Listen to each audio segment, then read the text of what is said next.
as a top priority. So far, staff have conducted research on potential strategies and best practices. We've talked with a variety of entities working on displacement issues.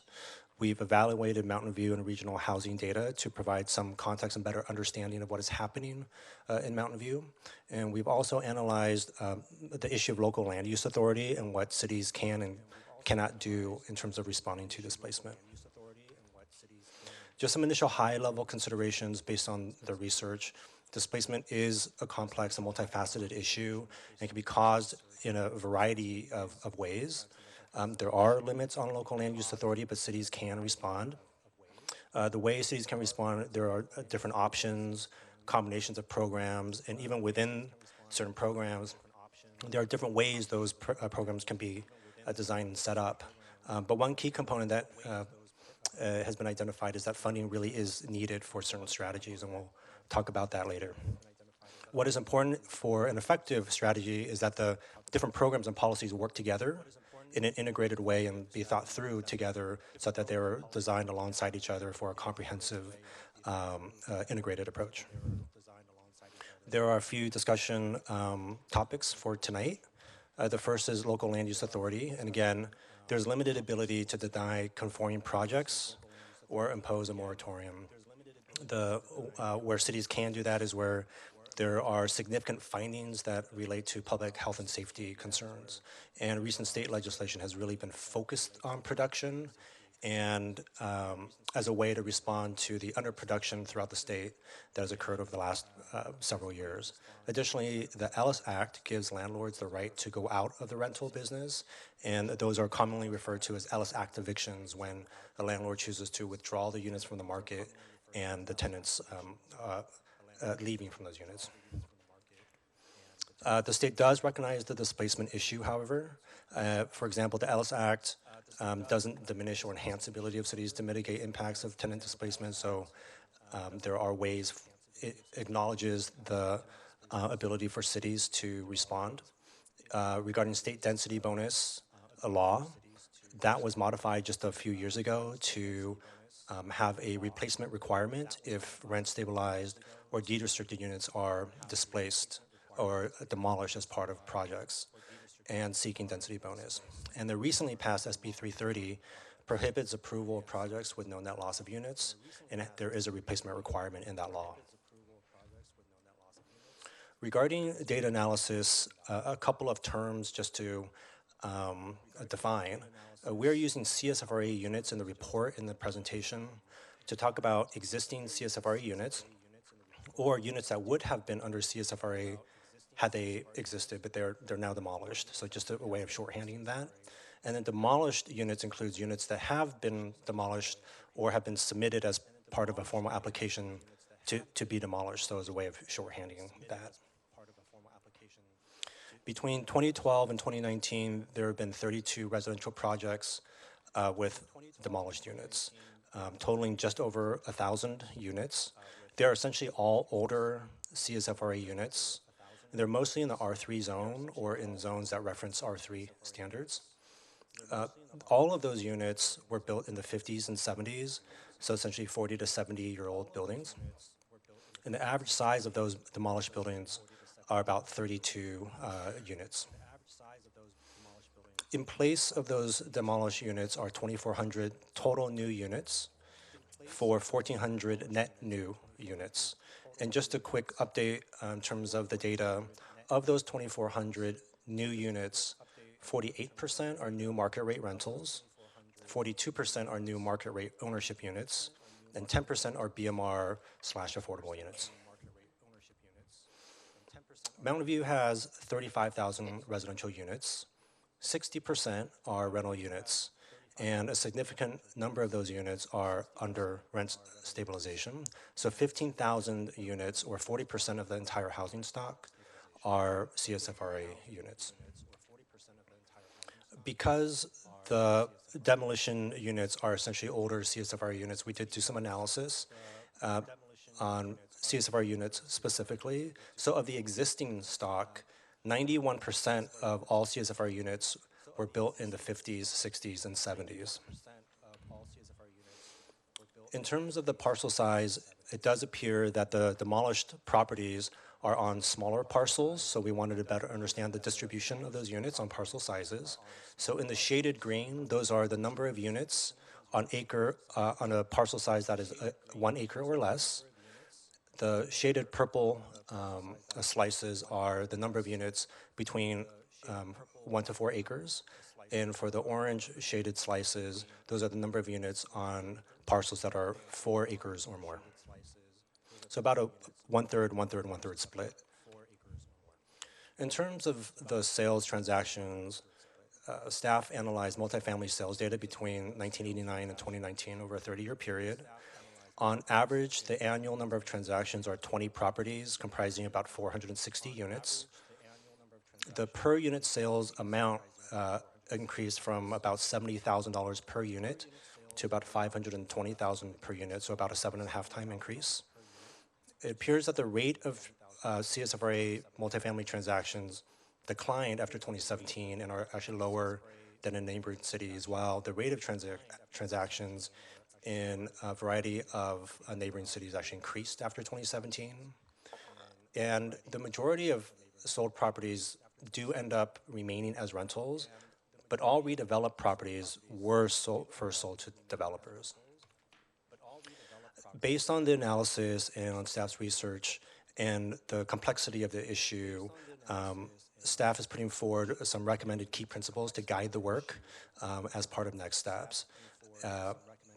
They include a multi-pronged and integrated strategy so that different components work together. It'd be a broad-based strategy that includes both mitigating the impacts of displacement and preventing displacement. It would be a collaborative and multi-sectoral approach.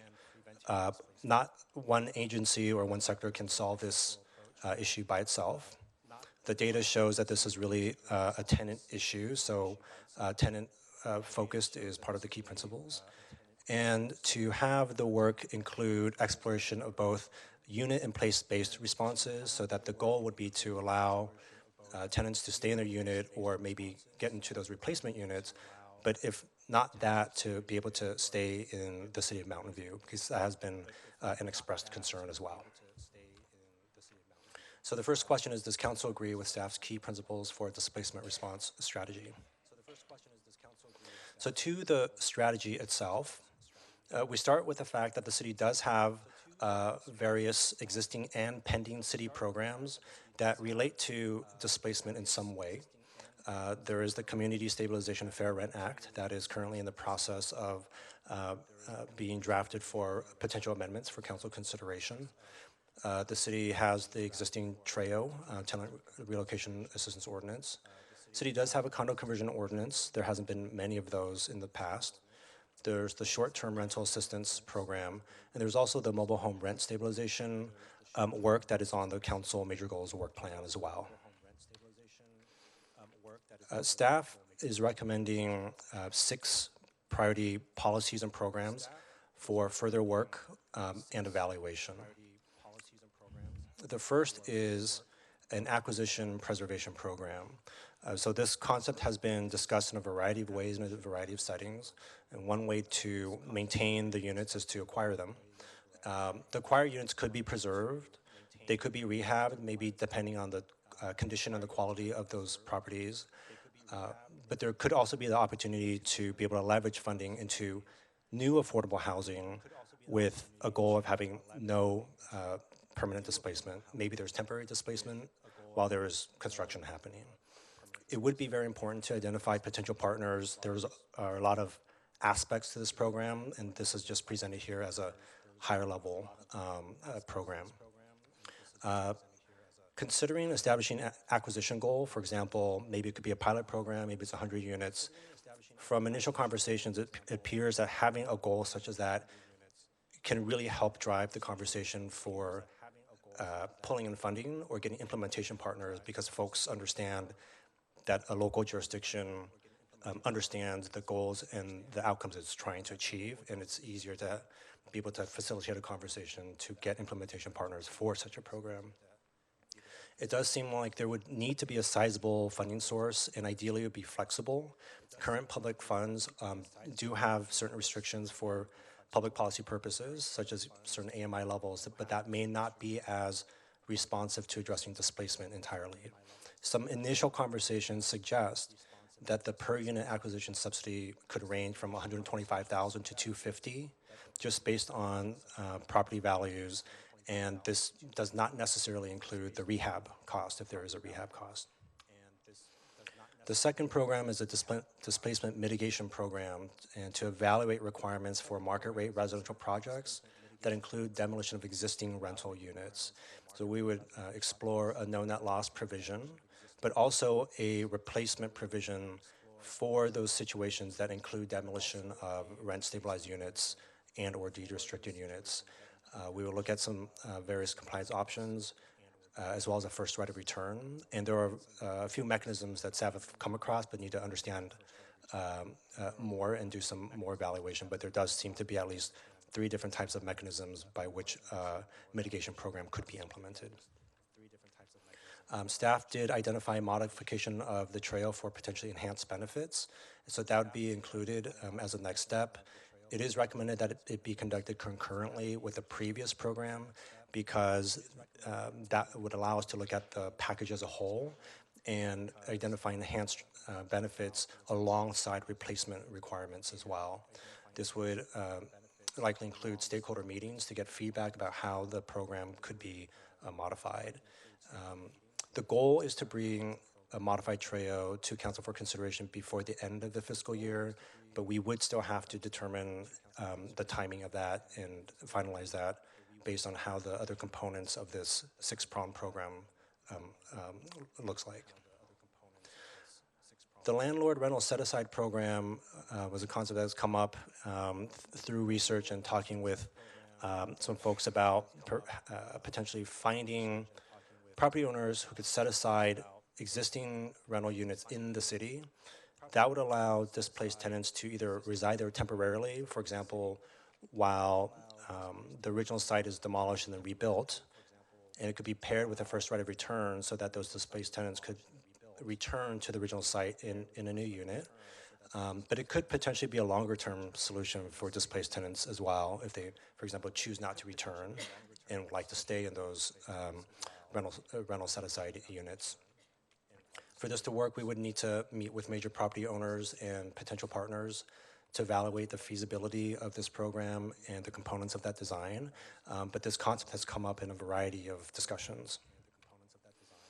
Tenant selection preference, it does seem that there is the ability to allow for a preference for displaced tenants to go into BMR, affordable housing waiting list, and move to the top. But we would still need some additional evaluation to make sure that it is complying, for example, with federal fair housing laws or any HUD requirements.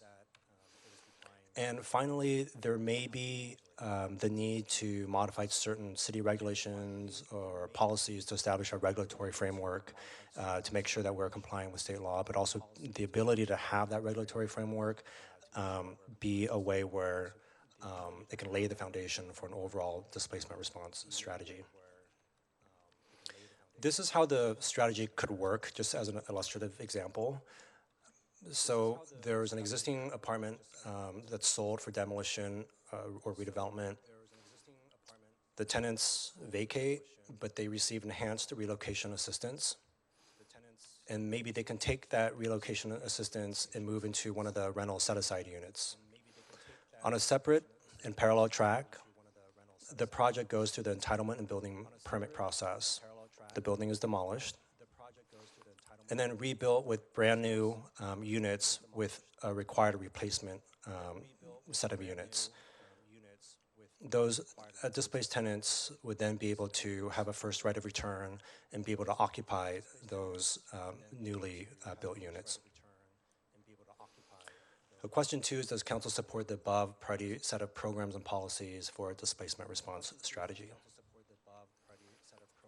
The next steps would require conducting additional research, initiating public outreach, holding discussions with potential implementation partners to understand specific program design elements, and to participate in peer networks that would allow for information sharing, technical assistance, and information sharing to design and build these programs, and with the goal of returning to council to consider a displacement response strategy in Q2 of next year.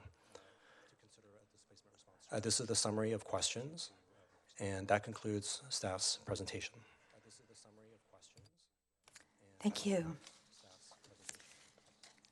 As I said earlier, since this is a study session, we'll open it up for public comment. Could I see a show of hands of how many folks want to address the council on this topic? Okay, each speaker will have 3 minutes. And we did have a request from one group to, oh, it's back. That was weird. My microphone went off for a minute. Although I am a little bit under the weather, so my voice might have gone off. What? So did you guys want to go first? So Steve Sullivan from Housing Industry Foundation asked for extra time, and you have the cards. Okay, thank Correct. you. So Mayor, would that be, how many minutes will be allotted? Sorry? How many minutes will be allotted? Since speakers have 3 minutes, you'll have up to 10 minutes. Thanks very much. Thank you for your time, and thanks for having us here today. Your presentation.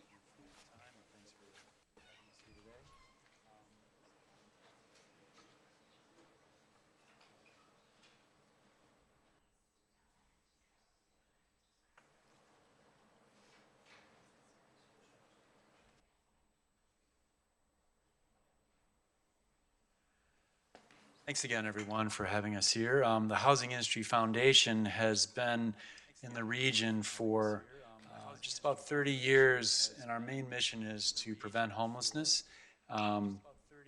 We primarily serve San Mateo and Santa Clara counties, and in that time we've assisted over 20,000 households via our emergency assistance grants, and this is in the form of paying a security deposit, a month's rent. If they are in a financial crisis, we build a bridge over that financial crisis to help keep them in their homes. We also have renovated over 100 area shelters to help them expand their capacity, improve their service. Raising money for capital improvements in the shelter system is very challenging, so we fill a specific need there. And we've been doing both of those programs pretty robustly for the last 30 years. In 2019, we began a pilot program which we're calling currently our Affordable Housing Initiative. Oh, pardon me, let me back up. These are some of our community partners in the region that we work with through our emergency assistance and our renovation program. They refer folks to us for assistance. We do projects with them on an ongoing basis. And as you can see, we work with quite a range of, this is just a sample of the community agencies that we work with. As I mentioned, we, in this past year, launched a new initiative to try and help with displacement from redevelopment, and also putting a bit of an emphasis on teachers and nonprofit workers and other community workers, folks that we refer to as the glue of the community, trying to help connect them to affordable housing. We're focusing on folks in the AMI range of 50 to 80%, although we occasionally will work with applicants just below 50% or just above, depending on their financial situation, their debt, their overall financial picture. But we are connecting them with units that have been set aside. So our goal is to help get them in a unit that is closer to their job, to be able to stay in their community that they live in or nearby, so we can keep them close to where they work and close to where their children are in school. And to that end, in Mountain View, we have been wanting to launch the program here as well. So we've met with Dan Rich and Wayne to try and begin to build relationships here in the city to try and expand this program in Mountain View. We work with regional housing providers that we will reach out to set aside units for us. And primarily, currently we've placed 21 individuals and families into units. As you can see, the majority of our units currently are in the San Mateo County, Santa Clara County area, and we have a few in San Mateo County. This is primarily the San Jose region. but we are looking to expand here in Mountain View. We have over half of our placements are in the education sector. Roughly the other half are from the nonprofit sector, and two miscellaneous working families. And our goal is to help them save at least $14,000 to $15,000 a year in rent, and then it comes out to about $1,200, $1,300 a month in savings. For an annualized savings for these 21 families, currently at about $400,000 a year. So that is, I know that was quite quick, so I'd like to take any questions that you have, but our goal, as I said, is to try and develop some unit set-asides here and develop relationships with the city. We've been meeting with different folks in the city, met with Alex Munoz, trying to reach out to the community to try and understand the issues and to develop more relationships, met with the Wistman School District as well. So we want to get more applicants so we can begin to demonstrate demand here and then connect them with hopefully some set-asides that we can develop over the next couple of months and into next year.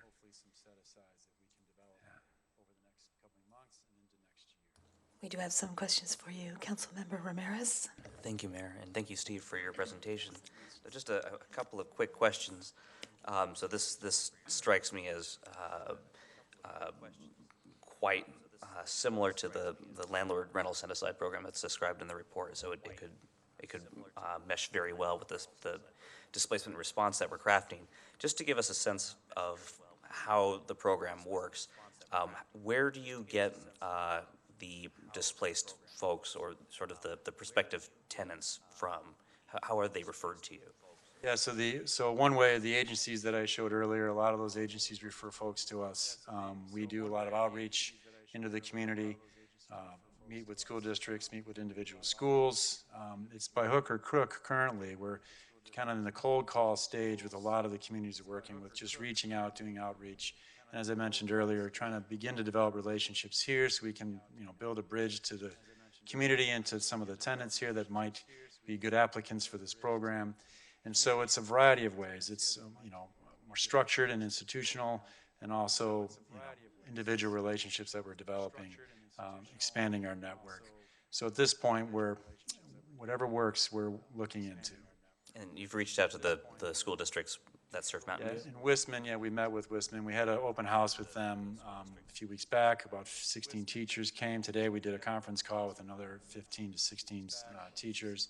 And this, by the way, it's open to the education sector and the nonprofit sector. And again, we'd hope to expand that to other first responders, the healthcare sector, and as we mentioned, working with displaced tenants due to redevelopment. That's an area that we want to focus on as well.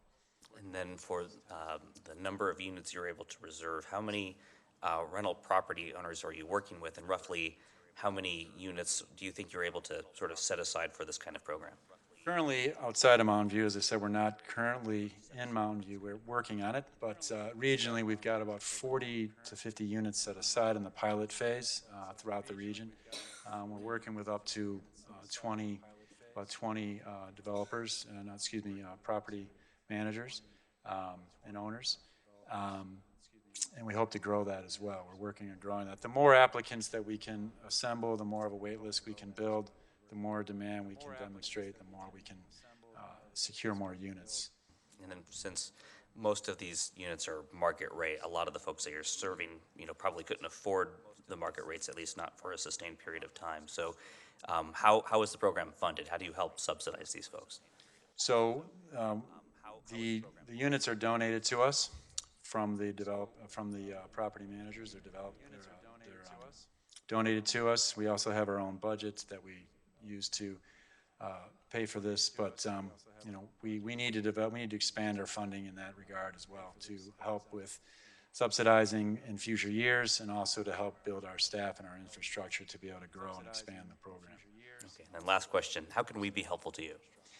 I think, as I mentioned, helping us to develop relationships, helping to support us getting the word out, helping us to build our wait list of applicants, helping us to connect with any levers of financial support that we might be able to leverage, primarily in those ways. That's really what we need most.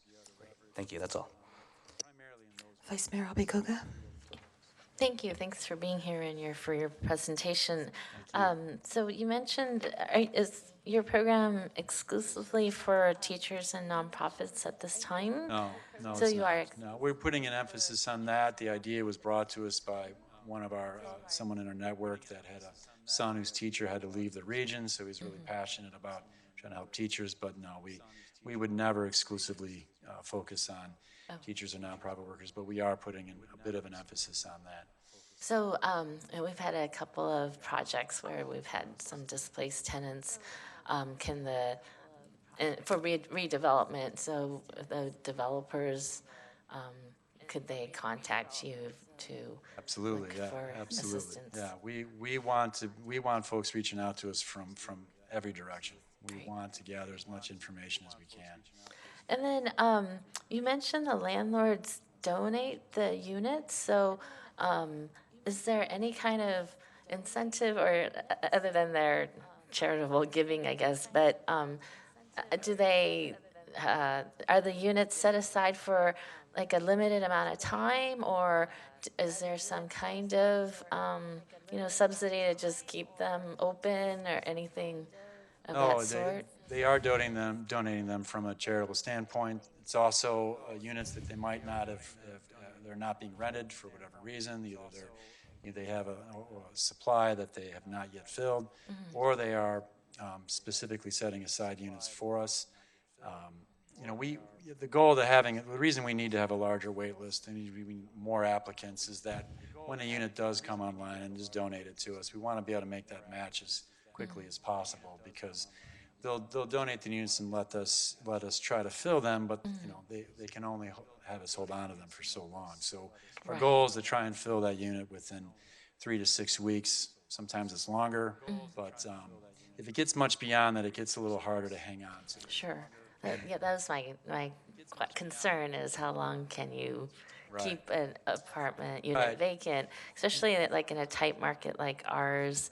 I think our challenge is more finding units than tenants.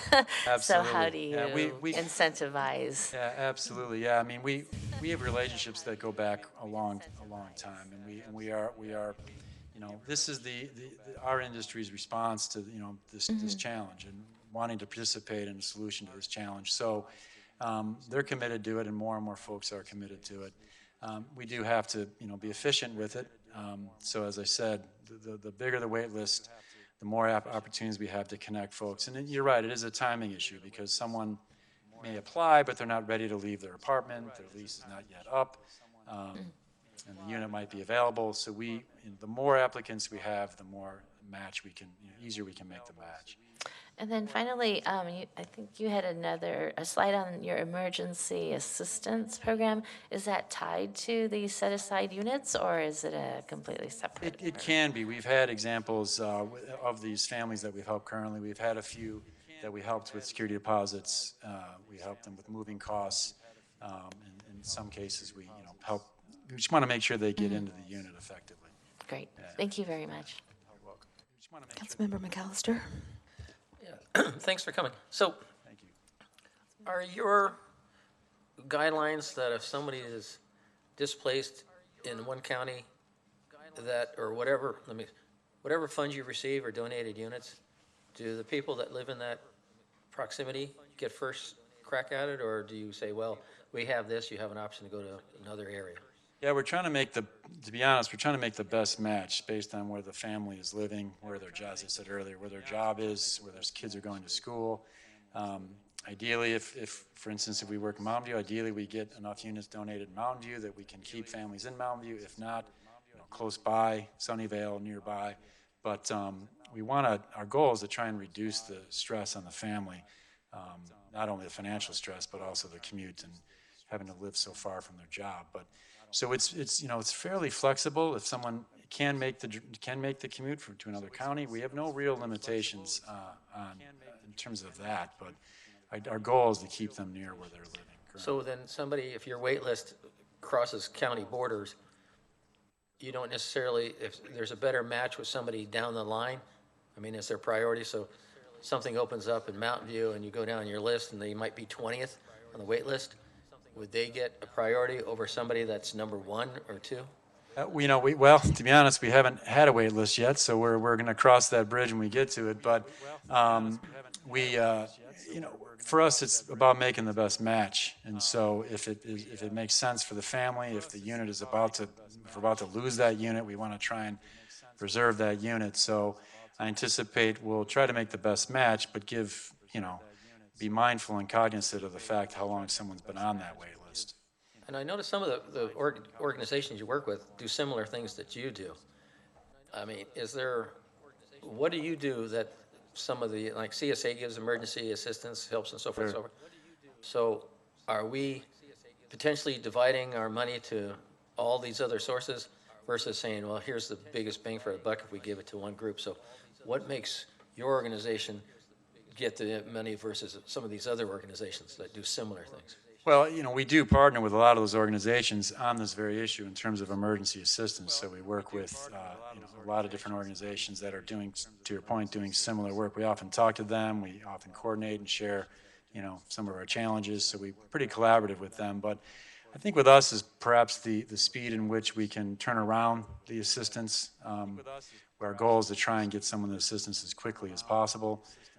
And then with this new initiative, the goal is, again, we're not there yet, but the goal will be to get folks relocated into a new unit as quickly as possible. So I think there's many similarities to the different organizations that are providing the support.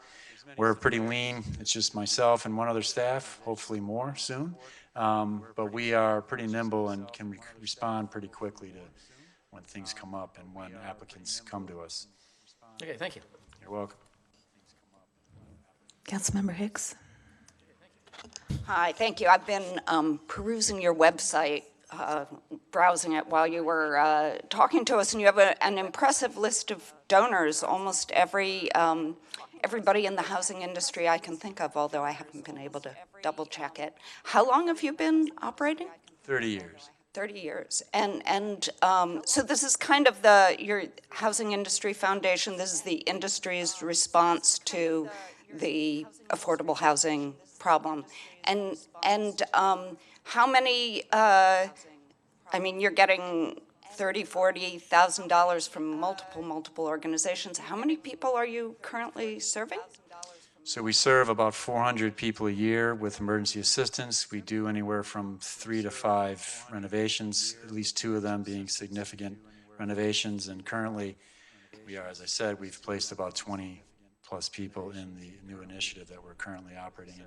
So our goal is to expand the number of people we're assisting. We want to expand this program that we're here today to talk about. We'd like to double it, if not more, in 2020. So the goal is to, I was brought on this year to help expand our mission, help deepen our impact. Okay, thank you. You're welcome. Okay, I don't see any more people in the queue, so thank you very much. Thank you. Okay, I don't see any more people in the queue, so thank you very much. Thank you. Next, please. Next, please. My name is Al. I've been a renter and resident of Mountain View for 11 years. I would like to thank the City Council for taking up this issue and bumping up to the forefront.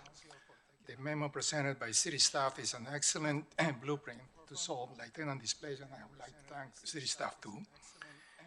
I would like to make some points about how it could be enhanced.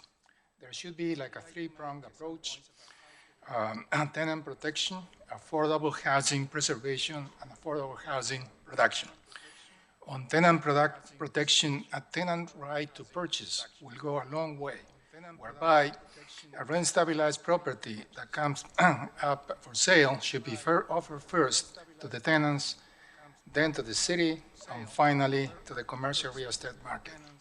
On affordable housing preservation, I urge the Council to be aggressive with the land banking tool suggested by the memo to preserve existing affordable rental stock, which can be rehabilitated or rebuilt at little expense or less cost than new construction.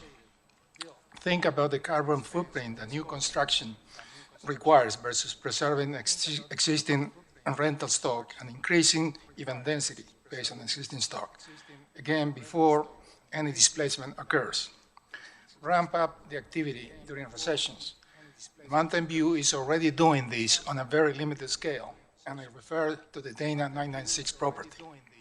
On affordable housing production, right now there is an imbalance between the amount of affordable housing that is built versus an affordable housing that requires everybody to hand over the equivalent value of a new Mercedes every 12 months for the privilege to live in one of those.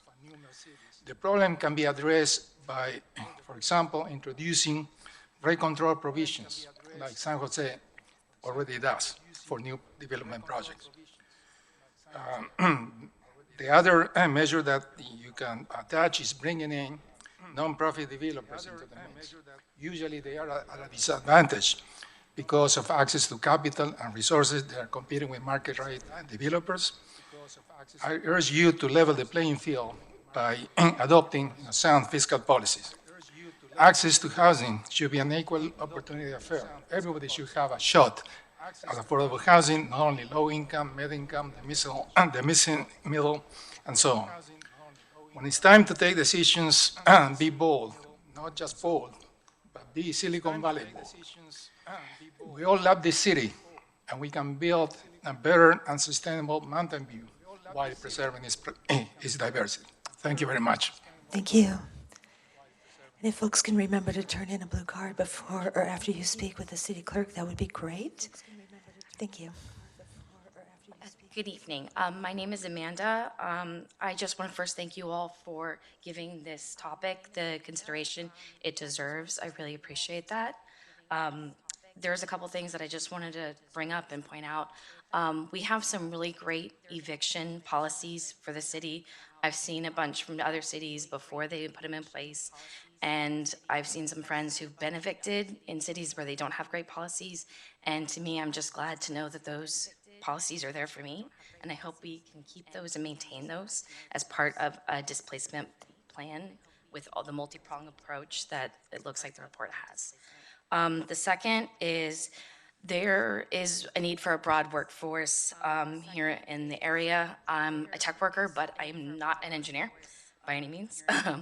And there's a lot of low and mid-wage workers. They cover the gambit of receptionists, janitors, day porters, maintenance, facilities people. And we need great policies that keep those people close to their jobs and here in Mountain View.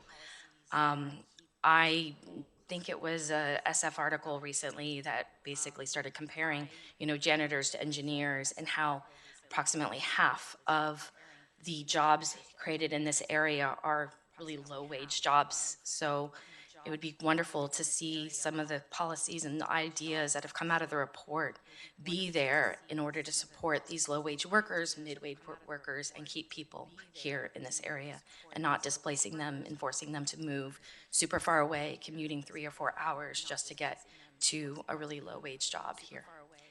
Again, thank you for your time and thank you for considering all of this in the report. Thank you. Next, please. Thank you. Next, please. Hi, my name is Nicholas. I live at one of those units that we're talking about. I lived in Mountain View when I was 11. I'm 43 now, so long time. And I love this city. We moved to San Jose for a few years. We didn't like the area, and we decided to move back to Mountain View because we love this area, me and my wife and my 3 kids. We moved to Sierra Vista, and the landlord there was raising the rent like every 2-3 months. And so I said, you know what, it's time to move out. So luckily I found a good place in San Luis, which was really affordable. I think at that time, I believe it was $1,250 to $1,250. Awesome. Best place I could live in, that I could afford, obviously. And, I lasted there 2 years before they decided to demolish it. And I didn't hear anything about displacement or what the city is talking about or what the people that are trying to knock down the buildings. It would have been great if I had heard that, because it sounds wonderful, but will it really happen? You know, like we hear all these stories about like the native Indians getting kicked out because of false promises and stuff.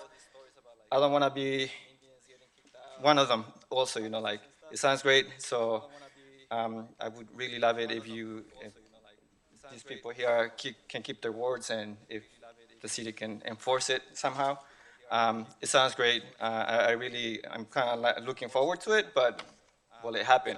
And if I do get kicked out, you know, will I be able to still manage to afford housing here in Mountain View? My kids go to Los Altos High School. It's a great school. I went there myself. They went to Crittenton School. I have a eighth grader now there at Crittenton School. It's a great school there, even though I went to Graham. But it's a great school, and I'm actually coaching there too. I coach track and field, and I love coaching, and I love to continue doing that kind of stuff. And you know, I love this city, so thank you for taking your time to work on this project. And we hope for the best, and I know you guys are doing a great job. So I hope everybody can continue on this. If it happens, it happens. But thank you for your good work, ladies and gentlemen. I appreciate your time. Thank you. Next, please. Thank you. Next, please. I'd like to thank the council for taking up this most important issue. My name is Michael Chase, and I've been living in Mountain View for 32 years. What I want to discuss is the unsustainability of the current trend of displacement. And I believe it's having similar effects as gentrification in other cities.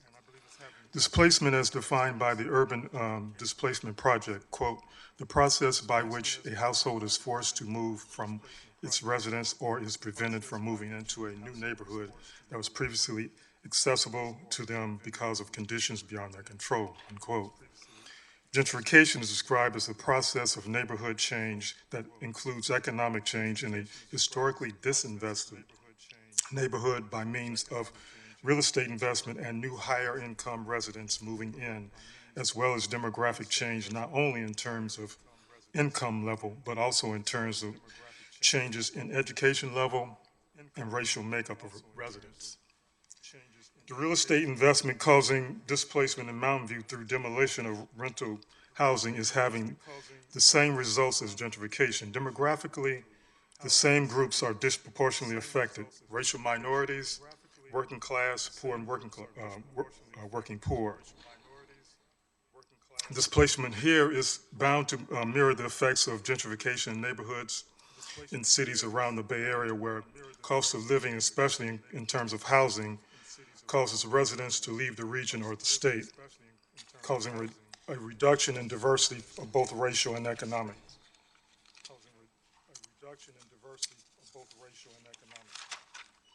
Excuse me, so Santa Clara County may be the beating heart of the tech world. Many middle and low-wage workers reside here.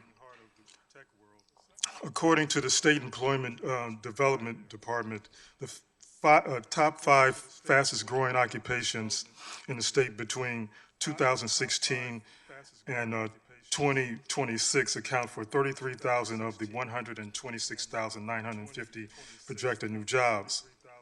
Only one occupation, software developer, with 12,410 new jobs projected, is in the high wage category. The remainder, 20,590, are all low wage. While a software engineer can afford market rate housing, an educator, for example, cannot, being paid almost less than half of what a software engineer would be paid. Working class, in terms of teachers, transportation workers, food service workers, and people employed in retail, are at risk of being displaced. As this continues, so too will the intensifying labor shortage. Thank you. Next, please. Thank you. Next, please. All right. So I'm Diego Paredes. I live in one of the units, which is in 2491 Whitney Drive, and I live in apartment 8, and I would just like to give the perspective as a teenager. So I've noticed recently that big tech companies have been trying to kill two birds with one stone. They've been helping their workers live near their job, and also reduce the carbon emission being released into the environment by doing that. But from this process, they're also dislocating people like us from where we live to build new homes, apartments, and condos, which at some point we're gonna have to move out of the area because everything's too expensive. But most of us won't want to leave the area because of our jobs. We won't get paid enough like we do here, or bosses won't in other areas won't like to hire people in their middle age because they can hire someone younger. So most of us will have to drive from where we moved to, which could be an hour to 2 hour drive or a 2 hour drive. And from this, it still contributes to global climate change, something that big tech companies think they're reducing but doesn't see it under the nose. Therefore, I want to know if the city of Mountain View has solutions to keep the low class in the city that they work in, which I saw from the presentation that they do. And so, but I want to see more of that. I've heard reports that lists from low-income housing range from 500 to about 1,000 families. And recently, I've seen new apartments being built in San Antonio Road and West El Camino Real.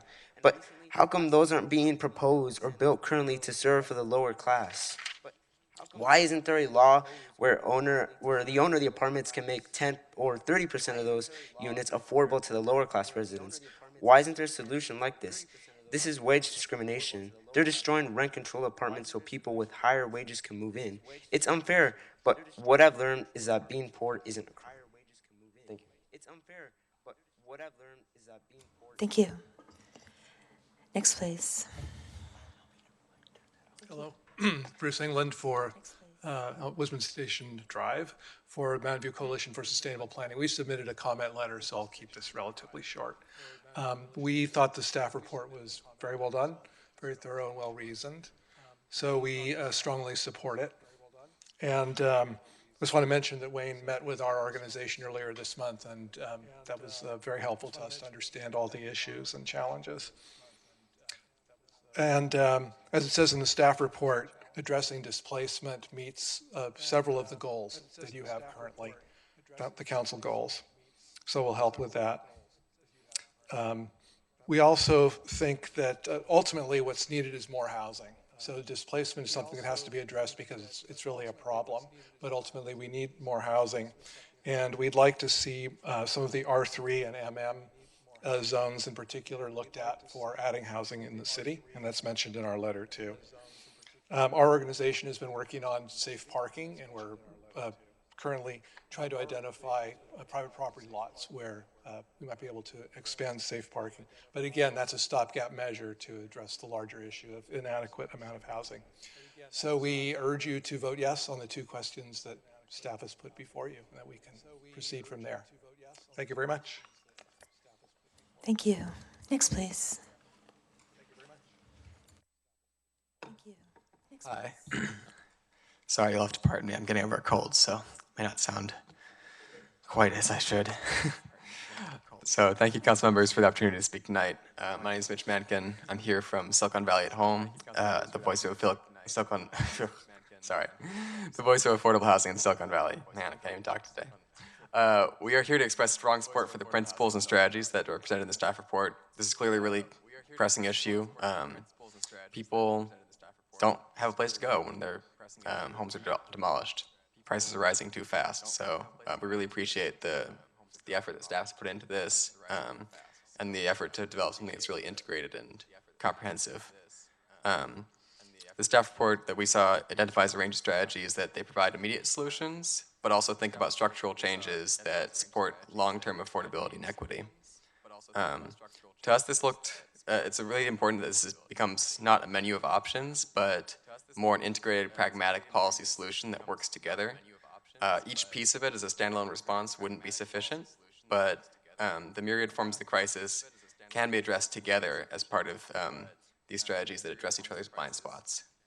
I mean, there's lots of examples of this. For example, the right to return only really works if people have a place to stay in the meantime.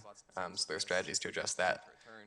Temporary stay programs only work if there's somewhere to come back to in the end. So there needs to be creation of new affordable units as well.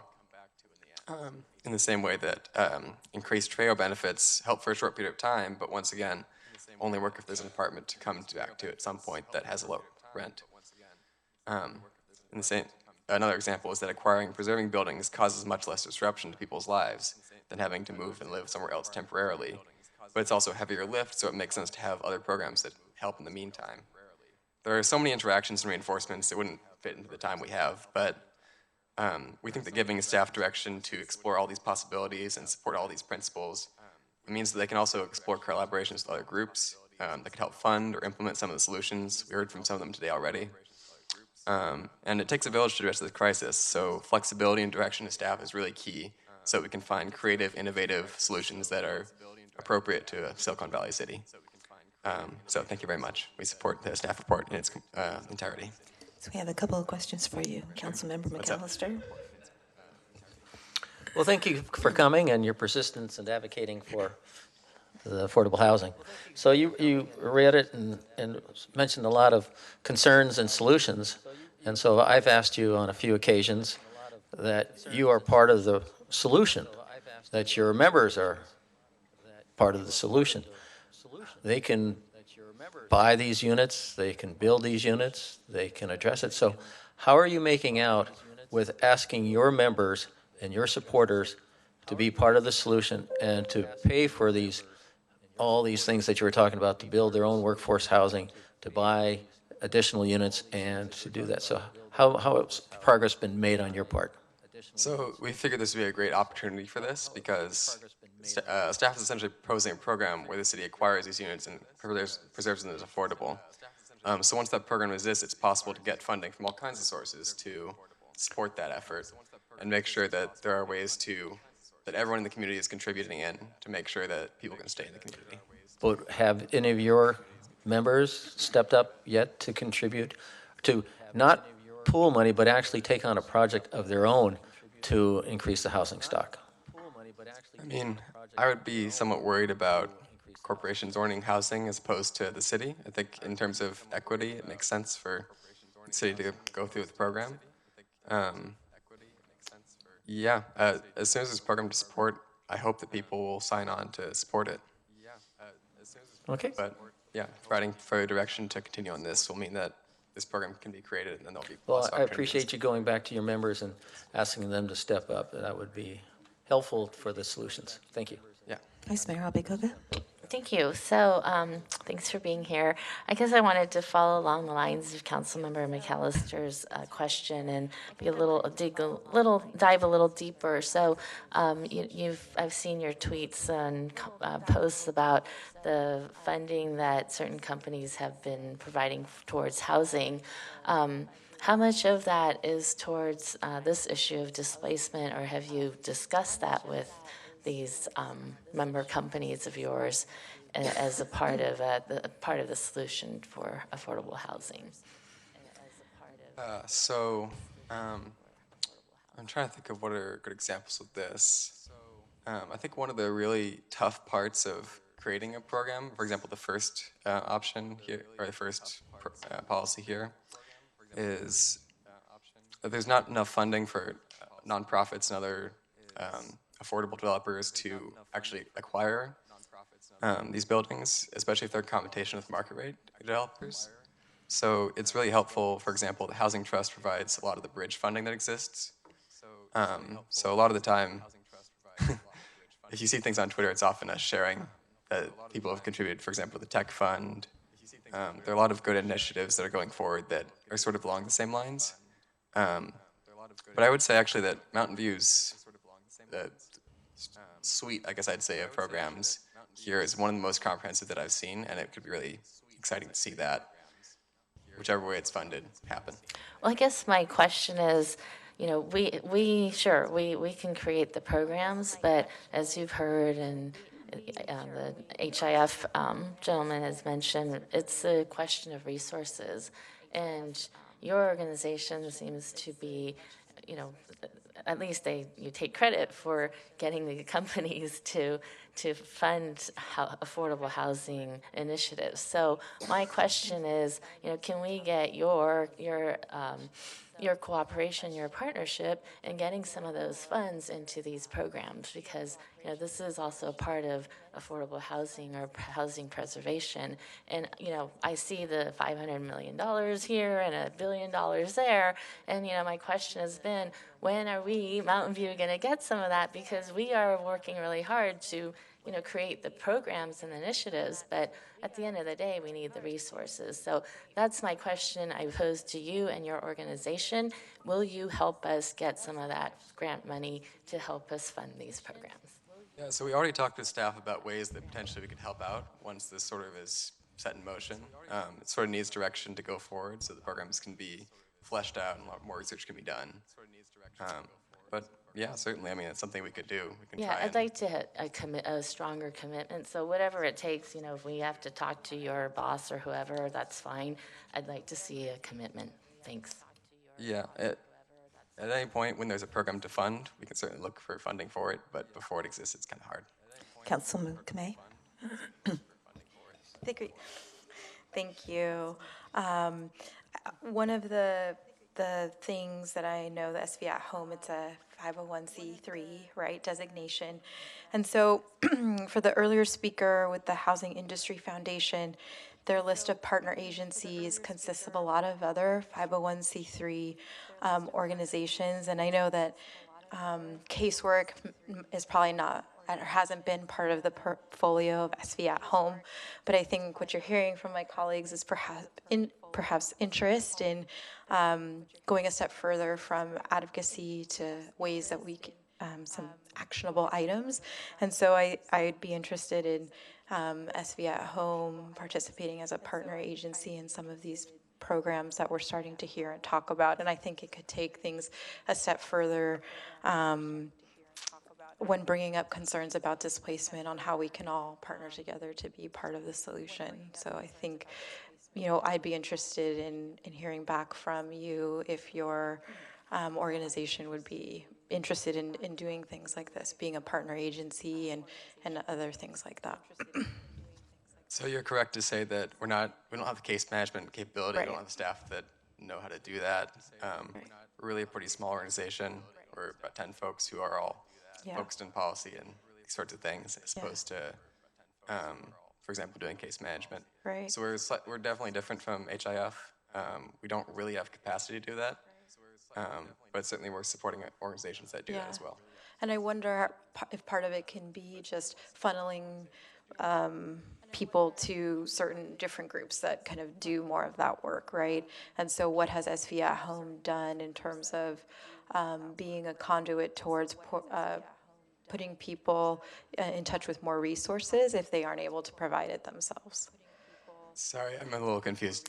So you don't, SV at Home, it does not do, for example, case management. And so I understand that your model is different than the Housing Industry Foundation, and a lot of these partner agencies, they have a variety of different services that they provide.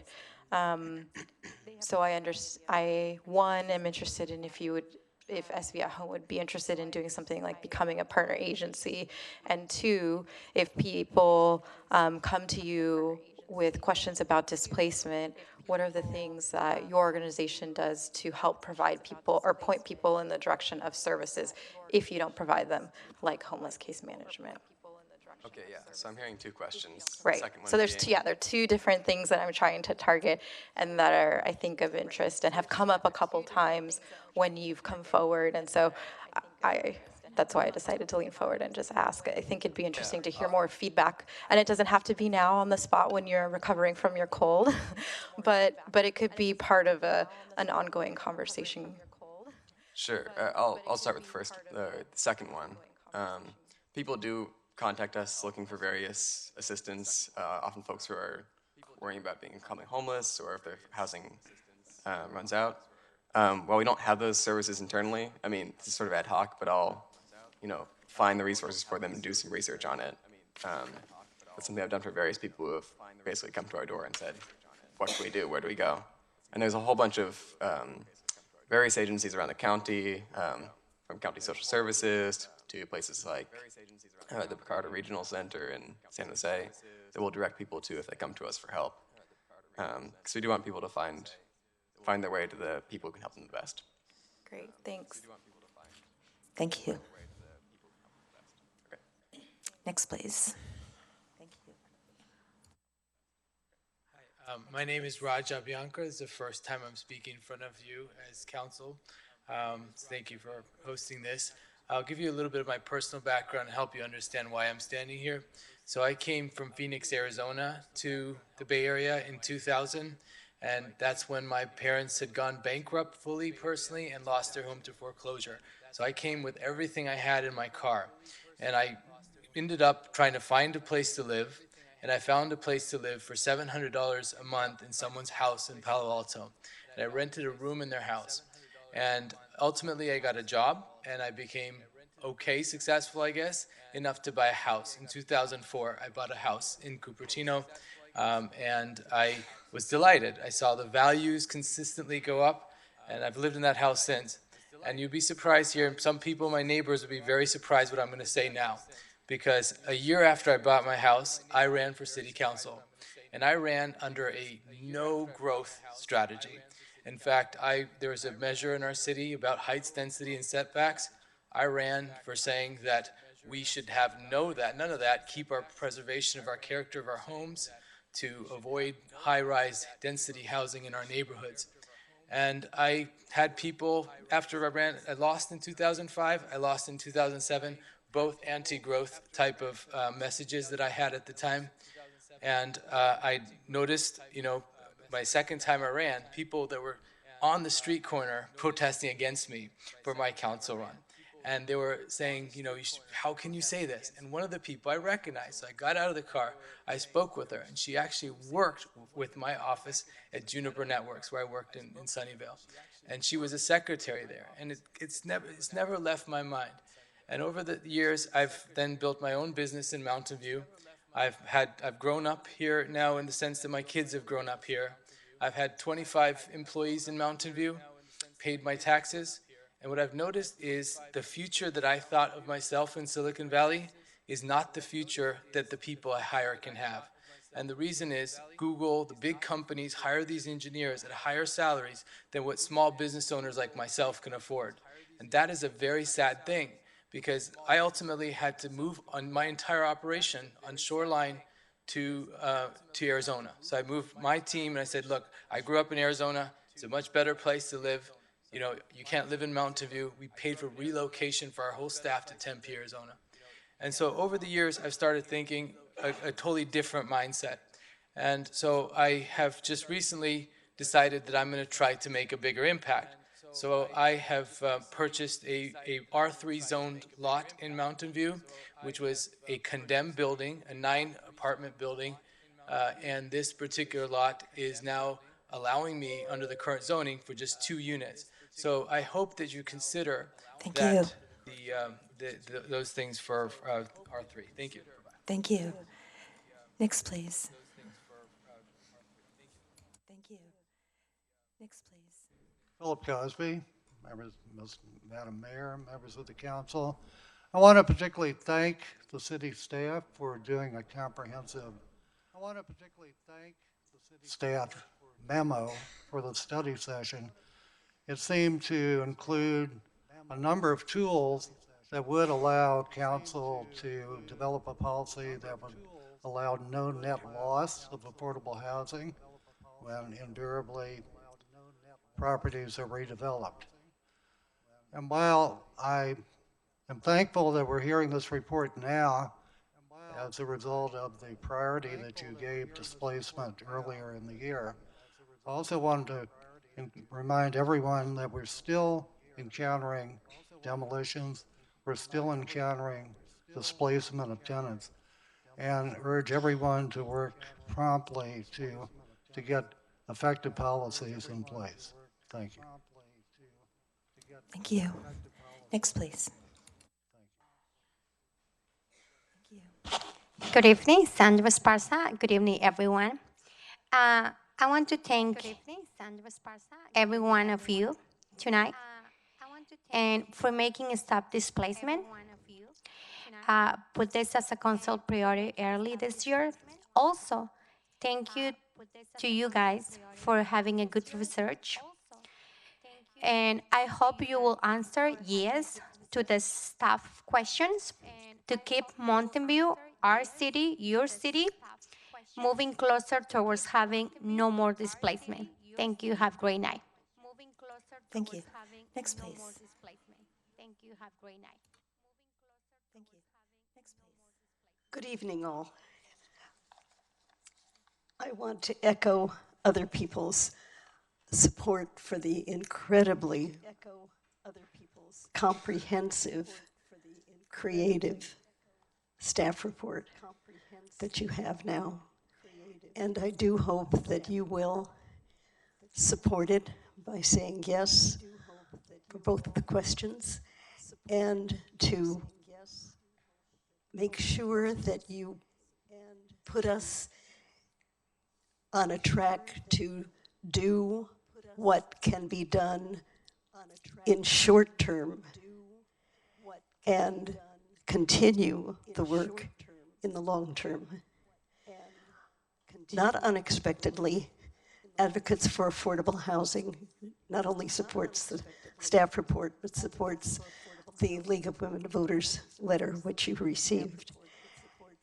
And I just have one more thing to add that isn't in the staff report and that conceivably might help in some of the displacement or the anti-displacement efforts, and that is, long ago, we had a fairly robust program, I think throughout the country. I know that it was robust in San Francisco because my parents, before I was born, utilized that. They rented a home with an option to buy. Years later, after we were in school, they had the possibility that they could actually buy because their rent over those years covered the down payment, and then they could afford the mortgage. Perhaps that can happen in a limited way in Mountain View. I urge you to think about it. Thank you. Next, please. Love when I'm last. Hey, Alex Brown, Santiago Villa, North Bay Shore, Mountain View. I couldn't pass up this opportunity to thank you for recognizing the threat of displacement for mobile home residents in the city and also just tackling displacement holistically. It's important. We're hemorrhaging people and we need to stop it. Thank you. Thank you. Anyone else wish to address the council on this topic? Okay, seeing none, we'll close the public input portion and bring it back to council for discussion. And because this is a study session, we'll just be providing staff with direction. And because I'm sure you've all noticed, I'm coughing a lot, I've asked city staff if they can do the summary instead of me. And on the questions, it was slightly different on the slide than in the staff report. And the second one, so question 2, it's really the evaluation of these programs. I don't think I have enough information to say I support them, but I think in the staff report it said evaluation of them. That's correct. That must have just been a transcribing thing, but it's to evaluate. Thank you. Councilmember Clark. So I'll start by my answer to question 1. Does the council agree with the key principles for a displacement response strategy? And the answer is yes. This was a really, really comprehensive and great staff report. I can't think of how it could have been done any better. And so I just wanted to say thank you for tackling something so such a difficult and wide-ranging issue as well as you did, and sort of coalescing everything around a set of particular priorities. And I know we'll get into specific strategies within those later on, but I definitely am supportive of the overall key principles that you've identified. And then with respect to question 2, I do support the priority programs and policies and focusing on those for a displacement response strategy. Obviously, there's still more research and work that needs to be done before we get there, but I think you've identified all the key areas. And the only question that I had was on displacement mitigation. You talk about in there a few concepts like first right of return and replacement provisions. And the only question that I had was that we may want to look into is something like a first right to purchase, either for, I know some cities have that where the tenants have a first right to purchase, but there may be other ways to structure that such that the city or a nonprofit or some sort of set of entities have a first right to purchase. But I also don't know how well that's worked in the cities that have it and how often it's utilized, and maybe it's something that sounded nice at the time and isn't really taken advantage of that much anymore. But it might be something that within the displacement mitigation section that would be worth just seeing, are those strategies effective or not? And, is there some way where if a complex is about to be, or is on the market to be sold and likely to be demolished, that either the tenants or a nonprofit or a city or a nonprofit that has some funds provided by the city could have the first right to purchase that instead of it just going to a developer. So otherwise, I think everything's great, and I'm fine with moving forward on both fronts.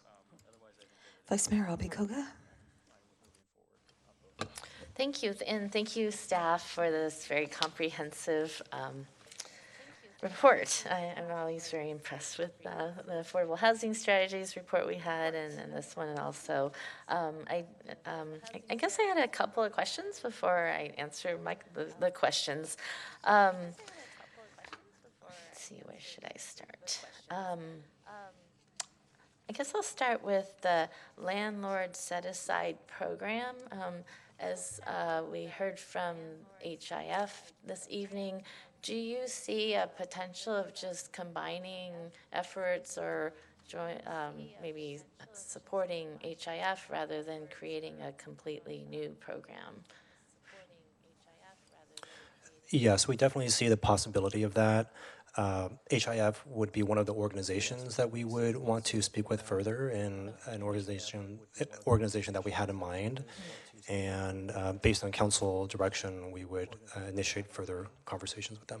Okay, great.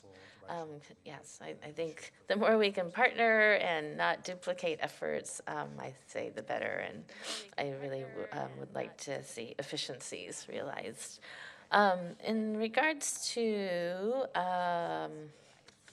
what's my next question? Oh, Treo. So, do you have some sense of what changes we might be looking at with Treo? Or was this a commentary, just a mention that we just enhanced Treo? Are you looking at further enhancement of Treo? Is that what? It was fairly broad. If council has any particulars for staff to explore, we can incorporate that. Some of the key components of Treo are certainly the amount of the benefit, or those who qualify. We would be able to evaluate the whole ordinance, but we would do it ideally in conjunction with the displacement mitigation program as well, to make sure that they are integrated and working together. Okay. Yeah, I guess my interest was that, I don't know where we are now, but the Treo had like a requirement of 3 months or 3 months rent, whatever the market average is.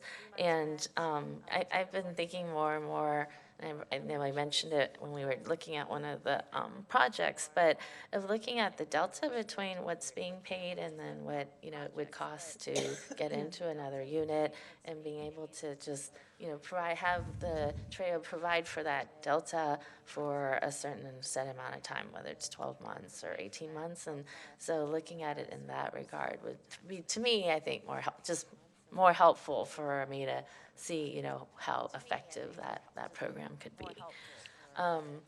In terms of I think this is called tenant selection.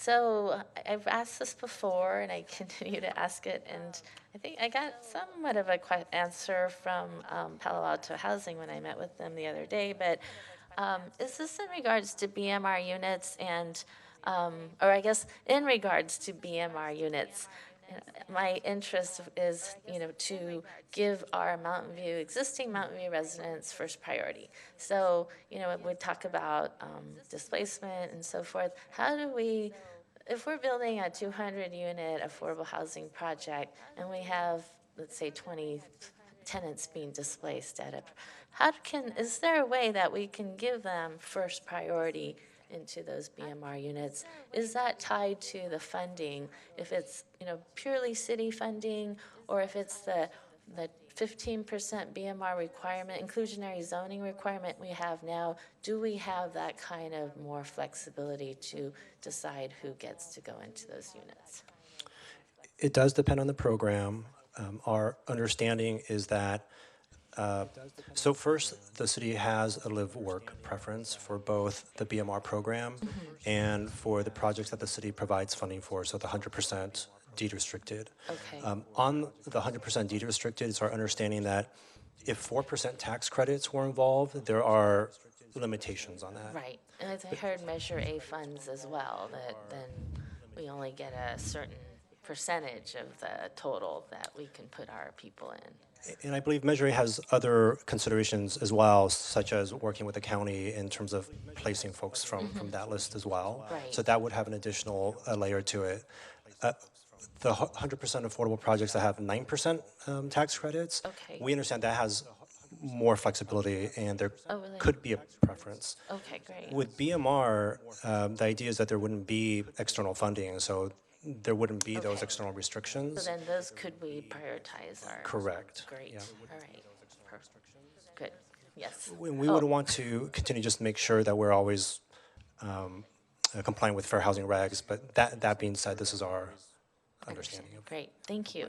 And then this, Councilmember Clark just mentioned the first right to purchase idea. Is that for BMR units? Or I guess I just don't how would that work if, it's a private landowner or property owner? How do we require them to, give priority to their tenants to buy a unit?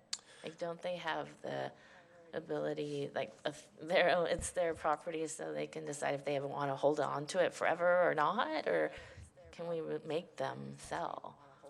So I believe there are two aspects to this. The first aspect that Councilmember Clark might have been referring to would be if a project is currently being rented out and it's about to be listed for sale.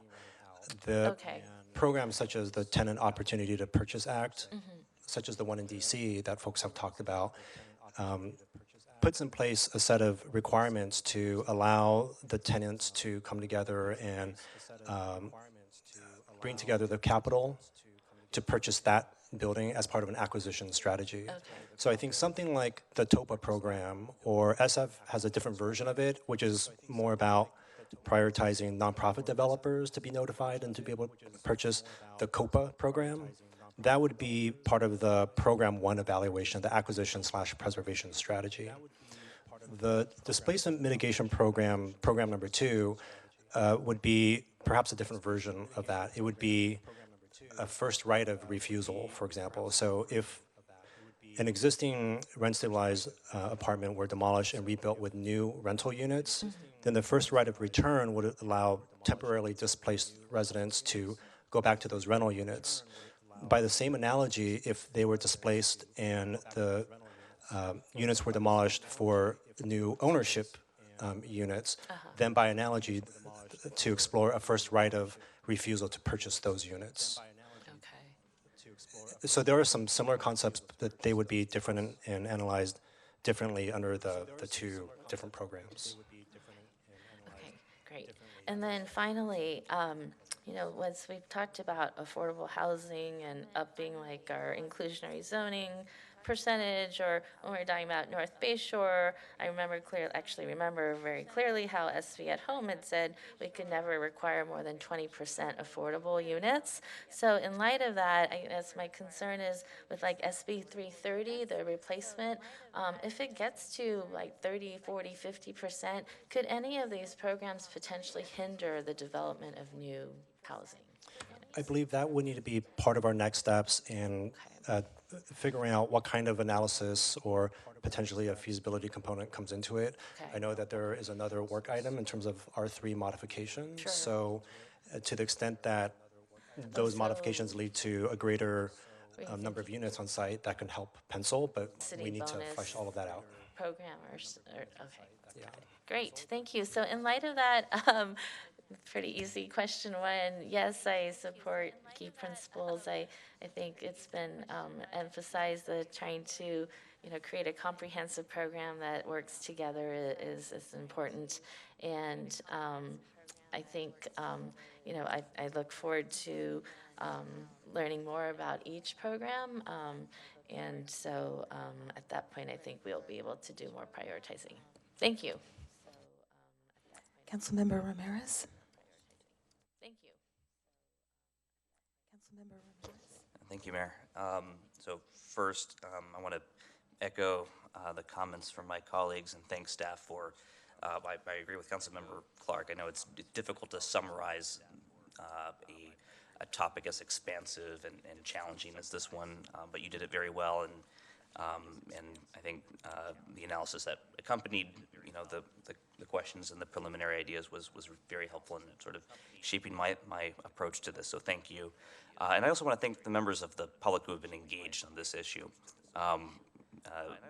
This was one of the few items during our goal setting that was supported unanimously by the council, which I think demonstrates our commitment to finding whatever solutions are feasible to address it. So we hear you, and I know it's hard to work on these kinds of issues, but I think this is a great start, a solid foundation. So just a couple. So yes to both questions. I think these are the correct key principles and good programs and policies to continue to evaluate and flesh out. But just to speak to a few things specifically, so if we're, so first overriding consideration, I think part of the challenge is response is an appropriate word because there are different kinds of development processes that cause sort of the same outcome, right? So there are by right projects that we have no control over that will result in the redevelopment of an existing occupied rent-controlled apartment complex, for instance. And we have very few tools to address the displacement from that kind of redevelopment. And sort of on the other extreme, there are discretionary projects where we have a lot more leverage. And our response will I assume, vary based on the process that's being used for entitlements and for redevelopment. So I thought, I was really happy with how the staff report was sort of sensitive to that, and talking about it in the context of R3 makes a lot of sense. So, constantly evaluating what process makes sense, when discerning the appropriate response, I think will be essential. What tools do we have to address by right development? What kinds of responses make sense when we do have a little bit more leverage, if there's a rezoning, if there's a general plan amendment, that kind of thing. And in any case, how can we design a process that to the greatest extent possible produces the desired outcome, which in this case, would be mitigation of displacement, but also broadly, we're talking about parkland dedication and affordable housing and community benefits, this would need to fit in with those processes too, so that way, regardless of the kind of development we're seeing, we get what it is that we're looking for. Park space instead of in lieu fees, right? Anti-displacement measures, that kind of thing. So, and I don't have, great ideas for how to achieve that right now, but I think that will be essential as we continue to evaluate each of these programs. There are a couple of specific policies or programs that I think could be not necessarily expedited, but since we already have the tenant relocation assistance ordinance, it makes sense to think about what are some maybe short-term things that we can do to fix some of the concerns that we've heard from the community. And I thought the Vice Mayor asked a good question, what kinds of modifications make sense? And one that came to mind was there were a couple of concerns that we've heard about Treo for some of the projects that we approved earlier this year. There was a timing issue related to, when the displaced tenants received the payment. And then there was, I don't know if we can include this, but allowing or having let the landlords, the property owners, waive the tenant's obligation to provide a 30-day move-out notice, which doesn't really make a lot of sense when you're demolishing an apartment complex. So those are things that we included in the conditions of approval for those projects. And moving forward, it strikes me as appropriate to include those in sort of I don't know, the first part of a more comprehensive update to Treo, if that's something that could come up more quickly, or if it needs to come back comprehensively. Those are, I think, pretty modest improvements that respond to concerns that we've heard from the community repeatedly. And then longer term, I think including the Treo, or thinking about the landlord rental set-aside program, for instance, in the context of Treo, different tenants who are displaced will have different kinds of needs, right? So for some folks, just the cash payment will be all they need, right? So that's great, they could do whatever they need with it. For other folks, the Treo is helpful, but if they're low income, it can be hard to qualify for market rate units, right? Most rental property owners, I think the industry standard is you have to demonstrate that you make 3 times the rent. And that's a difficult barrier for many folks. So if the Treo, I think the Vice Mayor spoke to this a little bit, but if we can use that kind of as the differential between what folks are paying and then the new market rents, and in exchange, have a property owner who's accepting the displaced tenant waive or reduce the income eligibility requirements, because these are folks who have previously demonstrated a sustained tenancy, right? They should have that comfort, and now they also have the benefit of the Treo assistance. I think that could help really, facilitate, placing folks into new housing. So, in those cases where folks will be displaced, at least they have options. You can take the cash payment, you can participate in this, landlord rental set-aside program. It's kind of like an option B to Treo. So one way of thinking about it. And then the other one was the tenant selection preference. I think, if staff discerns that that's legal, then I think that strikes me as a fairly quick update. And that way we could help place folks who are displaced in affordable housing much more quickly. And then the last thing is, I know, Councilmember McAllister, you've been a very strong champion of the acquisition, preservation program, and I support that, and I'm glad it's included here. The challenge has always been, how do you find the funding to sustain that kind of a program? And it's challenging because, unlike, new construction, there aren't sources of funding to leverage. And I think in the report, staff had identified that as something that we would need to think about a sustainable funding source for. And so that's something I'm hoping that staff can continue to flesh out. What are sustainable funding sources for ensuring the success of that program? We've talked about, again, to the Vice Mayor's point about if there are limitations to who we can place in affordable housing based on the source of funding, if having our own source of funding for affordable housing so we can prioritize Mountain View residents first, then that funding source, instead of just being wholly dedicated to acquisition preservation, could also be used for, the creation of new housing, so affordable housing production, where we have greater ability to control who gets priority in placement. In other words, I remember in, I think, 2015, 2016, when the council at the time was discussing rent control, there were folks among the stakeholders who suggested, rent control is a subpar solution. Let's explore a parcel tax that could fund affordable housing. So looking at something like that, if that's viable.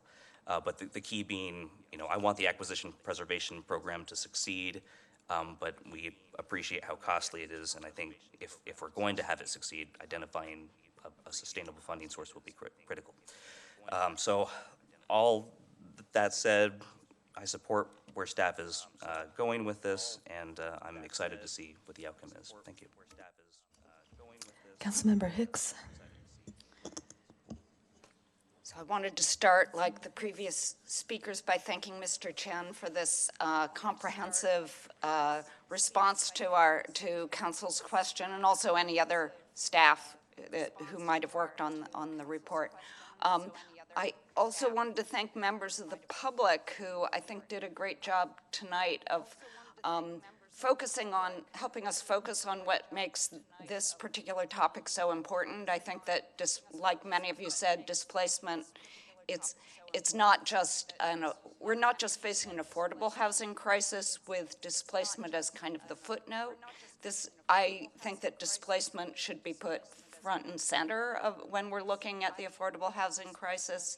And in particular, some of the points that members of the public raised, that that a lot of the jobs being created in this area are not just high-paying, high-tech jobs. That there's an almost equal number of low-income jobs and low and middle-income jobs, and that we have to, with our housing policies, address the needs of those workers as well, and make sure that we're not forcing them to move to Antioch and so forth, and drive a very long way, which doesn't help any of us. So with that as a background, question one, does council agree with staff's key principles for a displacement response strategy? Yes, I do, and I was particularly happy to see the point, the principle that these would be tenant-focused as opposed to just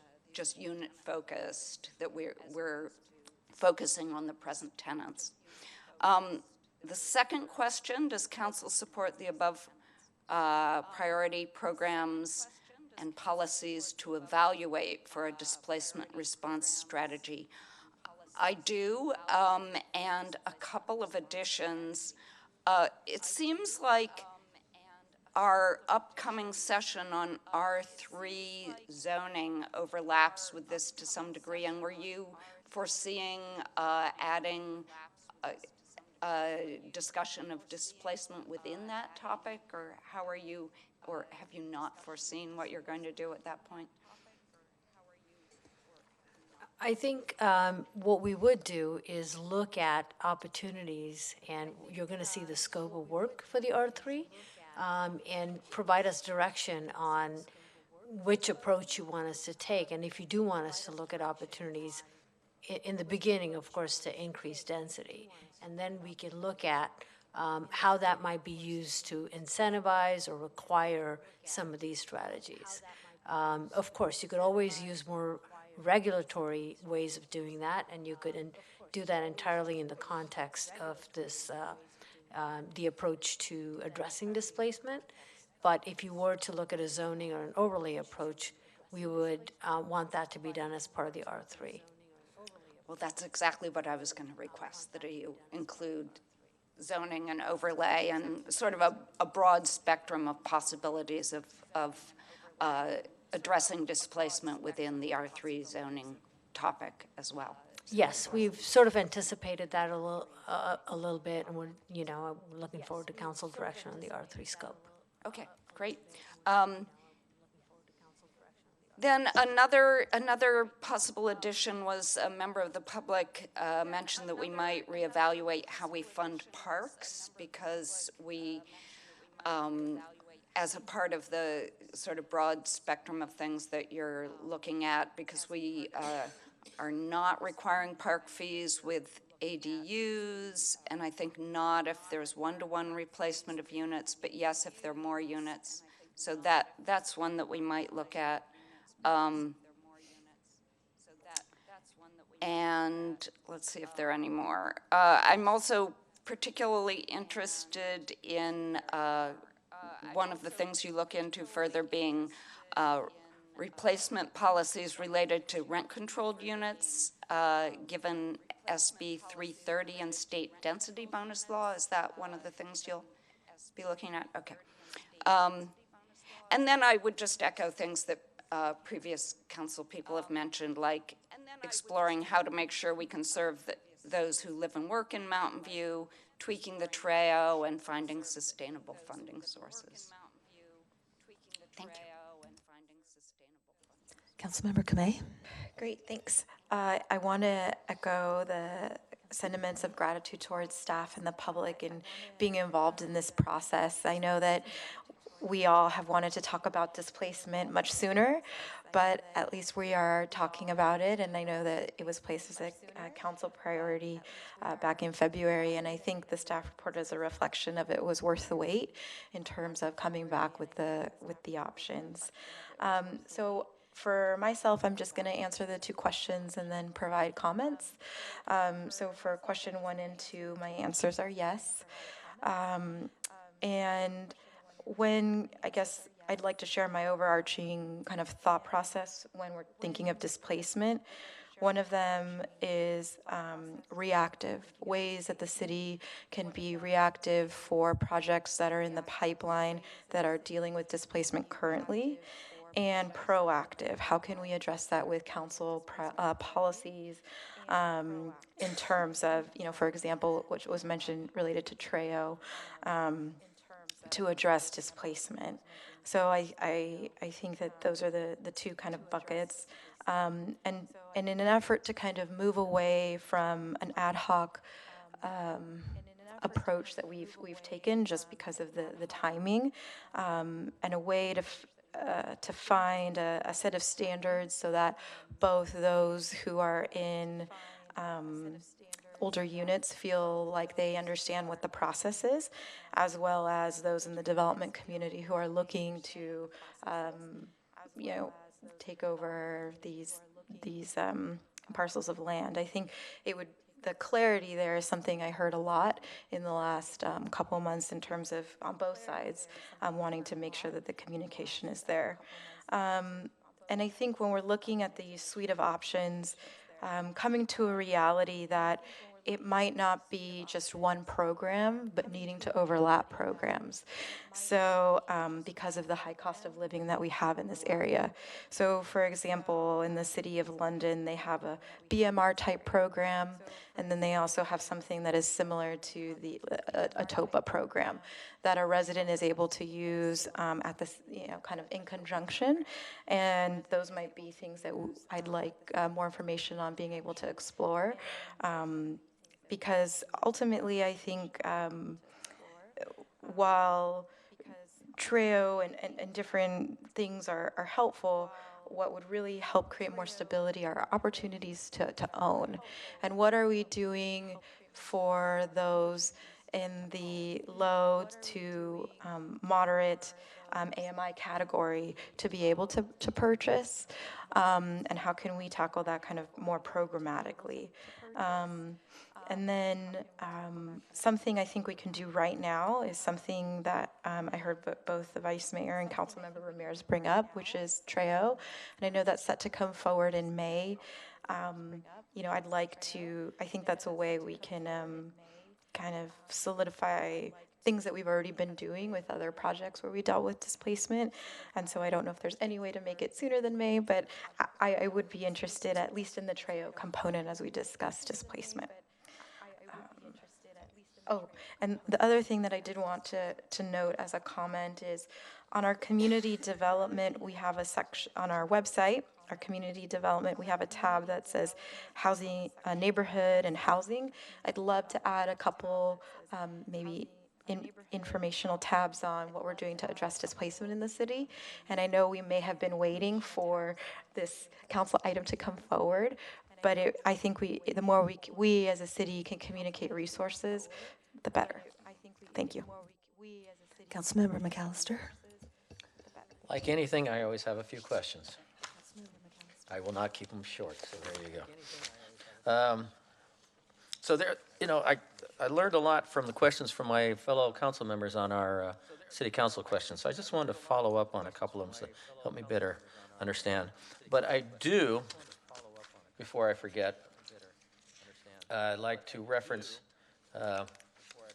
page 14, evaluation on acquisition and preservation programs. I'm just going to mention that because I've been talking about that for 6 years. So persistence does pay off. Hopefully it does.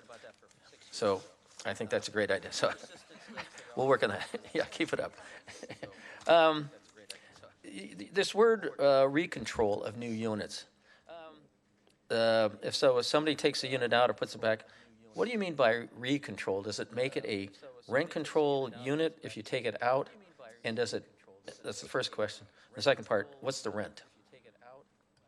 So there are a couple of nuances with that. We need to understand SB 330 a little bit more because it is new. But the general concept with recontrol is that if an existing, say, CSFRA apartment is removed, demolished, and there are new rental units built on site, then those units would be placed under the provisions of CSFRA. Now, what those rents can be set at, that is going to require further analysis. There is the ability to, under the Ellis Act, recontrol those units at the rents that they were at, provided that they also allow a fair return. So that creates some analysis that needs to be had in terms of whether recontrolled units can meet that provision. And now we have interaction with two laws, Ellis Act and SB 330. So I'd like to give a simpler answer, but That'd be nice. But we're going to need more evaluation. But we can say what recontrol is. What those units would be replaced at and what the rents would be is subject to further evaluation. SB 330 also does allow cities to replace those demolished rent-stabilized units with deed-restricted units at specified AMI levels. So that is a policy lever that jurisdictions can have, and that would be part of the analysis, whether they're recontrolled or whether they're deed-restricted or some combination. That's going to be part of the analysis. Okay. Also, we have this 15% inclusionary law right now, but is that sort of a moot point now? Because if you build something or tear down a unit, as you just said on the 330, therefore they all have to be inclusionary units then? It's 100% then? So there's a couple of ways of looking at it. First, the BMR program would still apply to new development that does not involve demolition of CSFRA units. So that program would still be in place. How that might interact with, for example, the program number 2, the demolition displacement mitigation program, is part of that analysis along with the Ellis Act, along with SB 330, and figuring out how to design the program. And so this is really at a conceptual level, and it's going to require further analysis to present some options and develop those options. And what an inclusionary requirement might be, if indeed that's the way the council wants to go, we would have to evaluate that along with whether the units become recontrolled or deed restricted. Okay. On the first right to return process, if it's 2 years or whatever, I don't recall if somebody said, what would the rent be? Would the rent be what it was like 2 years ago, or 2 years prior if they moved out? Would that rent be then they would come down and just continue the existing rent? So with the new units. Yeah. So I think that refers back to the prior question, is that what those new rents would be for those new units that are recontrolled, it would depend on further analysis with SB 330 and the Ellis Act of what they can be returned at. So on 330, when you say there's further analysis, are you referring to there might be court cases to challenge it to get more clarity, or how would you go about getting that clarity that you need? I think right now the law is so new that it requires just reading the law and then understanding what it is trying to say, and then doing further analysis, and this would be in conjunction with the city attorney's office or our legal consultants about what it all means. I think everyone's just trying to figure out what it all means because it is so new, and understanding how it is written and how it interacts. So a lot of it is really that at this point in time. And another question, you responded that this is about displacement, that SB 330 also prevents any city from enforcing a moratorium, and then it goes to housing and community development, and the department finds that the moratorium is necessary to protect against an imminent threat to health and safety. And that goes, and that, I'm going to tie up to another question that was asked in the things. You mentioned that there's a vacancy rate of 5%, which out of 15,000 units, about 750 units are vacant at any given time. If there's a vacancy or available units, wouldn't that, somebody could then go from one unit going down and they could be relocated in another unit. Would that sort of take away some of the strength of the imminent threat to health and safety if you can relocate those people? The imminent threat language is directly from SB 330, and that is really focused on what cities can or cannot do in terms of denying housing production. So I think that's one component. Separately, with the vacancy rate and whether the fact that a tenant might be able to find existing vacant units as an argument to mitigating the notion that there's an imminent public health and safety, I think that is another one of those items that would be up for further evaluation because it is so new. Okay. I do want to note that currently the vacancy rate is under the 5%. So the 5% is, as a reference point of the council response, is the recognized sort of standard in terms of a functioning market, and currently it's under that. Well, I bring that particular point up because a lot of people or certain groups have used that phrase to prevent a development going. And so and that's why I'm looking at all this stuff and I go, well, you know, if they can transition to another unit, then there is no imminent health and safety. So that's why I would appreciate you looking more into, see what you come with that one. Has there, okay, we asked about the rent control. Another component in here, and I'm going to sort of, so when you were talking about the TARO, the enhanced benefits would be additional subsidy for a period of time between what the person was paying and the market rate in the transition. Is that what what were you referring to, enhanced benefits? It's pretty general. A couple of your colleagues have suggested some more specific recommendations, such as basing the methodology on rent differential for, say, 12 to 18 months. There could be other suggestions about the tenant notification requirement, and so there are a couple of different suggestions already made. There could be others, and we're open to council's input. You mentioned in your presentation that 91% of the housing in Mountain View is between 70 and 50 years old. 90. So out of the 15,000 CSFRA units, 91% of that housing stock were built in the 50s through the 70s. Yeah, 70. So so they're 50, 70 years. Is there any concern about new development brings a new product, and so we have all these old units? Is that a factor?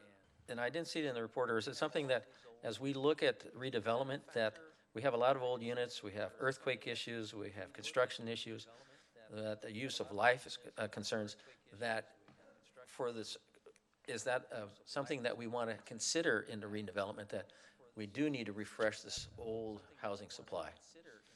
I believe that is part of the consideration.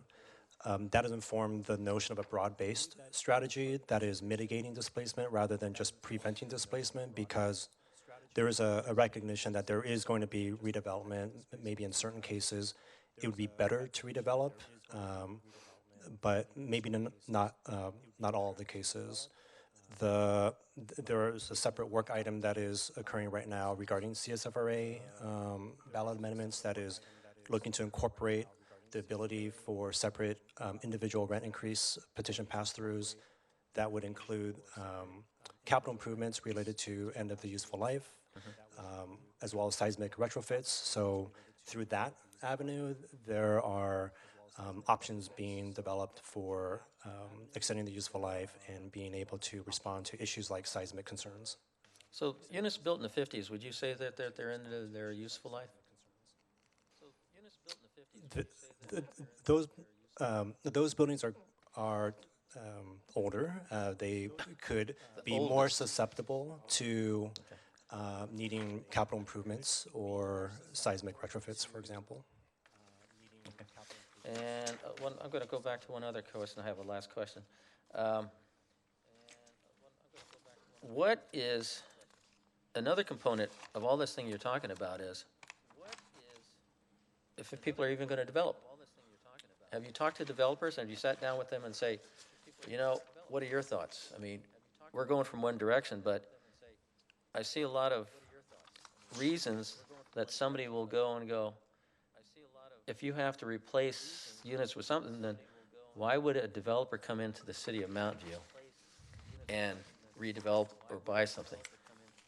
And I put that in context that you mentioned in the report that limited resources for development are going to other cities. Other cities' developers are going, development's going up, ours is going down. So what are we doing? Is part of our deal is to find a balance to incentivize development, but also protect the tenant relocation.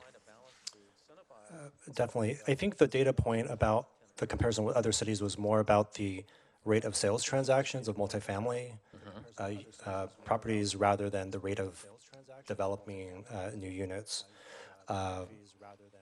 As part of next steps, it would be to initiate public outreach, and I believe, as mentioned in the report, it would include developers as part of that process. We do know that the issue of displacement has come about because it's involved several developments that included demolition of CSFRA units. So what you're referring to in terms of a program that would facilitate development while still addressing the issues of displacement is the goal of this broad-based strategy. Okay, because everything I've seen is a sort of a barrier or a burden, a concern to development because of a lot of the requirements that we're putting on. So I'm concerned about that. But so now that you answered those questions in page 14, item 1, evaluation of new stock and so forth. A key potential strategy to prevent displacement is acquiring existing rental housing stock. So I just want to keep harping on that because it's easily missed. Yeah, I support everything that you're doing. Yes to the evaluation, everything. I think it's great. As a small business owner,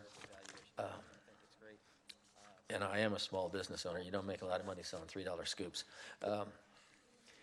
The labor force is really important, trying to keep that workforce housing. And that's why I keep harping on Silicon Valley at home. They come in and they say, yeah, do. But I like to see some money behind what they're talking about. And it's not a cheap shot, but they've been talking to us for a long time. And I guess I'm getting a cranky old man. I'm getting frustrated. And hearing groups come to us and say, do this, and I say, you have the funds, and they don't help us. But yeah, hopefully. So workforce housing is very important to small businesses like myself, and it's and this is one way to encourage it. And the sooner we can buy units, I'm harping on buy units, because then we have complete control. We can do immediate, rapid rehousing. We can determine who stays in it. And it just gives, to me, more flexibility, and we get rental income that will help keep that project sustainable over time. So, yes. Thank you. So I also appreciate all the work that was put into this. I absolutely support the key principles. I also support evaluation of the programs and policies that are listed here, but I did have a couple of comments about those. And I do think it's important to have it all come back at the same time because so many of these are related. And we might be giving folks options. And so if we only have a portion of the option that we're talking about, I feel like we need the other options so we can discuss how we really want those to all fit together or not fit together. So I'm supportive of having them all come back at the same time.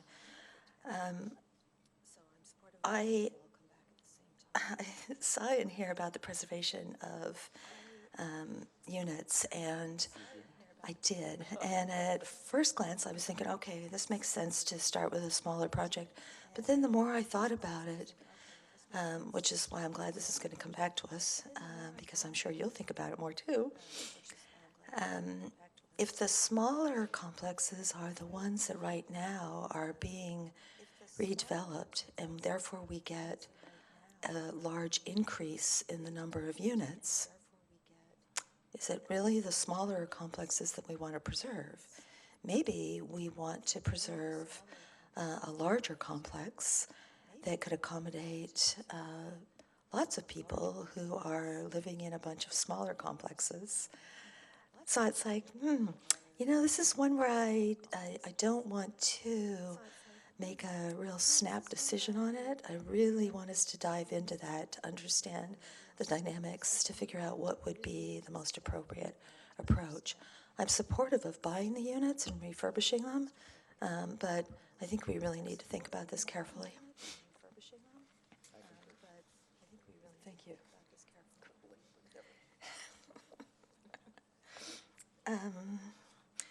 So actually, maybe you could have an example of those different approaches when we talk about this again. In terms of the net loss, I was also thinking, now that the state has defined what net loss means, thinking about, well, if we had a different definition, how would that work? And would a different definition be one that is used after SB 330 in 5 years doesn't apply anymore? It's for 5 years, right? SB 330, yeah. So I feel like we need to think about how that might work. The right of first return provisions I also think is a good one, but I think it might be challenging under certain circumstances. And so that's another one where I feel like I really want to understand the implications. We often talk about how we don't want unintended consequences, or we don't want very predictable consequences that are not good. And so thinking this through a little bit more, I think, will be really important. When it comes to the TREO, I hadn't thought about some of the items that Councilmember Ramirez talked about in terms of, we've heard some things over the past year or so that we've put into the conditions of approval. And some of those I think might be appropriate to come back sooner rather than later. But I'm a little bit concerned about other aspects of the TREO being proposed to be changed without thinking of them in terms of all of the different options that we're looking at here. So there might be some that I think are okay, but again, let's really think about that. When it comes to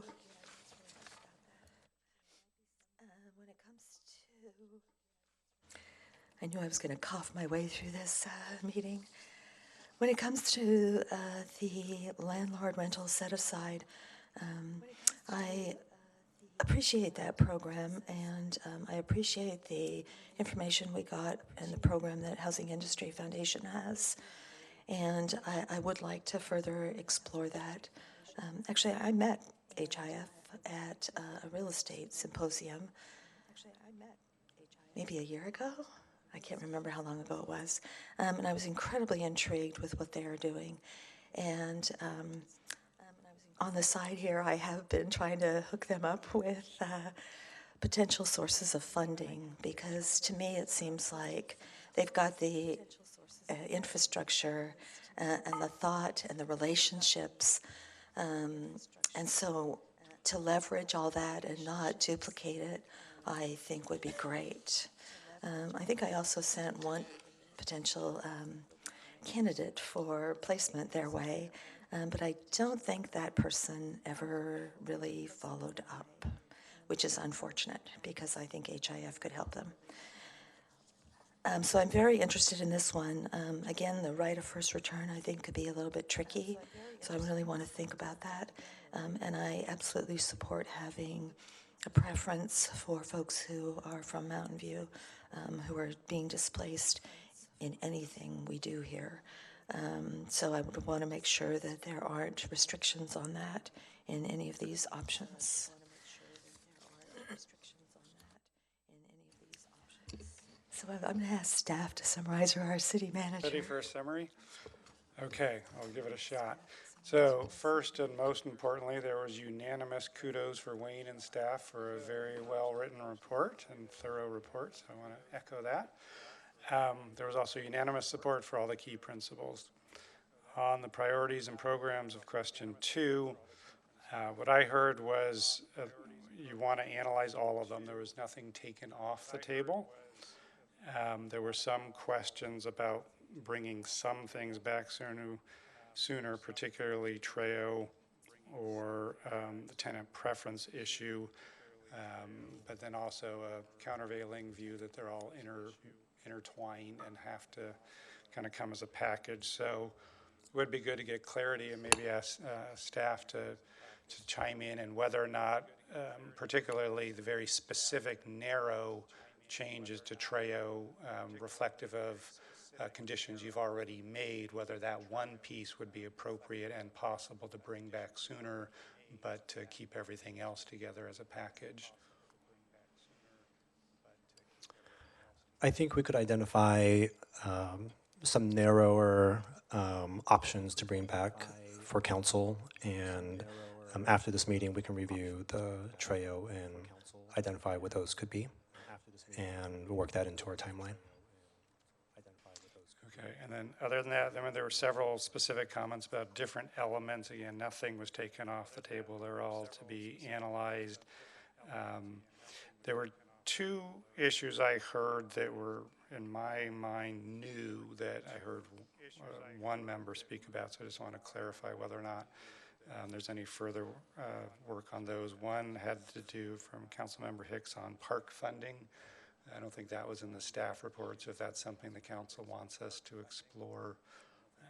And the other one, Councilmember Kamei, I didn't get all the details, something about some London programs that you were interested in, and whether or not those should be explored. Other than that, I think it was more just analyzing all the options and coming back with more information. So let's check in on are folks supportive of looking at park funding? Councilmember Hicks's suggestion. I think. Just look at it for, I'm not very committed to, it's not that I have radical changes in park funding that I'm driving, but just to look, to see if it's providing a disincentive or incentive, and whether we want to tweak it in any way. Because when you add ADUs, you don't have to give park funding. When you, I think when you do the same number of units, you don't have to. So I strongly support parks and park funding, but just to see if there's some inconsistency as this has evolved. If I may sort of try to explain the concern, it could be that if you have units that are demolished and replaced for 1-to-1, they don't have to pay park in lieu fees. But if you have an industrial area that's converting to residential, they do. So there's a built-in incentive to demolish units because one might argue, and build a different kind of unit in order to avoid that park fee. That was my understanding of the park fee issue and how it affects the ability or incentive to build or not build. If I'm mistaken, you could let me know. In the case of ADUs and BMRs, they do get a break, so that's across the board, and it's fairly even. So just, I believe we came to council not too long ago with some preliminary assessment of the park and lieu fee and changes to it. So if there's council interest, we can wrap this into what we bring back. But as I recall, there were a number of components of that already. Councilmember Ramirez. Yeah, so basically echoing the city manager's comments, I feel like we've already provided direction on the park issue, and I'm not sure that's wholly relevant here. So, I mean, I guess continuing with that effort, there may be some solution to that issue, but I feel like that's distinct from this work. But I did want to provide comments on Councilmember Kamei's idea. So I'm interested in exploring that program, and it sounds similar, substantially, correct me if I'm wrong, with what Councilmember Clark was proposing about sort of right to purchase first, right of refusal. So I know it's kind of broad, but I would be interested in fleshing that out and determining what the feasibility of that kind of a program. Vice Mayor Abikoga. Yes, so in regards to park fees, we've talked about park fees a lot, so I think we're moving in a direction. But the one area that I would have a question about is under SB 330 with this replacement of the rent-controlled units. Would that change anything with the fees? But in terms of I guess the comment that was made, frankly, we only have so much industrial land left, so it's not really going to make much of a difference, to be honest. We're an infill city at this point, so that's just the nature of our community. So I'm not really interested in looking at the park fees other than how SB 330 might affect it. And I'm fine with looking at housing purchase. Yeah, I would agree. I'm interested in looking at the like rent to own or similar programs, and then I'm okay with what we've already provided direction on in terms of the park fees. I feel like there's so many other things we could look at. I'd rather just focus on those and not start down another path. I'd rather just focus on those and not start down another path. I think from our perspective, we have enough clarity. Are you guys good over there? Okay, great. Thank you again. This was a lot of great information, and I appreciate you bringing it forward in such a timely manner. I look forward to the next discussion. So thank you. So we will adjourn the study session and then call the regular meeting to order. And we're just going to keep on going here. So we're not going to take a break yet because we've got a couple of kind of short items that I think we can get through. So we'll call the regular meeting to order, and we will start with the Pledge of Allegiance. If you will join me. And we will start with the Pledge of Allegiance. If you will join me.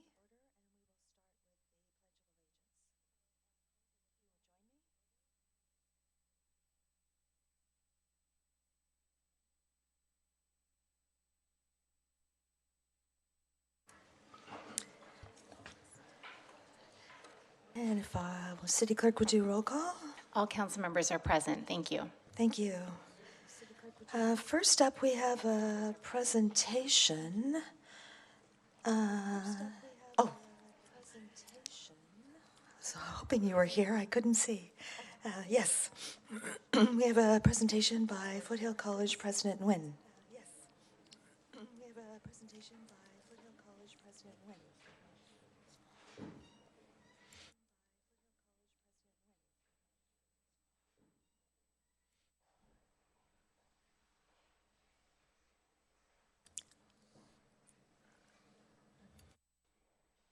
Good evening, council members. My name is Tweety Nguyen. I'm president of Foothill College. Good evening also to our city manager and staff and members of the public.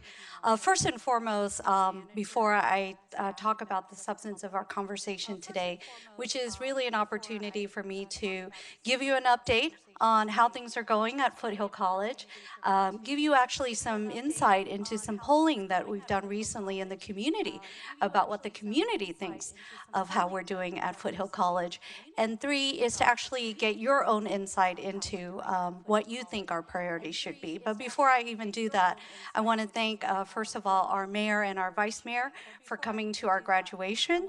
In the last 2 years, we have really been making an effort. I started this tradition of town gown relationship and having council members from our respective cities to be on the platform at graduation, and it means a lot to have you represent the city in that manner. So thank you so much. And it tears me that our city manager is retiring, but I do want to let you know how much our college appreciates his friendship. He has definitely been a friend to our college and our students. In fact, a year and a half ago, he met with our students to coach them through housing and homelessness issues. So thank you so much, Dan Rich, city manager. So how are things at Foothill College going? Well, we're doing really well. We passed our 60th anniversary year, and you may have seen a lot of news about us lately. One of it involves, this is the 3rd time we're ranked #1 California Community College, and #8 in the country for adult learners by Washington Monthly, which is sort of seen as that version of U.S. News and World Reports in terms of ranking of community colleges. So we're very proud of that, and I hope you do also, because this is your community college. We also have been doing some really extraordinary things around providing affordable college, including free college.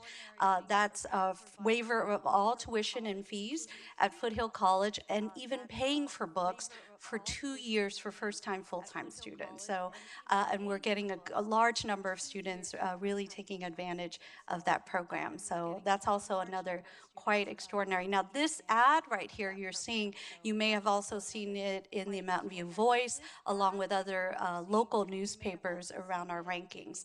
#1 online community college in the state, #1 safest college, whether it be a community college or a 4-year university in the state of California. So we're also quite proud of the varying types of rankings that shows how well we're doing. The Chronicle of Higher Education also ranked as #1 in California for graduation, #2 in the country. And for students of color, it's also quite impressive where we're at too. So I know that's really important for you in terms of vulnerable populations. And I really appreciate the kind of goals that you're setting. We also actually, nearly half of our students are now online. With our growth in online, about 23 years ago, we became the first community college in the state, and we even believe in the country, to offer distance education. And that legacy has definitely shown itself with nearly half of our students now online. And students can take 39 degrees strictly online. So we're very, very proud of our accessibility in that regard too. The other thing that we're doing is service leadership, and this concept of harnessing students' leadership voice and their leadership skills through the service of others. I know yesterday you honored folks who have served. Congratulations, Vice Mayor and others. And I follow her on Twitter, so I know that part. So, you know, this is really something we want to really instill in our students, that our community college is not just, you know, for lack of a better word, an assembly line you go through, get your degree and go, but really is also a place for you to serve and lead. And in fact, our students have done extraordinary work statewide in bringing the issues of student homelessness to the statewide platform. And you may have seen it in bills such as Mark Berman's bill and other bills around the issue of student homelessness. So we're very proud of what our students have done. And in fact, I will be passing out a little lunch box container trinket for you. And it is our way to honor our students around hunger and homelessness. This is the trips that our students are doing on service leadership. And I want to just show you a little bit here. All right. Can't quite press the video. Okay, I'll just tell you what the video does. The video is our transfer video, and it talks about a number of students who have transferred. In fact, we always have an impressive. Foothill and De Anza Community College District is the #1 district transferring to the UC system. And Foothill College alone, for instance, this year, nationally, Stanford enrolled this year 20 students nationally from community colleges, 3 from Foothill. Last year, nationally, Stanford accepted 21 students from community colleges, 3 also from Foothill. So we're very, very proud of the kind of transfer that we're doing at our college. We do a lot of work around Veterans Resource Center. This is our mural. We also do a lot of work around strong workforce. You may have started seeing the ads here in Mountain View Voice, and we are the college in the Bay Area that has received the most gold star from the state for our workforce programs. And it's because we are being able to ensure that they have employment at the end and also livable wage types of employment. So very, very proud of our gold star. Now, what have we learned from some polling that we did in the community? And this is what we learned. What we learned is our community really, really respects our track record. They know how well and how well ranked we are. And so the excellence, the innovation, as a district, we annually educate 60,000 students. In fact, Foothill College alone is about the same size as Stanford undergraduate and graduate. Although I often say to them, I'd love to have their endowment, but that's another story.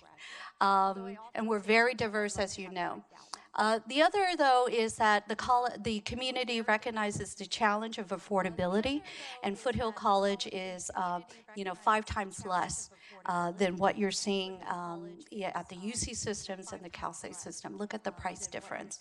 So you can tell, and now, if you're full-time, first-time full-time, you can go to college for free, and we're even paying for your book. So this is just really extraordinary how much our college is making college accessible.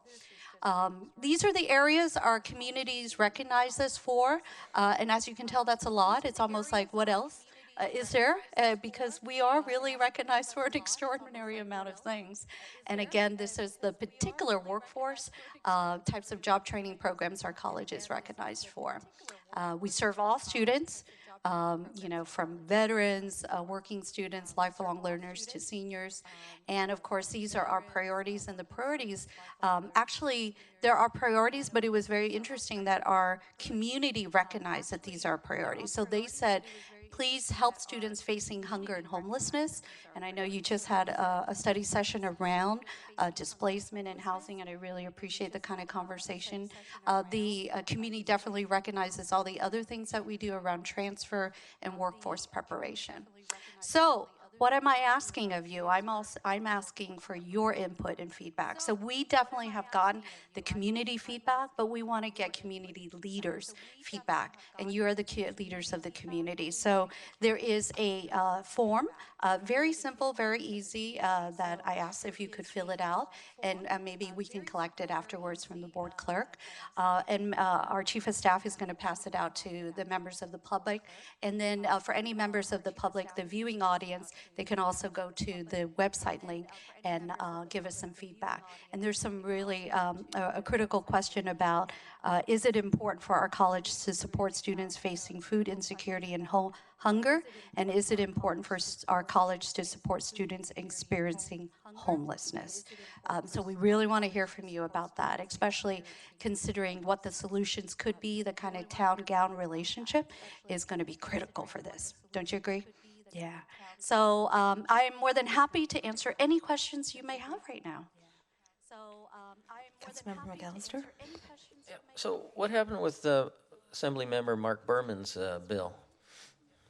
So the bill was in Appropriations Committee, and it did get out, but it had significant revisions that the Assembly member felt that it watered down the bill too much for him, and so he voluntarily withdrew the bill, and it's now becoming potentially a 2-year bill. So he presented a bill. People wanted to get their own little bills involved, but so they tacked it on to his bill, and so it just sort of went away from the intent of the bill is what happened? If I recall correctly, there were amendments from the Appropriations Committee that essentially added exceptions or certain comments around overnight parking near a school, a K-12 school, things like that, that for him, it was too much watering down, and so he'd rather pull the bill and get a fresh start. That was my understanding from his response back as to why he pulled the bill. Okay, thank you. Yes. I don't see anyone else in the queue for questions, so thank you very much. Yes, thank you, and look forward to your feedback. And I hope also a real possibility around partnership in the future, enhancing the issues of student homelessness and housing. So I look forward to working more with the council. Sounds good? Yes, thank you so much. Thank you very much. Appreciate it. Thank you so much. This is your little trinket, okay? So it's being passed. Thank you. Okay, next on the agenda is the consent calendar. These items will be approved by one motion unless any member of the council wishes to remove an item for discussion. Would any council member like to remove an item for discussion? Councilmember McAllister. So on 4.5. Go ahead. So my question was, I just wanted to get clarity that revise every other week garbage, because we had discussed that at prior times and we didn't, it didn't seem to pass the muster. And so, again, I was reading one of the questions, it's staff, and I guess you're going to come back and reevaluate that particular about every other week. And so just what new knowledge that you have that would cause this to take place? And I can go to the city manager for an answer. Lori, why don't you come up and answer it? But my recollection was when you looked at the zero waste program a while ago, there was a recognition that a number of new tools will be necessary to get to this, and depending on how we're doing on other things, this is one potential option in the future, but it would not be done without further exploration and review by the council. So how would that, oh, yes, so you had some follow-up on that? No, not unless you want to clarify. So, okay, so what tools, I mean, were those something that's going to be over time? I mean, there was a lot of feedback from the community saying this wasn't going to work, and so I was wondering why this is coming back again. Well, one of the, sorry, I'm Lori Topley, Solid Waste Program Manager. One of the things that we think could help in the future is as we invest in getting more people to move more materials from their garbage cart to the other carts, that we may find that people are realizing that they don't have that much to put out. So it could be something that would work in the future, and there may be more support for it then. But there are other ways to look at how to collect garbage less.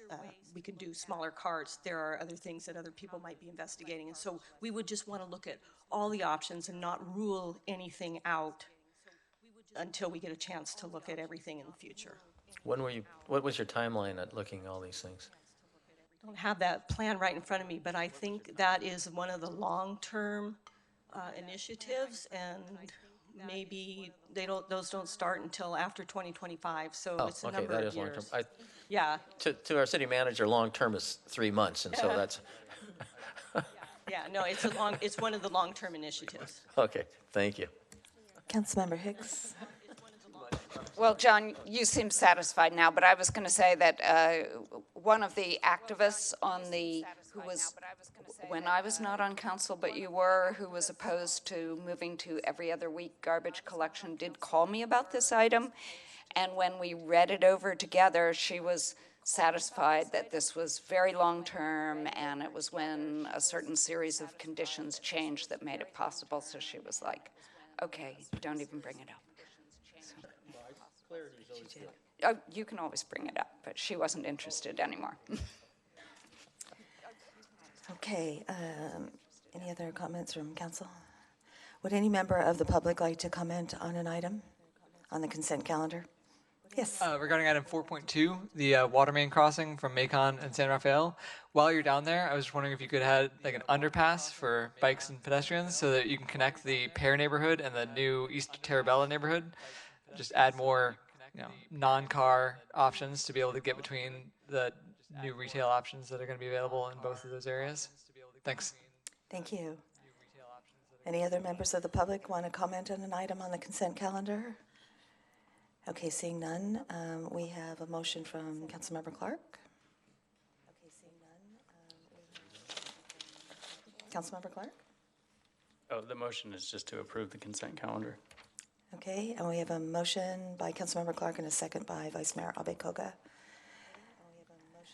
If there's no other comments, we'll call the question.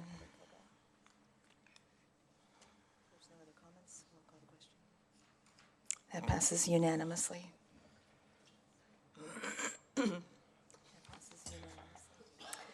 Next up is item 5, which is oral communications. This portion of the meeting is reserved for persons wishing to address the council on any matter not on the agenda. Speakers are allowed to speak on any topic for up to 3 minutes during this section, and state law prohibits the council from acting on non-agenda items. Can I see a show of hands of the folks who want to speak to the council on items not on the agenda? Okay, each speaker will have 2 minutes. If the first person could come up, and be sure to fill out a blue card either before or after you speak, and leave it with our city clerk. Come on up. Yeah. Good evening. Good evening, honorable council member. My name is Shabana Ansari. I'm a resident of Mountain View since 2016. October is a National Domestic Violence Awareness Month, and I stand here to talk about an epidemic that is pervasive in our homes, cities, state, country, and all over the world. Domestic violence is an ill that exists in all communities, irrespective of culture, religion, sexual orientation, financial status, and immigration realities. A survey administered by National Network to End Domestic Violence, also known as NNEDV, reveals that in 2018, in a 24-hour period, domestic violence service providers served approximately 75,000 individuals with their needs. In California itself, in a 24-hour period, the number of victims helped with various domestic violence-related services were 6,903. The need for comprehensive plan to address domestic violence in our communities is urgent, and we thank the City of Mountain View for providing much needed assistance in many areas, as well as requests to stepping up the effort. I volunteer with Maitri, a women-led organization with 28 years of experience in the San Francisco Bay Area, serving the South Asian communities. Maitri prides itself on its culturally responsive and linguistically appropriate services and is regarded as a community expert in this field. We request the City of Mountain View to join organizations around the state of California commemorating October as a Domestic Violence Awareness Month and initiate the following activities. 1. Evaluating and improving current language access in the field. 2. Offering training on cultural responsiveness to various local government employees and agencies. 3. Involving non-governmental organizations as thought partners while planning city activities. 4. Uplifting the voices of the minority groups whenever possible as they lack representation in committees and other policy-making spaces. And last but not the least, create a safety net for vulnerable immigrants so that they feel free to seek assistance when needed. Thank you For your time. Thank you. Next, please. Next, please. Good evening, Mayor, Council, and staff. My name is Papia Gamblin, and I'm with Platinum Advisors, a consultant for the Valley Transportation Authority. The Valley Transportation Authority has retained RSM to perform an independent study to evaluate VTA's governance practices. Platinum Advisors was retained to assist with the robust community outreach. I am here tonight to invite the public to participate and provide feedback on how VTA is governing in relation to bus ridership, light rail, highways, bike and pedestrian pathways, and county-wide transportation planning and congestion management. There are several platforms available for the community to engage and participate that we would like to share.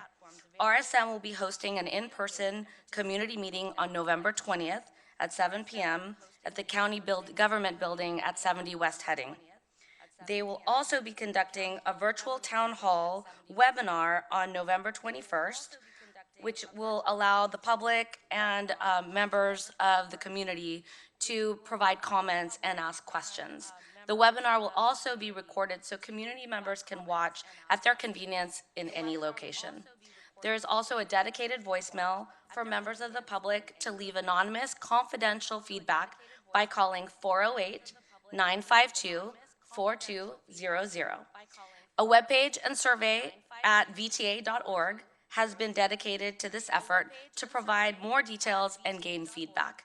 RSM's findings and recommendations will be presented at the December 18th Ad Hoc Board Enhancement Committee meeting. Further information on this is available at the VTA website. Our team will present this same information at every city council meeting and at the county, and our goal is to promote an in-person and virtual town hall meeting to gain the maximum amount of participation. Thank you. We will be sharing this information with the city clerk so that you can receive it electronically. I'm not sure if you have a question or a I comment. do. I have a question. Oh, yes. Hello there. Is this one of the first times in a long while that the VTA has reached out to the community to let them give their input and how they feel the board is governed and how it's made up and is it effective and so forth? It has been quite some time. It's probably been, VTA has outreach to the community on a number of projects, whether that's a localized project or community at large. But with regards to governance, this is, I think, one of the first times in quite some time. Okay, so for all those people that always complain about VTA doesn't give them a ride or doesn't provide service to them in this area, this is a great opportunity then to participate in feedback to the VTA? Absolutely. Thank you. Thank you. Thank you. Next, please. Good evening, everybody. My name is Maria Marroquin, and with me are today 3 people who live currently in Crisanto. And I just want to bring again to your attention that the citations that they have been receiving has been impacting tremendously their lives. So, vengan, por favor. So first is Manuel. So he wants to share, and I'm going to translate briefly what is getting through in order to pay this citation. Is this one. Hola, muy buenas noches. Mi nombre es Manuel Recinos. El motivo de estar acá porque vivo en Arbis, en Crisanto Avenue, y estoy padeciendo de una hernia, estoy deshabilitado hasta diciembre. Y el viernes me obtuvieron un ticket de $98 y por no movernos, no tengo licencia para mover la motorhome, tengo que buscar a alguien que la mueva. Sería porque hay que movernos cada 72 horas. Yo pienso que sería conveniente si nos moviéramos cada mes o si una opción también de poder nosotros limpiar las calles para evitar de que nos estemos moviendo cada rato. Okay, his name is Manuel Recinos. He lives in Crisanto, and he is, has hurt in his job, so he is not able to work until December. So he just get a citation for $98 for is not able to move because he has no driver license, and he needs to find somebody who can move the vehicle for him. And he also suggests like they or he commit to keep the street clean if they can clean it just continuously, and could be different situation if they need to move at least every month. So we don't have a lot of time, so I need to push a little bit. So we don't have a lot of time, so I need to push a little bit. Buenas noches. Yo me llamo Cristóbal Sánchez y vengo de parte del Centro Obrero, de Granero, de ahí de Mountain View, de la calle Escuela Crisanto, donde está la directora de nosotros. Entonces, nosotros venimos a ver si ustedes nos pueden ayudar con el problema de los tickets. y de mover las trailers cada 72 horas. Y ahí no se puede hacer eso porque están una trailer atrás de la otra. Y nosotros venimos a ver si con la ciudad y la policía se puede mantener uno que sea un mes y nosotros barremos la calle. So his name is Cristobal. So he is a day laborer. He works to the day worker center, and he appointed like as a director of there. So he also suggests about just to move at least once a month, and he commit himself also to clean the street. And pretty much he's asking you your support and also the police department, and also to be avoiding the citations because it's very detrimental for them.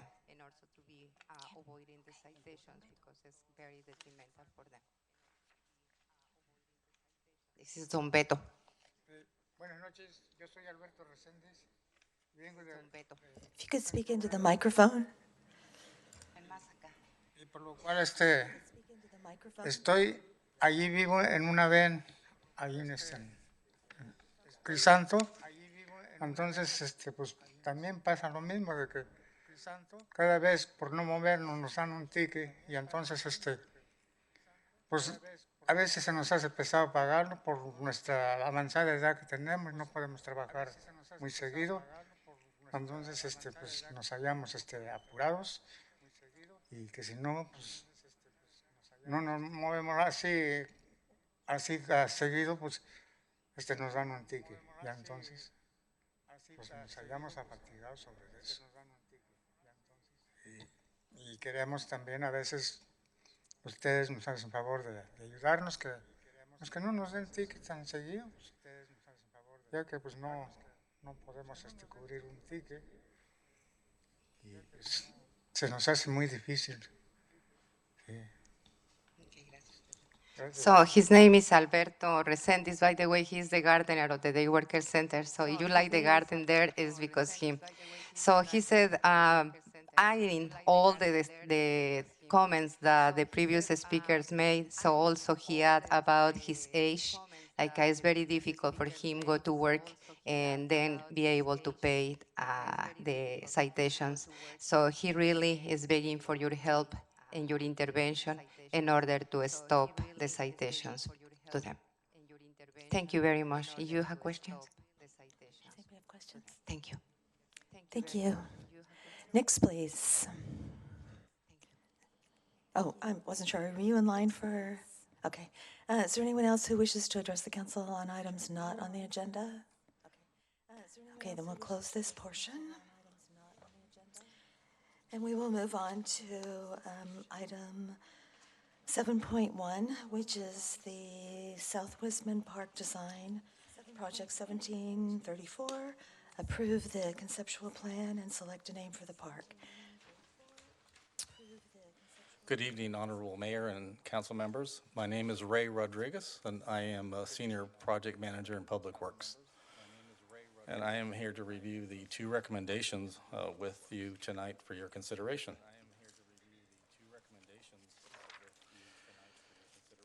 The future park site shown here in the red area is located in the South Wisman Precise Plan area, which that plan envisioned a 3-acre neighborhood park to include playfields. The larger site opens up the park to more possibilities not available in many parks and is intended to serve a larger geographic area. I'll discuss those possibilities later in this presentation when I discuss the recommended concept. But in 2015, Council approved permits and the associated conditions of approval for the developments at Ferguson Drive. The area is shown here within the blue lines. One of the conditions included dedication of 2.76 acres for a future park, and there were visions at that time for soccer fields. A closer look at the park site shows residential units on the left side of the site, that all those units have doors that facing the future park. There's a private walkway and a landscape buffer between the walkway and the park itself. The red shading on the 3 sides signifies the improvements provided by the developer, including landscaping, sidewalks, and a public bike path. There's a light rail trail accessible on the other side of the light rail tracks to the north there, that's accessible via the at-grade crossing, and that trail will lead to the Wisman and Middlefield VTA stations. For outreach, there were 2 community meetings held to obtain input on the park. In April, about 50 people attended the first meeting, where we reviewed 2 possible park concepts that were mainly focused on soccer fields, but they also included restrooms and play areas. The two concepts modified the layouts of the soccer fields themselves. At the meeting, while the majority of residents did not support soccer fields, they did provide input on amenities. At the second meeting in June, 3 concepts were reviewed with the 65 attendees. Following a discussion, voting, attendees selected a preferred concept with some modifications. The concept was revised and based on the community input, and staff presented it to the Parks and Recreation Commission in September. The Parks and Recreation Commission then unanimously approved the preferred concept, which you will have for consideration tonight. This is the recommended concept plan, reflecting those changes. The concept includes a large open turf area surrounded by trees. The circular area on the right includes space for play areas, barbecue and picnic tables, and stationary exercise equipment. There's also a unisex restroom building on the site, a full-size basketball court, and an enclosed dog area. These amenities are generally unique to the neighborhood parks and not typically found in many parks, with the exception of the play area and sometimes exercise equipment. Staff recommends a few additional modifications shown in the concept that include the following. There's a recommendation to split the dog area into large and small dog area for safety reasons, and to install a pergola for shade where the fence divides the 2 spaces. There will also be picnic tables and a water fountain, which will include a pet fountain as well. And we have also heard from some of the residents that they'd like to have just a single dog area, not split. There's also mounding in the lawn area adjacent to the basketball court. This would allow users of the park to watch a basketball game and kind of be elevated in that area. The project also will include public art, because the construction budget is over $1 million. In fact, it is $3 million. Following tonight's meeting, staff will take the recommended park concept to the Visual Arts Committee to begin the public art process. When staff returns to council for approval of plans and specs and authorized bidding next year, we will also bring the VAC's recommendation for public art. And that budget is about $30,000.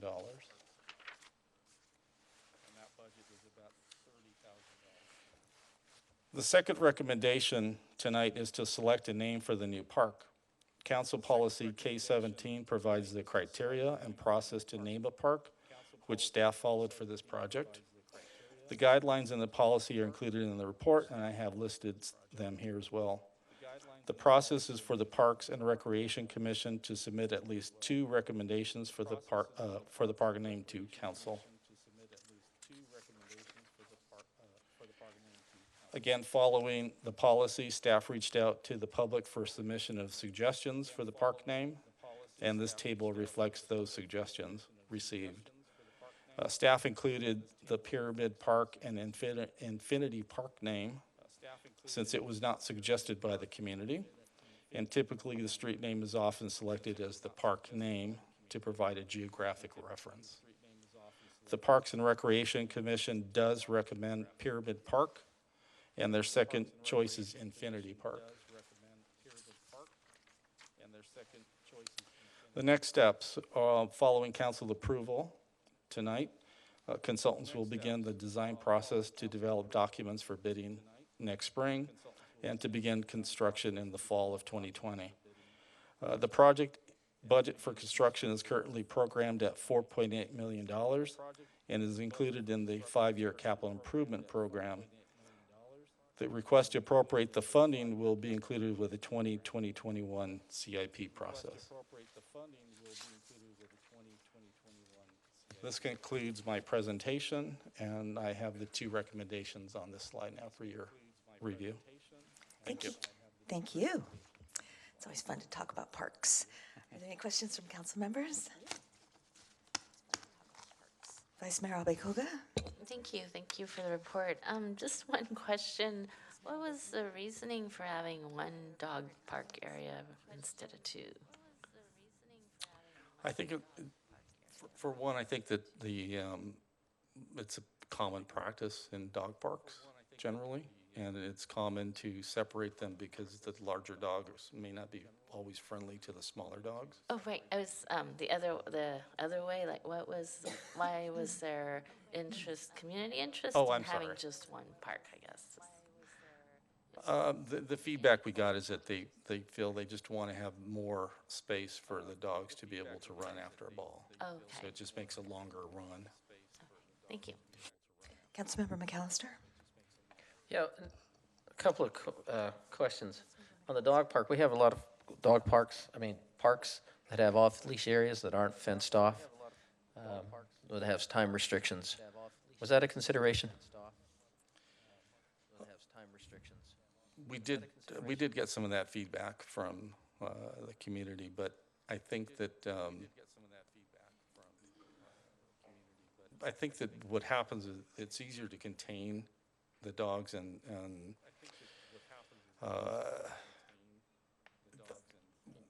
we find that the staff. I'll let John answer the question. Good evening, John Marchand, Community Services Director. As Ray was starting to say, is we heard loud and clear from the incoming residents and those that are already there that there is an interest for a specific dog park. We talked about the off-leash dog area as an option.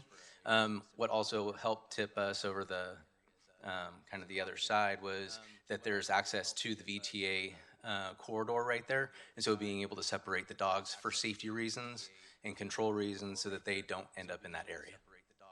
Okay.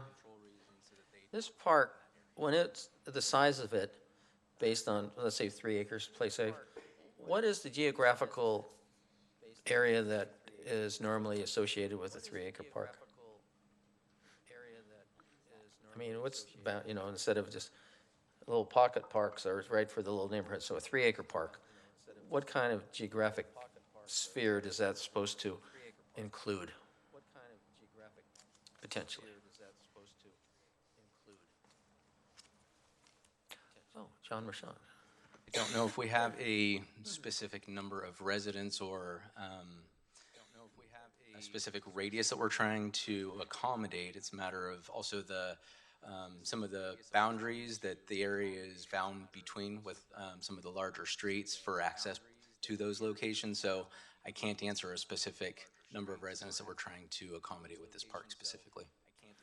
And related to soccer fields, do we have enough soccer fields, or not necessarily soccer fields, but anything that's a wide, large area that made people rule out that we have plenty of soccer, so we don't need one here?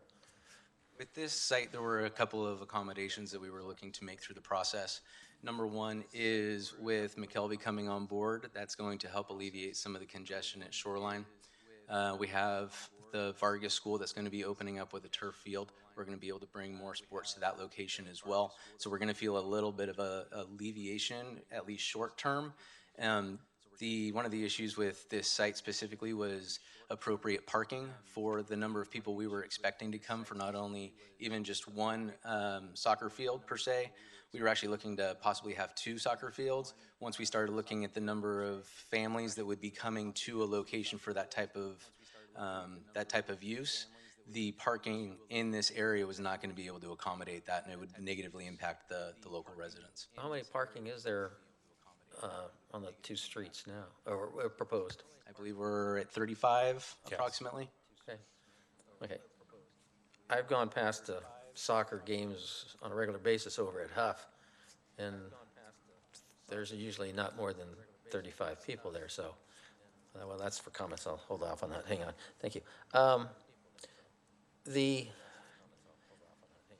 Is there a concern or consideration for other than just this particular neighborhood that this park is a size that maybe it may be too much designed for one particular area and not universal for the rest of the city? I mean, yeah, that's not a good question. Well, it's sort of like, it sounds like this park is, you're going by just the complete neighborhood around it versus it's large enough to allow other people throughout the city to come. So is it broad enough and use that other people throughout the city would use it versus you got a playground for 2, playground for 5, dog park for small and big, and so you're giving up a lot of stuff, or you're very descriptive of what you're putting in there. So is it? Well, I think if I understand what you're getting at. I hope you do.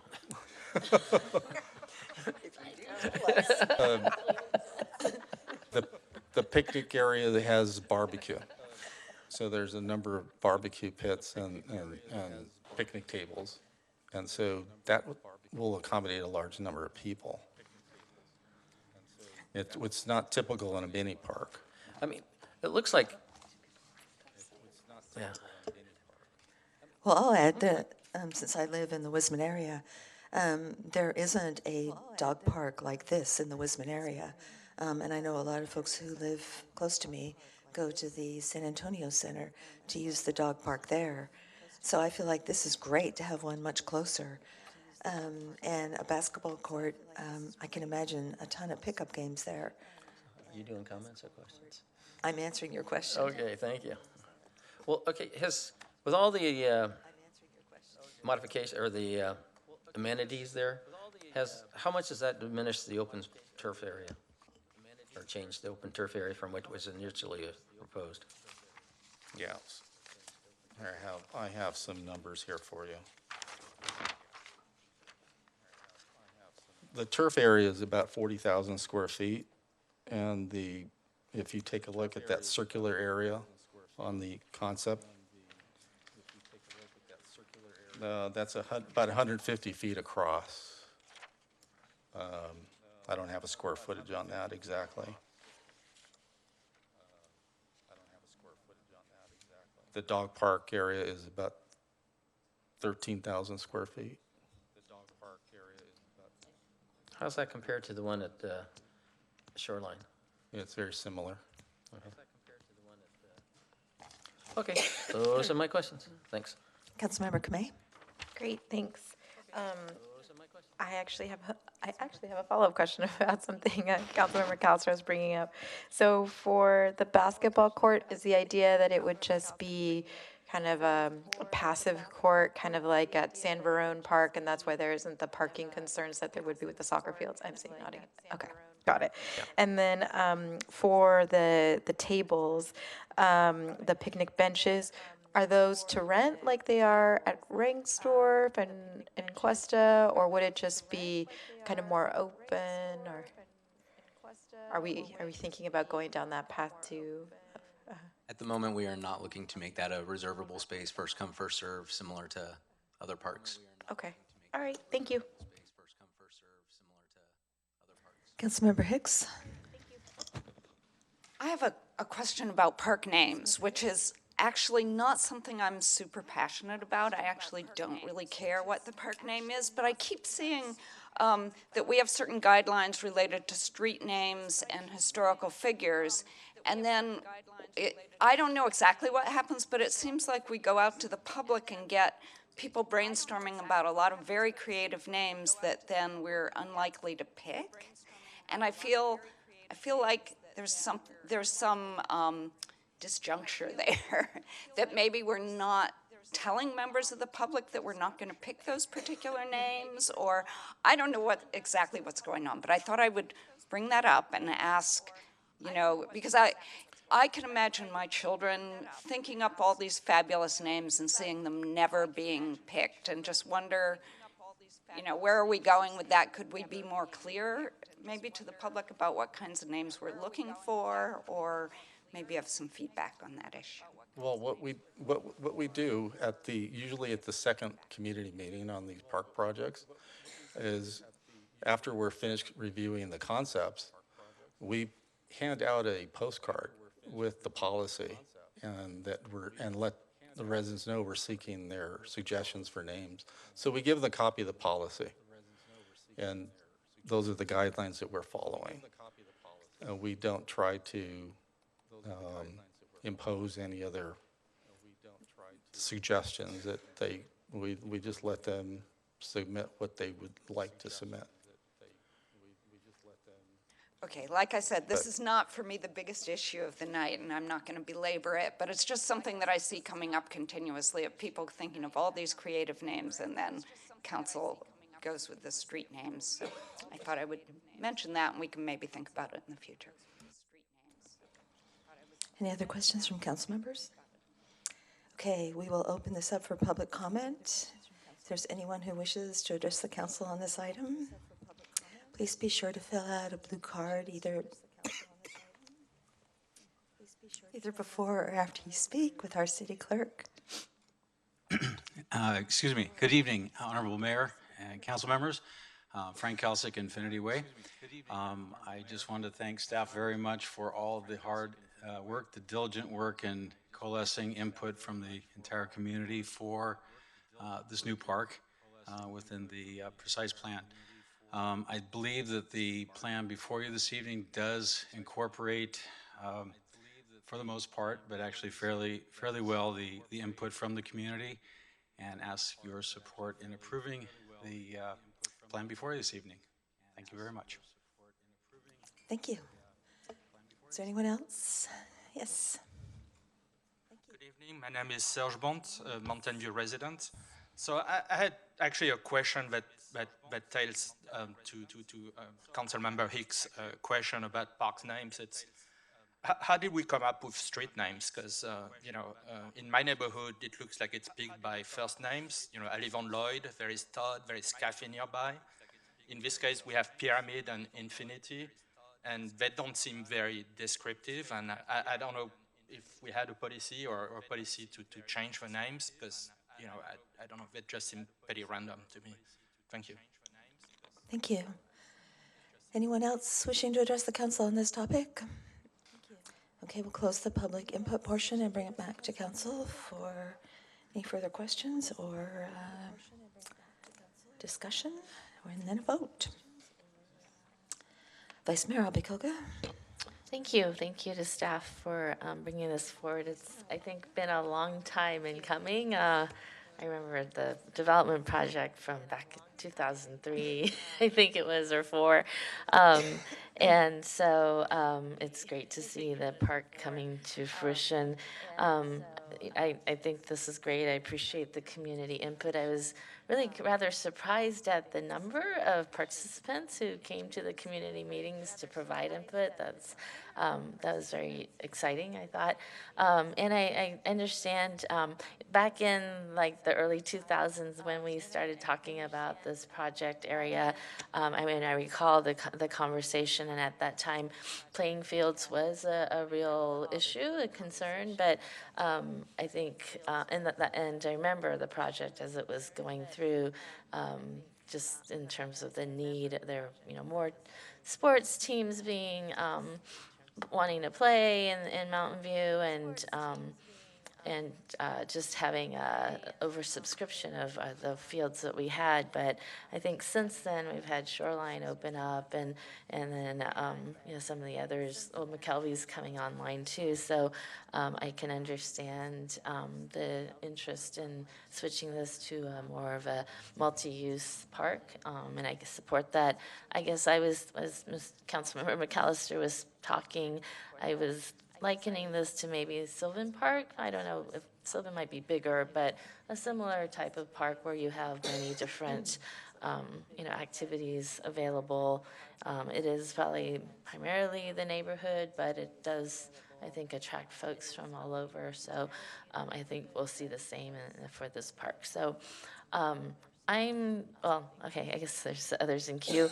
I'm fine with Pyramid. I preferred Infinity, but it looks like Pyramid's actually the bigger streets that fronts the park, so I'm fine to go with that name. So yeah, I'm happy to support it, make a motion when ready. Right. Councilmember McAllister. We're talking about names, and boy, you talk about historical family names, and somebody who's been in the area for years and decades, and family has deep roots, could have been an excellent name to go with. But I always like street names because they're always good. But the reason I was bringing up the parks again is, we're going to. I mean, we saw it as vision as a bigger area for recreation and for, there's soccer coming along, and there's rugby coming along, there's various other sports coming along. And as the city grows, our opportunity to get large open space is not very good. And we've seen that throughout all these other developments. And so when I saw this big open space, potentially 2 fields, or, flag football, whatever, I was saying this is great because we need them. And we've always had McKelvey, so I don't see how that is going to change use. If anything, it's probably going to be reduced a little bit because it's really restricted for baseball, and it's lit. But I don't think we're going to get that much difference. And then Shoreline, it's turf, and so we do have some opportunities, but we just don't have that many chances to get big, large open space areas, and that's why I was disappointed to see it. And I thought a little bit of it was the way it was designed was more specific to that neighborhood's wants versus the needs of the city. And that's what I probably was trying to say is, should we look at the needs of the city because it's a larger area versus a smaller park where it was tailored for those people, and it might be, construed as a private park in some regards. So that's my comments. But I sort of like Infinity myself because it was more of a direct shot off of Ferguson, but I could live with either one. Councilmember Clark. So I'm fine with the design. The name is tricky because there is Pyramid Way and Infinity Way, but the park is neither infinite nor full of pyramids. So because it has mounds. My preference between the two. The vice mayor's right. Pyramid Way is sort of the longer street, but I sort of like Infinity Way a little bit more. So I'm open to my colleague because and as Councilmember McAllister just said, that is the street that leads off of Ferguson. So if you're coming to visit, and not necessarily just walk in there from the neighborhood, then maybe that has some additional sway. But anyway, I can go either way on this one. I don't think we have any really standout obvious options. So I appreciate how many residents got involved in this process. It's astounding to see how many came to both the meetings, and I really appreciate that. And I appreciate staff hearing the input from the residents and making adjustments to the plans. I think this is a park that is very supported in the neighborhood, the greater neighborhood, and that's exciting to see. I think the dog park will be used by folks not just who live around there, but I think you'll see lots of people use that dog park. It seems like everybody has a dog, and it's a great social outlet for folks to go and take their dogs there, so I think it'll be well used. I would like to see the public art incorporated into the, I feel like I say this every time, sorry, the features and the fixtures. Kind of like we did at Wyandotte with the interesting bench. I prefer it integrated into things rather than standalone art. So while we have the chickens for Wyandotte, I would prefer not standalone. I also would like to give the direction now that we not only look at a 1% budget for art, but a 2% budget, so we have the option to see what additional items could be incorporated with double the amount of budget. And I prefer Pyramid Park. Infinity Park makes me think of Cupertino, since that's a major street in Cupertino, Infinity Way. So I actually prefer Pyramid Park, and I do prefer names. It's close. I feel like there's going to be confusion there. So I like ours to be distinctive, and I think it makes sense to have the streets, because then people know where it is if they just look up the street. So I'd like to stick with Pyramid Park. Councilmember Ramirez. Thank you. So I appreciate staff's work on this. I support the plan. I support the mayor's suggestion to explore additional art funding. The only, I guess, substantive comment I have is the park name is likely to influence the art that we see incorporated. So I don't have a strong preference between the two names, but I can see if we go with Pyramid Park, the Visual Arts Committee maybe taking that literally. So if you have, comfort with that, then, maybe it would be helpful to provide at least preliminary direction on if we go with Pyramid Park and we don't want to see pyramids literally, then maybe expressing that, or whatever the council prefers. That's really the only remark I have. Thank you. Councilmember Kamei. Great, thank you. I think that the mayor said it best when she said it's nice to look at a park. So, I appreciate staff's feedback and answers to my questions. I think that just kind of goes to show the importance and the priority that the community had in creating this, neighborhood park. And I would say that benefits the community overall, right? Because it'll be heavily utilized ideally.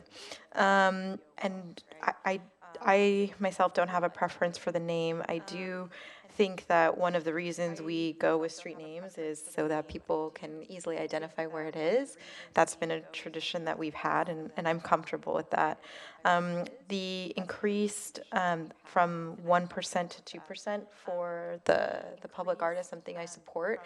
And I do like the idea of it being integrated versus standalone art. Thank you. So we have a motion by the Vice Mayor. Yes, so I will go ahead and make a motion to approve the Parks and Recs Commission's recommended conceptual plan for South Wisman Park Design Project 17-34, and I will go ahead and motion to select the name for the new park as Pyramid Way, and also include a 2% budget for the art. And personally, I think it might be interesting to see what might come out of a pyramid-themed park, but I won't put that in the motion, but as a comment. So the park would be Pyramid Park, not Pyramid Way. Yeah. It's on Pyramid Way. Oh, okay, yes, sorry. And I was think just reading the recommendation, yeah. but you're right. When I was when I was proposing an increase to the art budget, it was, let's look at a 1% and a 2%, so we see what we would get for additional budget. So not just increasing it automatically.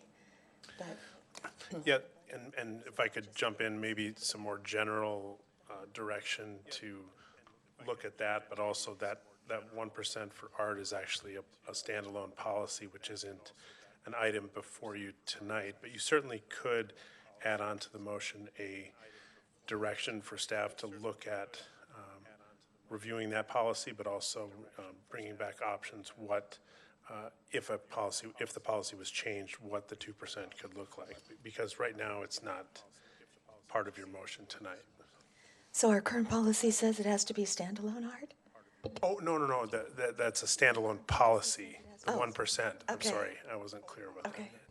So when we did was it Wyandotte? On another park, we did increase it to 2%. So how would that be Yeah, different I think the tonight? point is, this is not on the agenda tonight. The art is coming back as a separate item. So if you want to Okay. provide direction to consider 2% when it comes back, you can do that. You just Okay. can't take action on it tonight. Right. Okay, so it's so moved. Councilmember McAllister? I just wanted clarity on that. I mean, we're approving a CIP project. So to the art. So I'm a little confused about why we can't allocate funds the way we see fit. I'll let the attorney chime in if he disagrees, but it's not on the agenda and it's not part of the item. And the report explicitly says we'll come back with art later. And so the public doesn't have notice that you're taking action on art tonight. But we're looking at dollars that we're spending. When we're talking about the park, and isn't art incorporated into the park and conceptual design? You can provide direction to staff that when they come back to discuss the art, that we give you options for 2%. You cannot take action on that tonight. Councilmember Ramirez? Sorry, not to belabor the point, but for Mora Park, I think substantially similar direction was provided regarding an increased art budget. So is what you're suggesting how staff interpreted that direction from that park? Yeah, I mean, my recollection was that was similar, as you said, come back with options for what 1% and 2% look like when you bring the item back. Okay, thank you. So we have a motion. Oh, yes, sorry. Hi, I'm Lisa Al, Principal Civil Engineer. Just wanted to add that we actually don't have construction funding for the project yet, so it's going to be proposed in the spring CIP process, and then that could be considered in the project at that time for the art budget. Okay. No. Okay, we have a motion by the Vice Mayor, and I seconded it.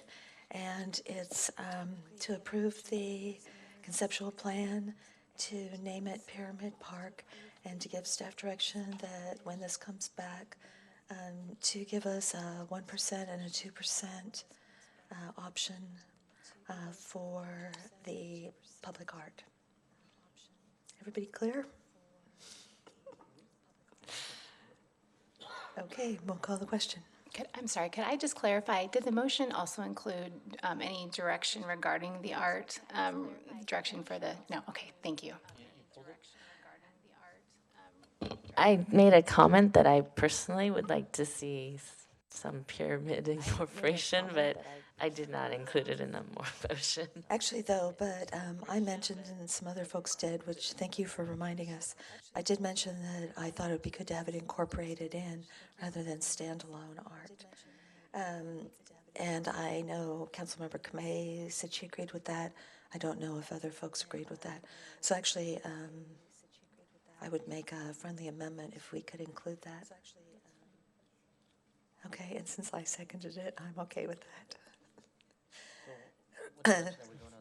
So the art is when it comes back to us, we would have, here's what 1% of the budget would get you in terms of public art, and here's what a 2% of the construction budget would get you for public art, and that the art would be mostly incorporated into the fixtures and items in the park rather than standalone art. What kind of discretion are we going to give the Visual Arts Committee? Do you want to direct them to incorporate the name, or? No, I'm just. I would like to, but I just wasn't sure everyone else was going that way. But I could see the play structure including a pyramid.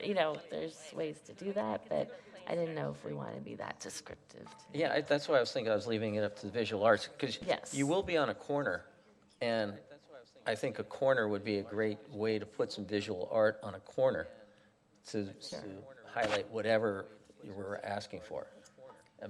And I would hate to preclude the opportunity to study something on a corner versus if it was incorporated in the park. And when you say incorporated in the park, I'm looking at everything is sort of along the VTA line.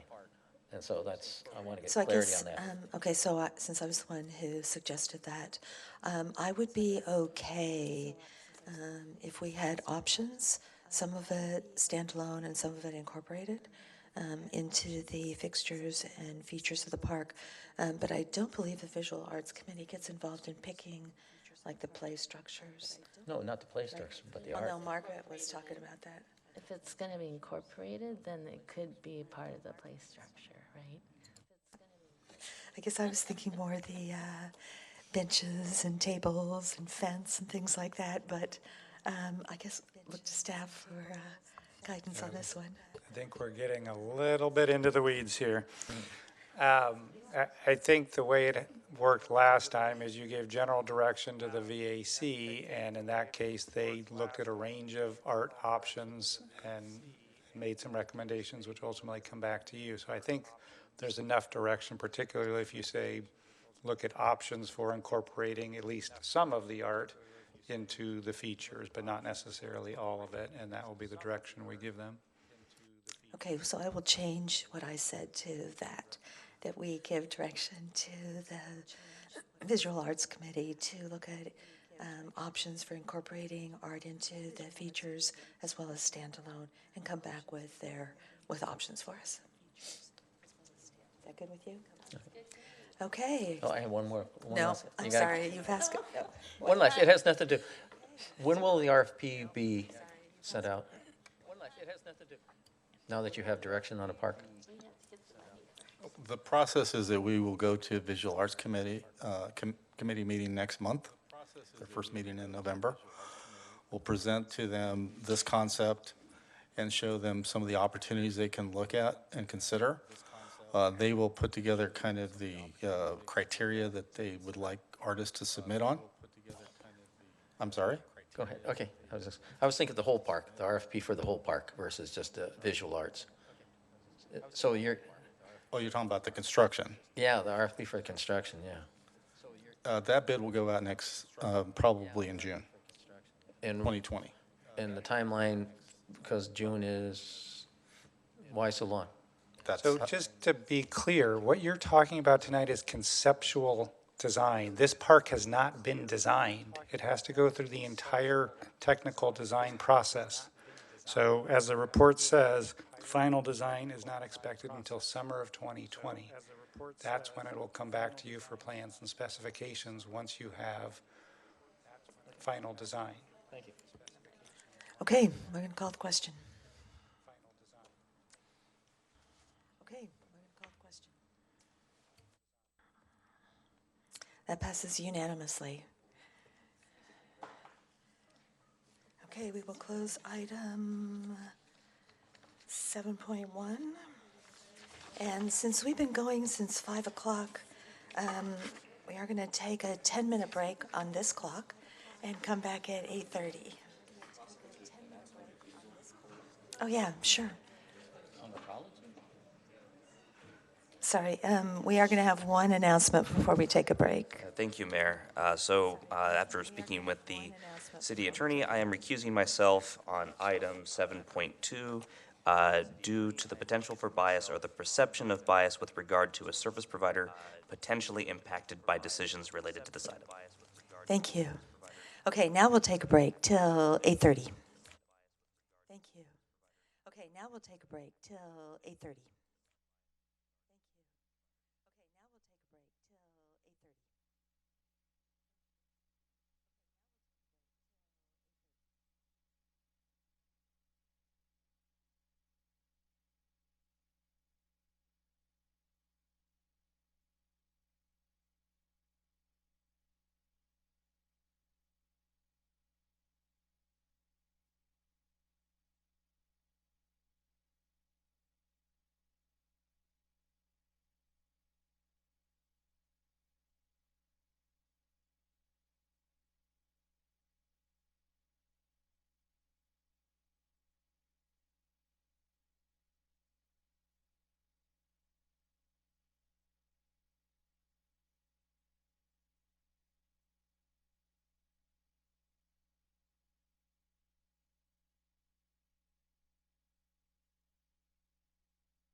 Okay, we'll call the meeting back to order, and we'll do item 7.2, which is procurement options for new solid waste agreements. And we will start with the staff presentation. Good evening, Mayor and Council members. I'm Lori Topley. I'm the Solid Waste Program Manager, and with me is Don Cameron, our Assistant Public Works Director. And we're here tonight to review options for developing new solid waste agreements. Mountain View's solid waste system is made up of services provided under 3 separate agreements at a cost of more than $26 million annually. All 3 agreements expire at the end of 2021, so it's now time to begin the process of establishing the new agreements. Recology provides collection services, composts organics from commercial customers, and operates a recycling center on Tarabella Avenue. The most recent agreement with Recology went into effect in 2013, and the current budgeted expense is $18 million. The Sunnyvale Materials Recovery and Transfer Station, also known as the SMART Station, processes our curbside recycling, processes trash to remove organics and recyclables, and then transfers the remaining trash to the landfill. This 30-year agreement dates back to 1991, and the current budgeted expense is $5.3 million. Disposal takes place at Kirby Canyon Landfill in South San Jose. This 30-year agreement with Waste Management also dates back to 1991, and the current budgeted expense is $3 million. The process to establish new solid waste agreements began with the preparation of a zero waste plan. The final plan was approved by Council earlier this evening, so thank you. The initiatives included in the plan will be considered when evaluating services for the new agreements. The next step in this process is for the Council to review procurement options to develop those new agreements. Once Council provides direction on a preferred option, staff will proceed with an evaluation and selection process with the goal of having the new agreements in place by the end of 2020. So Mountain View has essentially had, the same collection provider since 1940, based on benchmarking of 2018 collection costs at 10 agencies. It appears that the city is still receiving good value from the current agreement. Mountain View, Palo Alto, and Sunnyvale have a 30-year memorandum of understanding for the construction and operation of the SMART Station. Sunnyvale is the managing partner and operates the facility. And it's difficult to benchmark the processing costs because the arrangements can vary so widely by city, facility, and the range of services provided. All 3 SMART partner cities have 30-year agreements with Waste Management for disposal at the Kirby Canyon landfill. The garbage generated in the 3 cities is first brought to the SMART Station and then is later transferred in large trucks to the landfill. Current disposal cost for Mountain View is about $63 per ton. We don't have a lot of comparison points on cost, but we know that recent pricing offered to several other jurisdictions from Republic Services and Waste Management ranged between $43 and $55 per ton, depending on the length of the agreement. Staff has presented 3 procurement options for Council consideration. Under option 1, the city would negotiate new agreements directly with all of the current service providers. Under option 2, the city would undertake a single competitive procurement process for all the required services. And for option 3, the collection contract would be put out to bid, and the processing and landfill agreements would be negotiated directly with the current service providers. If the city chooses to negotiate with the existing service providers, in January, the Council would approve a scope of services for Recology to respond to, and also adopt a resolution authorizing SMART MOU negotiations. In June of 2020, the Council would review the status of the negotiations. If they are not progressing well, then at that time the city could revert to a bid process for any or all of the services.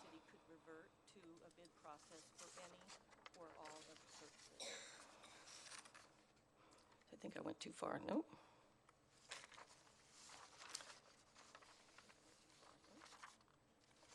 Sorry, I think I'm missing a slide that I wanted to. I'm sorry. Yes, I'm sorry. I do have the information there. I wanted just to tell you a few things about the waste management agreement under option 1. And that's because the landfill disposal is closely tied to the trash processing services. So we think it does make sense to entertain a negotiation with waste management if the city is also engaging in MOU discussions with Sunnyvale. So, and those negotiations can be done either by the city alone or in conjunction with Sunnyvale and other potential SMART partners. Option 2 is a single competitive bid process for all services. The council would review a bid package in January 2020. Staff would issue an RFP and undertake the evaluation process. The council would then select the preferred provider to negotiate with, and those new services would begin in October of 2021. For this option, it's important to consider the availability of other service providers. There are a number of companies providing collection services to cities located in Santa Clara County. Processing facilities are more limited. Green Waste Recovery and Republic Services both operate facilities in the county and might respond in a bid process. Sunnyvale is primarily interested in partnering with other jurisdictions and is not likely to respond to a city bid. For option 3, collection services would be put out to bid, while processing and disposal would be negotiated using the same process I outlined for option 1. However, the RFP for the collection services would not be issued until after the June 2020 negotiation status check-in with the council. That way, if it's decided at that time that either the processing or disposal services are to be bid, then the RFP can be issued as a package. Each of the options was evaluated based on 5 criteria. Diversion potential was based on the likelihood of the option to deliver the programs identified in the Zero Waste Plan. However, not all additional diversion anticipated by the plan can be achieved through collection and processing improvements. Legislation, behavior change, and consumer product changes are equally important considerations. Cost was evaluated relative to the other options, and risk relative to both operational issues and contractual terms. Facility capacity and availability and customer convenience were also evaluated. This table summarizes the results of the evaluation. The best ratings for each option are highlighted in red. Option 1 is ranked highest due to avoided risk of operational issues that can occur when changing service providers, assured processing capacity at the SMART station, and the customer convenience of having a disposal and recycling facility in close proximity to Mountain View. So while staff usually recommends a competitive bidding process to procure new services, there are unique circumstances with these solid waste services. Recology has provided good service to the city for many years, and their costs benchmark well. The SMART station is not a typical service provider and would not likely be available if a bid process is undertaken. For these reasons, staff is recommending option 1, which is to first negotiate with the existing service providers while retaining the ability to revert to a bid process if the negotiations are unsuccessful. So I'd be happy to answer any questions. And I also have Ruth Abbey and Kevin McCarthy from our consulting team here, and I may call on them to help me if needed. Thank you. Thank you. Are there any questions from council members? Councilmember McAllister. Yeah, thank you for calling. Getting a lot of help here tonight. No, I need it. So, a couple of questions that you presented a chart for us that benchmark collection costs, and Mountain View goes across the board as lowest. So, why would, I mean, and I sort of going along with staff recommendation, I mean, their benchmark costs are really, or the lowest, or pretty much average across the deal. So if we went out to bid, what advantage would we get? That people would lower their costs, try to match or something? That's possible. Also, we will be initiating some new, looking for some new services to is based on the zero waste plan. So there's an opportunity to, to price well additional things. Okay. Wasn't there, in the staff report, one company that came in low and that they went back to ask? Did I read that in the staff report? That they went out to bid and a company bid, and they came back for to renegotiate a contract? Was that in the staff report? For some reason, that just, or it could have been a different item, but I thought it was in this. There was an option that, a concern. I don't think I addressed that in this staff report. Are you saying that when you put something out to bid, it's possible that your existing provider might bring you a higher price? No. Oh, I'm sorry, I misunderstood. One of the reasons we're staying with the Recology is another company had bid on it somewhere else, and then they came back and wanted to renegotiate. Not with us, but with the other. Again, I could be mistaken, but I thought it was regarding the garbage. Okay, let me go to another question while we're doing that. On page 5, you say landfill disposal costs are included in the smart station expense noted above. And could you clarify that a little bit? Because if Waste Management does the disposal, and they're the landfill, but they're included in the start station expense. I'm trying to understand. Yeah, sorry. In the staff report, I included the $3 million that we pay for disposal and the $5.3 million that we pay for processing. Are in the staff report, those are noted as one expense. And the reason is because we actually pay the city of Sunnyvale for the landfill disposal, and they pay Waste Management. So I don't actually have a separate budget for Waste Management services. It's all in the smart. So when Waste Management goes to the smart station, they're picking up Mountain View's garbage, Sunnyvale's garbage, and Palo Alto's garbage? We actually take it to them. But yes, the garbage from all 3 cities is put in transfer trucks, and we take it to Kirby Canyon. Who's we? The smart station, the cities. We're responsible, the cities are responsible for delivering the garbage to Kirby Canyon. And then Kirby Canyon, they just collect because we drop it there. That's how they get their money. Yes. Oh, okay. For some reason, I thought Waste Management was delivering it from one point. Okay, that helps the confusion a little bit there. And I recently saw a letter from the mayor of Sunnyvale saying that they wanted to talk about negotiations or continue. There was some concern about the smart city, smart station, and that we're doing some negotiations with them or remodeling it or something like that? Well, so when the Smart Station MOU expires, it was long anticipated that facility would be upgraded, and that there would be additional capital expenditures. And so the process that's been going on so far is to look at what those options might be, what the long-term costs might be, and we wanted that information in order to feel comfortable recommending to the council that we keep going and go further. Okay. So that's the process that's been done to date. Okay. Is there a new law on the disposal that is going to be implemented or that we're supposed to be implementing now or very soon? Yeah, so the state is right now drafting new regulations as a part of SB 1383, and those regulations will require us to get more organics out of the garbage. And there might be various ways to do that, but essentially think of it as a mandate. We're going to have to mandate our customers to separate their food scraps and food soiled paper. And one of the things that could assist us with that, meeting those regulations, is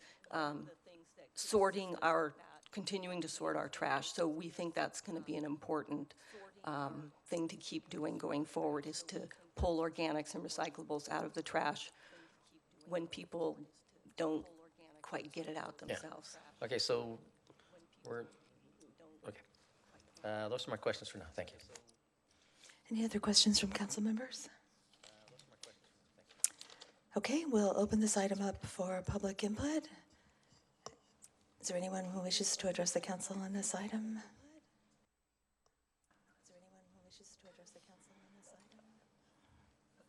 You can fill out a blue card before or after you speak, but come on up to the microphone. Thank you. Good evening. My name is Hala Al-Shawani. And just one thing I'd like to mention to Lori. Palo Alto, about 2 years ago, experimented with electric garbage truck collection, or using electric garbage trucks. I would love to see that recommendation in the negotiations with the waste management company, if it's feasible, and it's in alignment with reducing greenhouse gas emissions from transportations, and kind of all links together. So that's it. Thank you. Thank you. Is there anyone else who wishes to address the council on this item? Thank you. Anyone else who wishes to address the council? And are there others after this gentleman? If you could please line up over there, that'd be great. All of us lined up. Michael Gross from Zanker Recycling.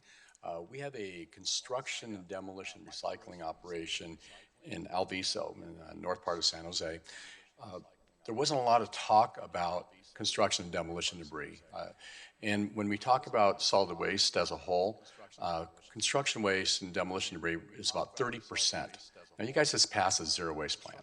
So you kind of see the writing on the wall here.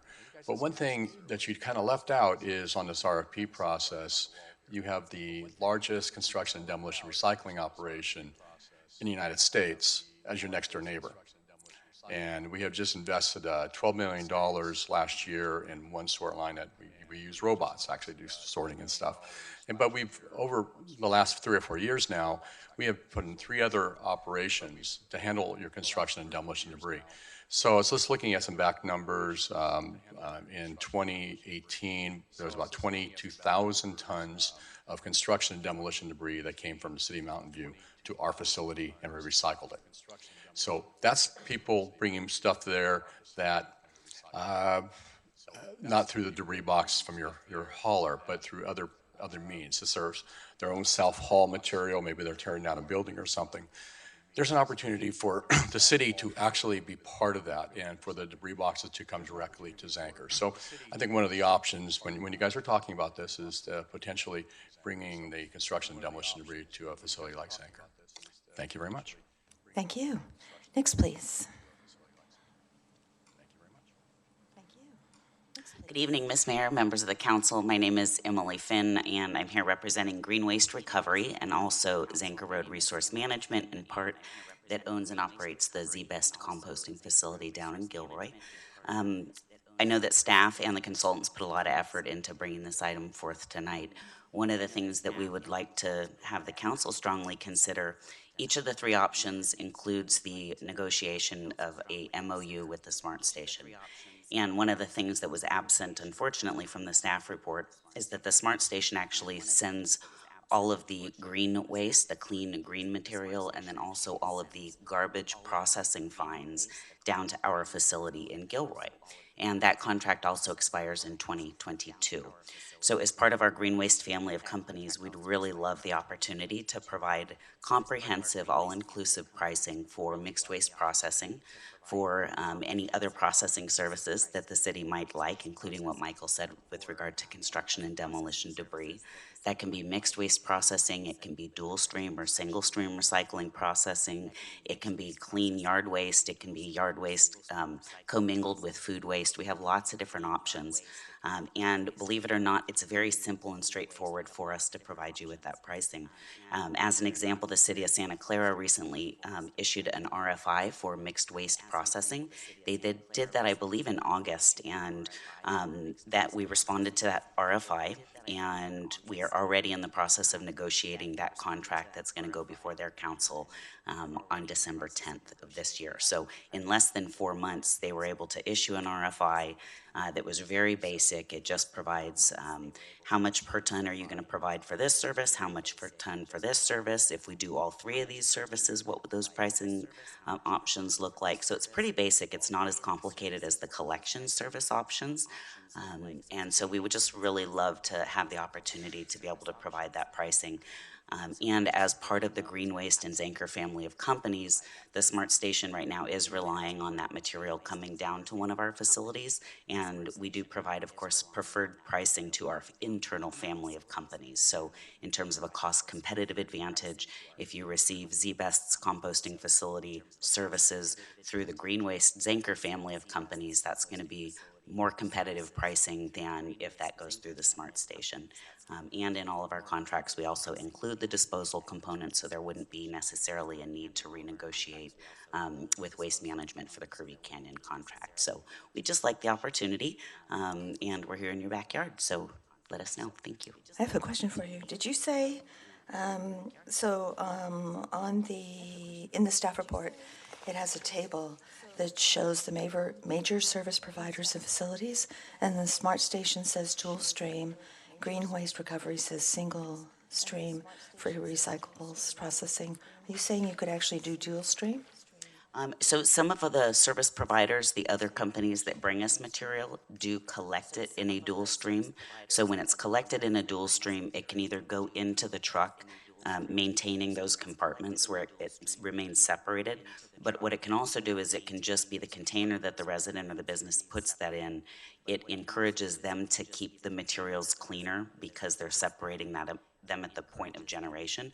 But then if it gets mixed in the garbage truck and comes to our facility, it ends up as a cleaner stream material when it enters our facility. So we have the capability to process it as both. You wouldn't need collection service changes in order to be able to utilize our facilities. And we do have incredibly high diversion rates on curbside recyclables. Thank you. Thank you. Next, please. Good evening, Mayor Matichak, members of council. I'm John Sorelli, General Manager for Recology Mountain View. Recology supports the staff recommendation of option 1. As stated in the staff report, Recology has provided good service to the city for many years, and their cost benchmark as well, and authorized negotiations with the current service provider. In addition, Recology collects and processes all the residential and commercial organics for the city of Mountain View. Based on prior Agenda 4.5 Zero Waste Plan tonight, this is one of the largest areas of increase for potential diversion, which Recology would be the best partner of the rollout of these new programs and the Zero Waste Plan based on our experience and knowledge in the city. In the city staff report on April 25th, Mountain View residents' trash rates are 43% lower than Palo Alto and 20% lower than Sunnyvale. Commercial rates are 39% lower than Palo Alto and 18% lower than Sunnyvale. So as the staff report said, we are the lowest cost service provider. Through our partnership with the city of Mountain View on diversion programs, we've achieved a 78% diversion, which is one of the highest in the region. Recology is a 100% employee-owned company, and every employee has a stake in the company, from your collector to the customer service representatives to the mechanics to the office staff. For all stakeholders in the company with the highest level of customer service and satisfaction. We're also a great community partner that supports many local organizations: Art and Wine, A La Carte, CSA, Leadership Mountain View, Special Olympics, Stevens Creek Trail, Mountain View Public Safety Foundation, Mountain View Firefighters Fire Drill Run, and all the local school districts. We also have we completed a volunteer project at Cuesta Park on May 18th. We had 125 Recology employees come volunteer at the park. We painted and redid the restrooms, the horseshoe pit. We spread 125 yards of mulch. We spread 24 tons of gold fines in the barbecue and picnic area, and that's what Recology is all about. We also planted 10 trees. In closing, Recology Mountain View looks forward to increasing the diversion and the environmental programs for the city of Mountain View in the upcoming years and service providers. Thank you. Thank you. Is there anyone else who wishes to address the council on this item? Okay, seeing none, we'll close the public input portion and bring it back to council for if there's any other questions or discussion. Councilmember Hicks. I have one question, given public comment from Ms. Topley, which is, do you think there's any value in your negotiations in bringing up electric trucks? Or any way, specific way to do that? Definitely, yes. Okay. I think it's a great idea to bring it up and discuss it, yeah. Councilmember McAllister. I saw the general manager. General manager, you want to comment on electric garbages, then I'll ask my question. General manager, you want to comment on electric garbages? Yes, it's actually a great opportunity. Recology just rolled out its first all-electric garbage truck in their Seattle operations. So this will be a great test to see how well that truck performs in the next 6 to 12 months. And we'll be happy to do a pilot and as part of the extension in our programs. So. Okay, my question for staff then. In the report, you talked about landfill disposal is extremely high. Issuing, so I'm trying to understand, how are we going to bring that part down? Well, I can't say for sure, having not opened any discussions with Waste Management. One of the ways that we can approach Waste Management is in concert with smart, potential smart partners. More numbers of cities can be helpful. Okay. Yeah. That's one of the questions I put in there, the council questions about working with Sunnyvale through the smart, and that, okay. And I want to read one line here that I know I wasn't going nuts. In the current recycling market, many cities with single-stream recycling programs have been approached by their service providers seeking help to offset losses. So I just wanted to read that. I did know something. So, okay, those are my only questions. Thanks. Vice Mayor Abikoga. Thank you. So one of my concerns is, of course, our staff is always hardworking and you have a lot going on. So my question had to do with renegotiating an existing contract with Recology. Like how long? We're saying, I guess, 6 months or so. If we were to do the whole RFP, that entire process, how long would that take? I think either process takes about the same amount of time. So our goal is to have new agreements in place by the end of 2020. And starting now, I think we can do that. Whether we choose to negotiate or whether we go out to bid, I don't know that one's going to be faster than the other. The tricky thing is if we go through negotiation and we decide partway this isn't getting us what we want, it's not working, then we're going to need some extra time. We'll be a little bit behind schedule to revert to the bid process then, but it can still be done. So, and looking at the chart, though, in terms of just cost, we do have one of the lowest cost per person services. So I guess I don't know why we would go for a higher cost organization. Could you explain what the difference is? Like Palo Alto is, brought up green waste, but I look at it and they're much more expensive than we are. So why would we even look at that? They're much more expensive than we are. So It's hard to know exactly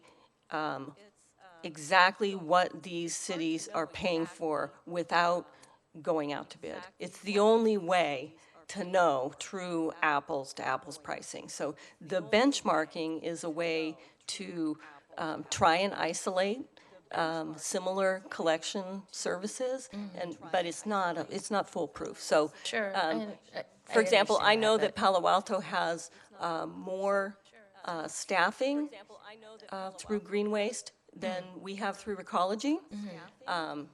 Is it necessary to good service? I don't know. The only way to know 100% apple to apple is to put them against each other in a bid. So the benchmarking isn't foolproof, but it gives you an idea of what other cities are paying. Okay, great, thank you. I'll add on a note. You'll notice that staff is recommending option one to renegotiate, and that part of that reasoning is based upon that benchmarking. And if negotiations go well with Recology, including the additional services we would want to see to reach our zero waste plan goals, it seems like a practical way to go. When you go out to bid, you can either do very well or it could go in the other direction. Right, you have a higher risk. Yes. Great, thank you. Are we going into comments or? Yeah. Okay, so I appreciate staff's hard work on this, and as well as our existing contractor Recology. I'm inclined to support staff recommendation. I think we've had good service from Recology for many, many years, and they definitely have given us cost value and for their services. And I guess I want to be mindful of a couple of things. One being some changes that will be happening within our organization, and so I think that. For me, personally, I think having familiarity is important, and if we already have an existing relationship, which we do, and it's been a long one, and a positive one, I think, my sense is that would make it easier to negotiate. So I think it's worth, the Recology has been with us a long time, and, I value loyalty too, and so I'd like to give them the, first opportunity to try to negotiate something with them. Before we look at going out to bid. I also think about the consumer, and we are introducing a lot of new programs, and I think if we were to switch operators, we have to probably switch out bins and whatnot, right? And that's for the average the resident, I think that's just a lot of change. We're just trying to get folks to compost at this point in time. So I think, things are going well. We just stay the course, try to get folks, just be comfortable with what we have. And I think familiarity is important in that process. So I will be supporting the staff recommendation. Thanks. Councilmember Hicks? I will also be supporting the staff recommendation. I thought the analysis was sound and basically agree with the vice mayor as well. I would like to add that during negotiations, I would like you to bring up the electric garbage pickup trucks. Thank you. So I am leaning toward either option 2 or option 3. I feel like it's just good policy and good practice to every once in a while go out to bid for the vendors that are providing services to the city. And it's not that I have any issue with our current vendors, but if we haven't gone out to bid since 1940, that's a long time, and I just feel like it's just good practice. And I think I've said this about all the other contracts that have come to us. So I think it's time to do that. And if we wait to go out to bid until 6 months or 8 months from now, I feel like that does put us behind. Whereas if we just start right from the beginning, I think we will get better information. We're adding new services, and I don't think it's going to be a huge effort if we have to change some things with our residents. I think they're adaptable and will easily, understand what's going on. I don't see that as a huge issue.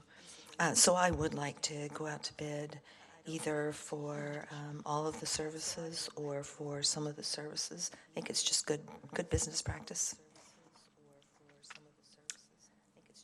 So it looks like we have a motion from the Vice Mayor. Yes, so my motion will be to authorize staff to begin negotiations with the current providers for solid waste collection and processing services and report back on the status of negotiations in June 2020 to determine if negotiations should continue and with the 3 entities as listed. Councilmember Kamei? Great, thank you. So I have seconded the motion and just wanted to respond a little bit to why I did that. You know, I think in general, I would lean towards where the mayor is going in terms of believing in the RFP process, putting things out to bid. Not traditionally a fan of the sole source. But I think in reviewing the staff report, it's kind of a creative approach and a way to move forward. And I was trying to look for it in my notes, but I can't seem to find it. But I do believe that there is a stipulation in there for 6 months. It will be kind of like a see how things go period, I would say.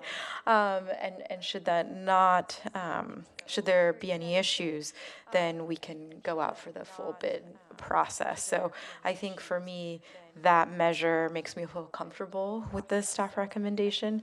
And so that's why I have seconded the motion and just wanted to share a little bit about that. Thank you. Councilmember McAllister? Yeah, first for public full disclosure, I have met with the provider, so I just want to let everybody know, chatted. I'm supporting the motion. There's various reasons. One, the vice mayor mentioned management, but we're going to be losing 3 very seasoned people in our public works department, and so continuity might make it a little easier for that department. I remember I was on the finance committee, and we were going out to bid, and I was the one that pushed to go out to bid to change our outside auditors because I did want to change. And in theory, I do believe, you know, opening the market up is good. But in this case, there was a new software coming along, new transition, and so I said, let's get through this transition in a smooth way. And so it's sort of an analogy or related to this. And when the mayor said that people are easy to adapt, I still remember when we were talking about changing the garbage and people were going really, they were very concerned about changing from 1 week to 2 weeks and so forth. So I don't know how adaptable our residents are, but so continuity is good. And if we're incorporating in new laws and we're going to be requiring new services, I'd rather work with somebody that we have a relationship with so that we don't have to build that, hey, you know, you're going to do it, you said you'd do it, let's do it. And so that's another reason I like to see some continuity going down the path of staying with the same provider, because that could be challenging. And I also, as Councilmember Kamei said, I like the idea that we do have that option of going out to RFP. So it's sort of a hybrid. And the last comment is garbage is, it's complicated because you got one person doing this, one person doing that, one person, there's no true consistency of or one-stop shopping. I mean, it may be in there, but that goes back to the single stream, I guess, was concerned. So, you know, let's pick the best of both worlds. And if we are going to renegotiating with the smart station with Sunnyvale, here's an opportunity to lower some costs and gain some more efficiency. And so, since they are using it, the ecologies were there. And then I saw Santa Clara is having, so they sort of have really a mixed bag of providers, but they're still using Recology for the consumers, and so that was interesting, residential pickup. So I don't know how that fit in there, but they're using it, and they looked at, and I'm assuming, and that's could be a big part of that they have all these people doing certain select things, and I just think that is a little overburdened and trying to track it and manage it. So for those reasons, I'll support the motion. Vice Mayor Abikoga? Thank you. Actually, I wanted to add to the motion Councilmember Hicks' request that we look at electric vehicles. So if the seconder would agree to that addition. Yes. Thanks. So I just want to add, I think going from 2 weeks to 1 week is very different than some other changes you might experience. I'm sorry, from every week to every other week, sorry. Well, that's a very different service. I don't think it would be as dramatic going to a different vendor. But we have a motion by the Vice Mayor and a second by Councilmember Kamei. Let's call the question. And everyone was clear on the motion, sorry. Everybody was clear on that? Okay. Plus the EV, yeah.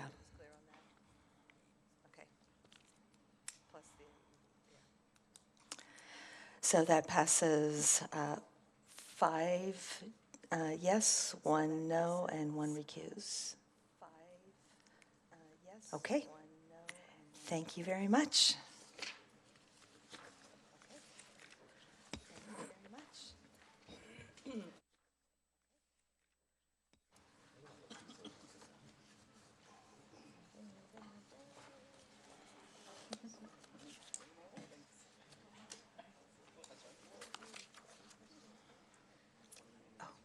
Councilmember Kamei?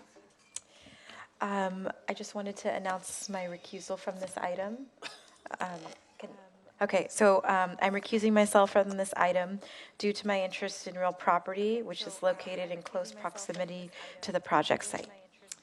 Sorry, I should have announced first what the topic is. The next item is 7.3 Shenandoah Square Strategy. Sorry, just to add context to you.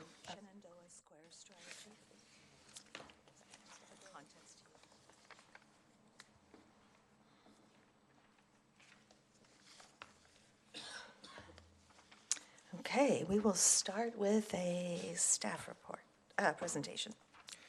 Good evening, Mayor and members of the City Council. My name is Melvin Gaines, and I'm a Principal Management Analyst in the City Manager's Office. And I'm here tonight to provide an update on our progress toward a City Council Major Goals project to begin discussions with the Mountain View Wisman School District on their possible acquisition of Shenandoah Square and discuss shared uses of the site, as well as to seek direction on how you all would like us to proceed with the Shenandoah Square strategy. I'll begin by giving a little bit of background on Shenandoah Square for those of you who may not know.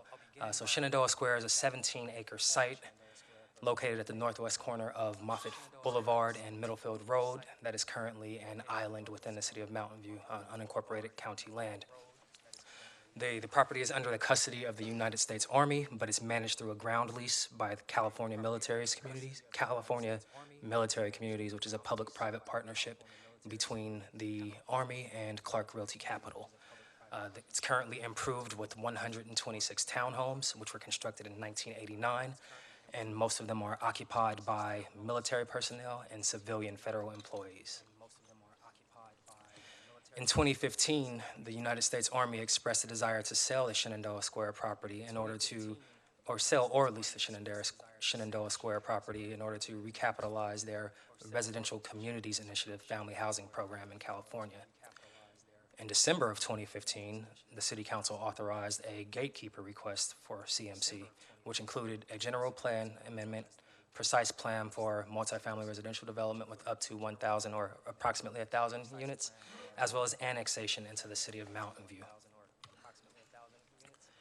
The council in 2016 provided preliminary input on a precise plan in which they directed staff to consider tiered floor area ratio program, study heights up to 7 stories, as well as to maximize public neighborhood parks with greater than or equivalent to 5 acres of parkland at the site. They also directed staff to prioritize affordable housing at the site, with there being roughly an equivalent to the on-site, that any new development have roughly equivalent to the existing affordable housing at the site, which was 126 units. That was preliminary input, but it wasn't binding. It was never adopted or official. In 2017, CMC requested that the city put the gatekeeper on hold, and since then, no further action has occurred related to a Shenandoah precise plan or the gatekeeper. No further action will occur or would occur without the city initiating a project or the U.S. Army or whoever they lease or sell the land to submitting a new request.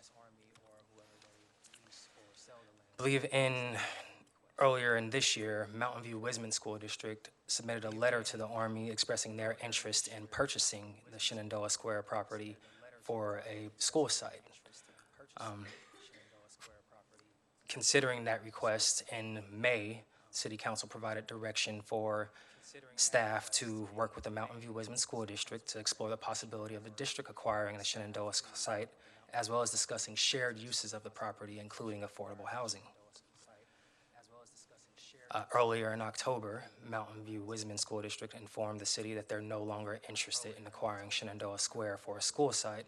However, we've learned that the Mountain View Los Altos Union High School District is interested in exploring purchase of the site. The city manager's office met with Mountain View Los Altos Union School District staff as well as Congresswoman Anna Ishue's staff last week and discussed kind of shared uses and ways to proceed with the potential purchase of the property by the school district. Mountain View Los Altos High School District proposes to use 12 of the 17 acres for a high school campus and it is open to shared uses for the remaining 5 acres of the site for mutually beneficial projects. Congresswoman Ishue's office, as she mentioned in 2016, remains concerned about maintaining housing for existing Shenandoah Square residents. They've also reiterated that the Army is interested in using proceeds from the sale of Shenandoah Square to recapitalize or repay some of the debts from their residential communities initiatives, their family housing initiative in California. Because of that, sale of Shenandoah is exempt from certain federal regulations that would require the sale to go towards a public use or to require entities who are addressing homelessness to have a first shot. Well, that property is exempt from those requirements. Therefore, any purchaser would likely be expected to pay fair market value. And a purchase by the school district and or the city in partnership would require a creative funding strategy, potentially with a private sector partner. Before we proceed with that, we have a number of unknowns and seek your direction for how to proceed. So our recommendation is that you direct staff to modify the fiscal year 2019 through 2019-20 through 2020-21 Major Goals Work Plan project for the city to work with Mountain View Wisman School District to instead work with the Mountain View Los Altos High School Union District.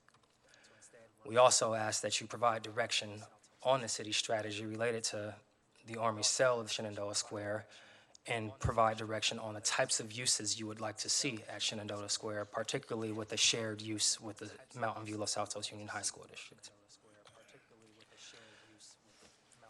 So the question remains, should the city continue the exploration of Mountain View Los Altos Union High School District acquiring the Shenandoah Square property and the opportunity for shared uses and affordable housing on the site? And if so, what are the council's general parameters for use of the site pertaining to affordable housing, parks and open space, potentially market rate housing, etc.? Once we receive your direction, if it is to do so, we'll continue discussions with MVLA, Congresswoman Ishue's office, the Army, and potential private sector partners. We'll also study financial feasibility of potential land use and shared site use scenarios at the site and return to you later for further direction and information on funding and resource implications. That concludes my presentation. Thank you. This is not a study session. Is there any questions from council members? Councilmember McAllister? Yeah, I have a question, and maybe it's directed at the school district, or maybe, you know, the 12 acres, is any open space included in that 12 acres?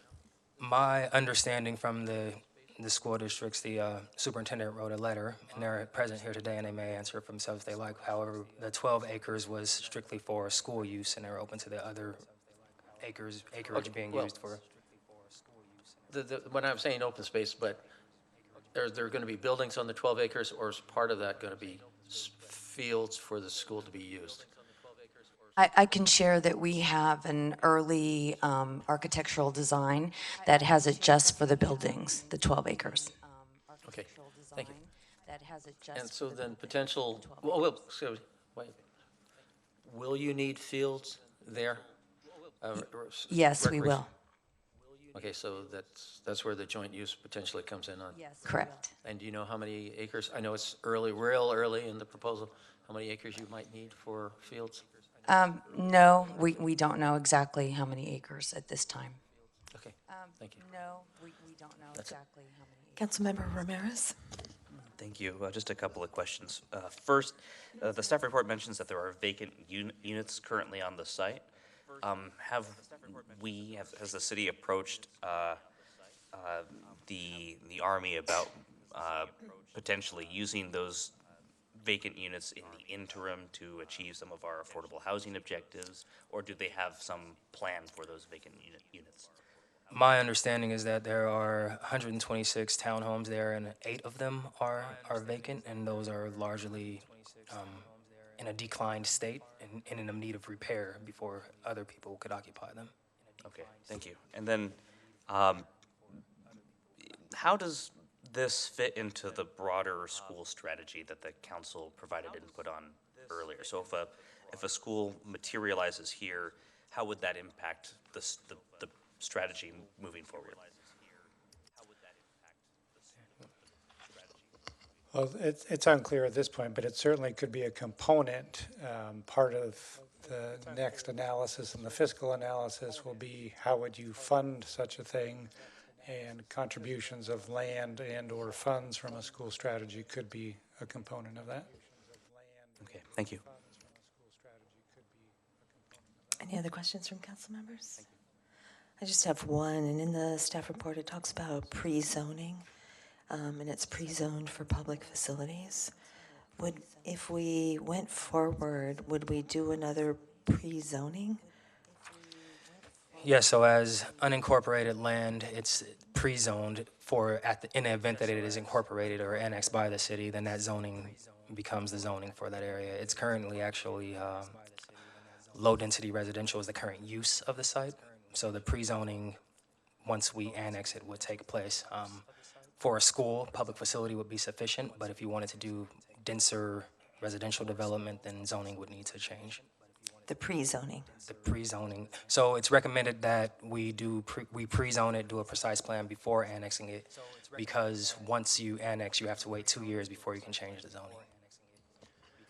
But just to add to that, we are not recommending tonight that we move forward with the pre-zoning. That would be required before you annex and do anything, but we're suggesting is kind of work on the financial viability of a project first and get those parameters. Once you know that, then you would pre-zone according to those outlines.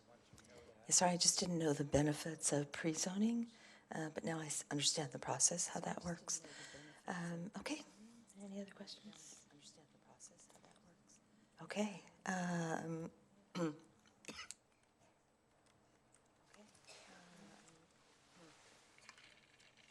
We'll open this up for public comment. Is there anyone who wishes to address the council on this item? Be sure to fill out a blue card either before or after you speak, and come on up to the microphone. Be sure to fill out a blue card either before or after you speak. Thank you. I'm Mark Chotol. I live in Shenandoah Square. Just first to make a comment, there may be some vacancies, but the units that are occupiable, I think, fill up pretty quickly. Also, as someone who lives there, I want to say that actually, and this may be something for the teachers in the room, I've been working for San Francisco State University and lived in an apartment complex next to what's called the Stonestown Mall. And many teachers and university staff live there. The university took it over to provide more housing for faculty, but when they took it over, frankly, they didn't have much experience with managing that sort of thing. The services were slashed, security was slashed, car break-ins just soared. It became such a zoo that a lot of us had to leave. And then the previous time the council may have seen me a few years ago, so eventually I moved to 777 West Middlefield Road. But unfortunately that became subject to, I guess it's all gonna be torn down and everything. and put into high-density housing. So we saw the writing on the wall, so we moved into Shenandoah Square, which is very nice. It's a lot of families over there. It is a quiet place. We're not inundated with 2 to 3 o'clock Wednesday morning, 2 to 3 a.m. Wednesday morning boisterous, celebrations and happy discussions outside the windows from the Google programmers, who just, got back from the bars and stuff. It's, again, very family oriented. I'm not inundated with like marijuana smoke and things like that, which really isn't optional if your neighbors smoke it. And so one thing is if you move this to high density housing, is that the character of it changes quite differently. It's harder to raise a family there. You always have new neighbors, and even if you can try to train the new neighbors to be quiet and maybe try to keep the smoke to themselves, or you smoke those ashtrays and stuff, and not party at 3 in the morning every night.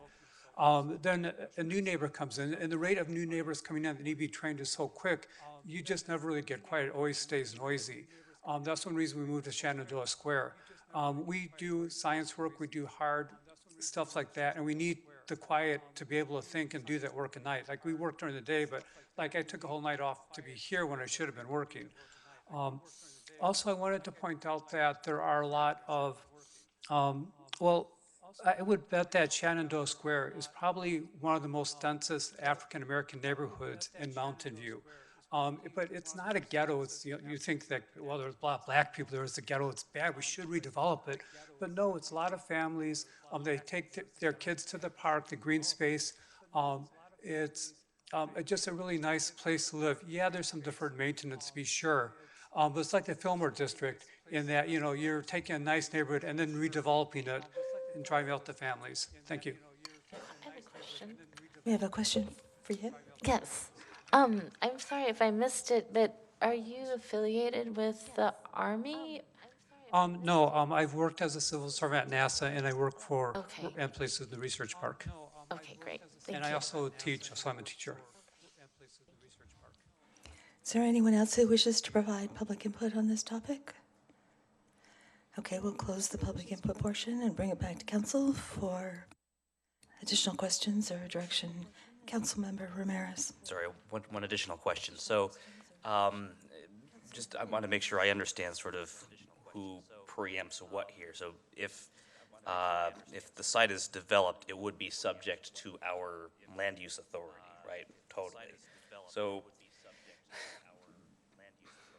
I guess the leverage that we have is the value of the land is heavily influenced by the zoning that we select, right?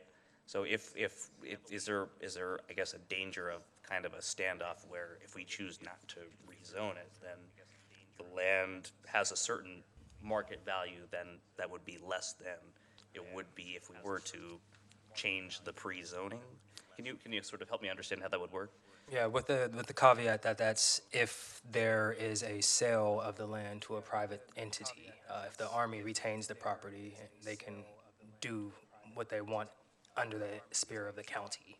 So we don't necessarily control what the Army does on that land until they sell it to a private entity, and we determine that we are going to annex the land. In the event that we do annex the land, yes, our pre-zoning greatly influences the value of the land as it says what uses can occur there. So we do have some control, but the Army still has kind of its interests and may decide that they don't want to sell it off. Something isn't viable to them. We never know.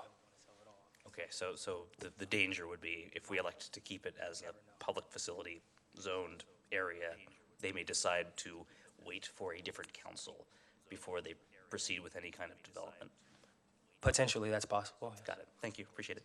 And just to expand on that, the Army has made it very clear that they are looking essentially to profit from this site and use those profits for other properties of theirs, and therefore they have no reason to dispose of or sell or lease the property unless they get the value out of it that they want.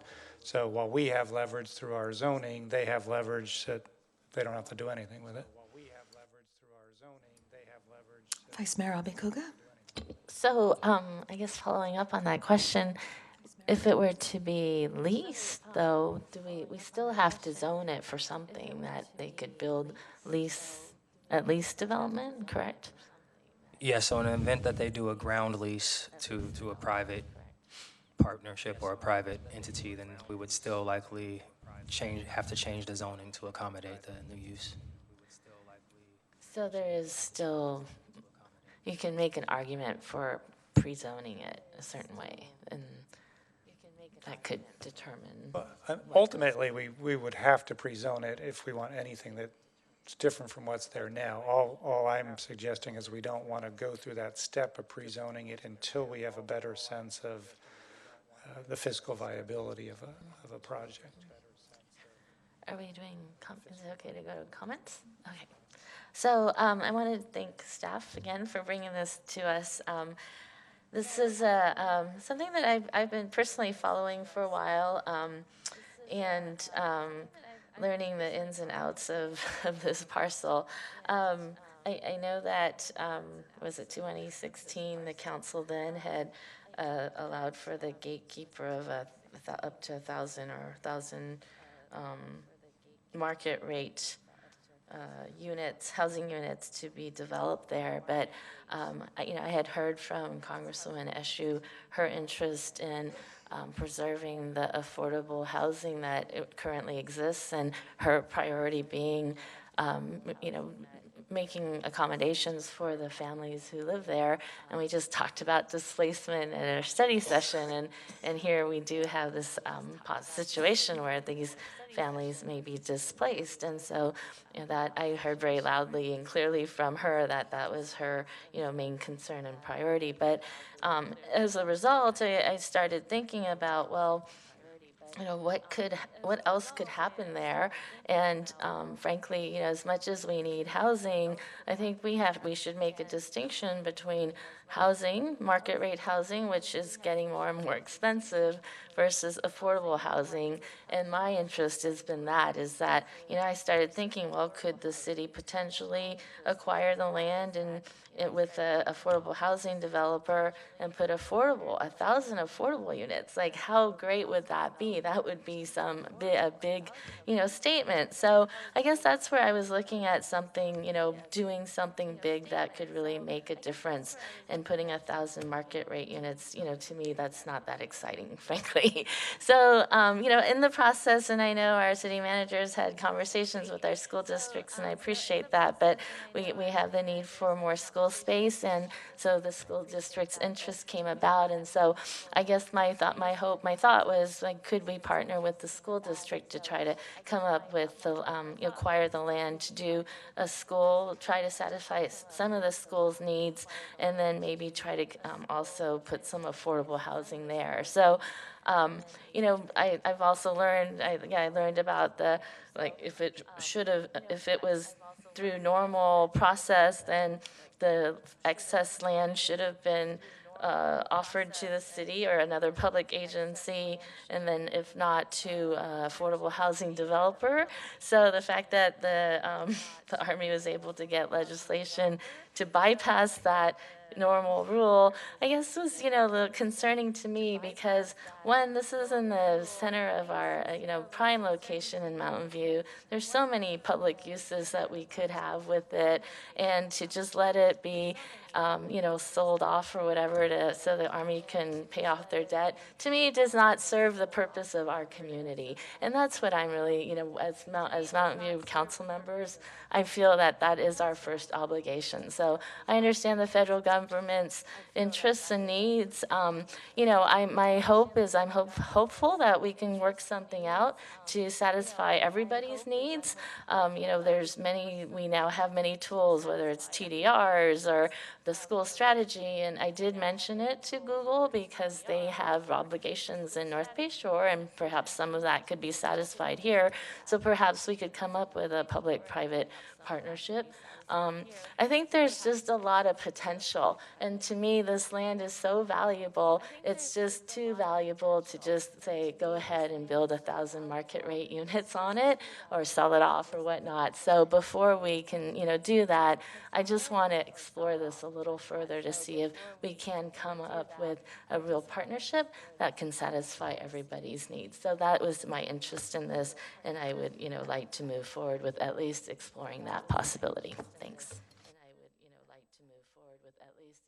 Yes, and I appreciate Mountain View. I was concerned when we lost with Mountain View Wisdom School District because I think the school piece is important. So I appreciate MVLA stepping up, and I would be more than happy to work with them. Thanks. Councilmember Hicks. Well, I certainly agree with what the Vice Mayor said. I think it's an important piece of land for the city, and I would prefer a substantial amount of affordable housing over market rate housing, and also working with the high school. In addition to that, the other way I see this piece of property is that it's part of it is adjacent to Moffett, and it's very near our train center. So I see it as a part of, if we're really doing transit-oriented development, I think we have to see how it fits into any long-term plan for development on Moffett, which personally I think should be an extension of our downtown. It should be walkable. It should have wide sidewalks and trees and uses that the public can engage with on the ground floor. So I would like any sort of pre-zoning we do to kind of look at how it fits into the city and into the transit station. And I think you can do that with either affordable housing or with whatever is on Moffett, or with a school. There are, various school uses that it would be exciting to have a school theater right on the street, and that you could, engage with the public more than I would go if I could walk there to theater events and maybe rent it out. I think there are all sorts of possibilities, but I'd like to acknowledge, when we look at pre-zoning, acknowledge that this is really a part of our downtown and a part of our transit center, and not ignore that while we're doing the pre-zoning. And then I had an additional question on exactly what people are meaning when they say fiscal viability. Does that involve talking to the military and trying to figure out what value they're looking for, or setting some parameters? What would you mean when you're looking? What are you looking for when you're looking for fiscal viability? Because what I've heard is that the school site and the affordable housing site bring the value down, and then maybe the Army's not getting what it wants. So what are the parameters for what are we looking for in fiscal viability? I believe your understanding is correct. Fiscal viability meaning, one, what it would take to purchase the property, what the Army is seeking, and then also what are the uses that we're proposing to use at the site, and how much money can we generate with those uses to pay the Army what they want. So if we have 1,000 residential units on the site, then that is a different land value and different purchase price essentially that can be generated for that site. If it's a 12-acre school with a little bit of affordable housing and some fields, the site might be worth less. Another consideration is, if we do say that 1,000 units are there, is it actually going to be built? If we have 1,000 units with a mixture of 20% affordable, then 200 affordable uses, will any developer actually build that? We need to study those and look at the considerations for such. Yeah, so what's the process for that? Because on the one hand, I don't want to overpromise and end up getting something that is not right for the city. So considering a shared use of the Shenandoah site with the school district and the city, we would look at the different uses and conduct a financial feasibility study to see how much the site would be worth in such a scenario, and how we could come up with money to provide those funds. Okay, thank you. Councilmember McAllister. Yeah, question, if the Army sold, okay, they have housing there now, and if they sold the property to the highest bidder, but they required government housing on the site, so it's same use, but it would just be going to a outside contractor, would they need to come to us for change the zoning at all? If the Army sold the property and required government Housing. in addition to market rate housing, No, just if they put in, like they're putting, like NASA's putting in 2,000 units approximately over there. if it were still a federal government-run property, then no, they would not. In my understanding, I defer to the assistant city manager, community development director to clarify that. But my understanding is the Army has control of the site, and if they're going to be the controlling entity, they can redevelop it. Sort of like they can have their cake and eat it too, but they can sell it, but yeah, still. Artisha Bastava, Community Development Director. Again, we can go back and do some research, but if they're using it for their purposes, it's our understanding that they could continue to use it for those. For example, there's housing now for their personnel. So, Okay. Yeah, that's our understanding. Okay, because down in Southern California, didn't they have some outside agency build some housing, and that's why they want to sell this one, so they could pay for their housing down in Southern California? But if they sold it, then they could still give it to a developer to provide their government house. Okay, that was good. Okay. I have a follow-up question along those lines.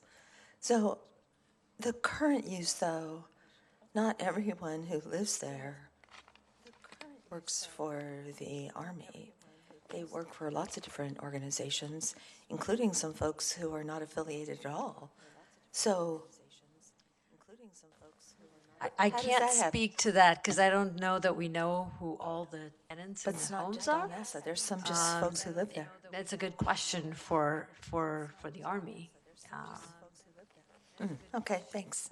Okay, and then my next question goes back to the school district. How high can school districts build? My next question goes back to the school district. How high can school districts build?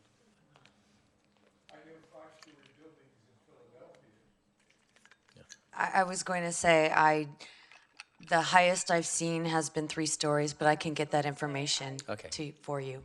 Because we were talking to allow up to 7 stories, and okay, thank you. My thought process is I'd like to see, we can accommodate everyone, but if the school districts can go higher, therefore it gives us more space for subsidized housing, which to me, that's a high priority, subsidized housing. I don't use the word affordable, I would say subsidized housing. So if we can accommodate the school district by them building higher and then giving us a bigger footprint for, well, they'll need some open space, we'll need some open space, and then subsidized housing, that's the direction I like to see us go. Councilmember Ramirez. Thank you, and I agree with my colleagues. I think that the highest and best use of the land would be, having the high school district, use that to address some of the concerns we're trying to address through the school strategy. So, being able to use one of the very few large, I'll say underutilized sites that we have in the city to achieve that purpose, I think is ideal. And then similarly, using whatever space we can to achieve our affordable housing goals, I think makes a lot of sense. I guess so. I think that the term used here is creative funding strategy. I guess that's the real challenge here. Is I assume we don't really know how much the Army is seeking to profit from this site, and cobbling up the funding, to make that happen may be challenging. So I don't know if you're seeking direction on that piece. It doesn't.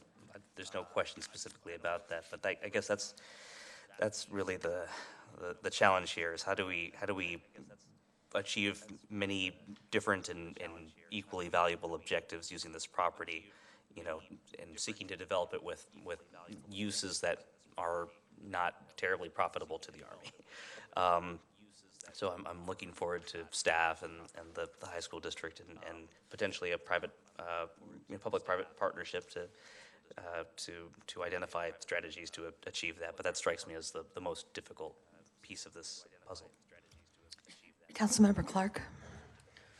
Yeah, so I support the continued exploration, except the staff recommendation to explore this with MVLA instead of the basically with the high school district. I think the only thing I would say is just to echo what some of my colleagues have said is, I would like to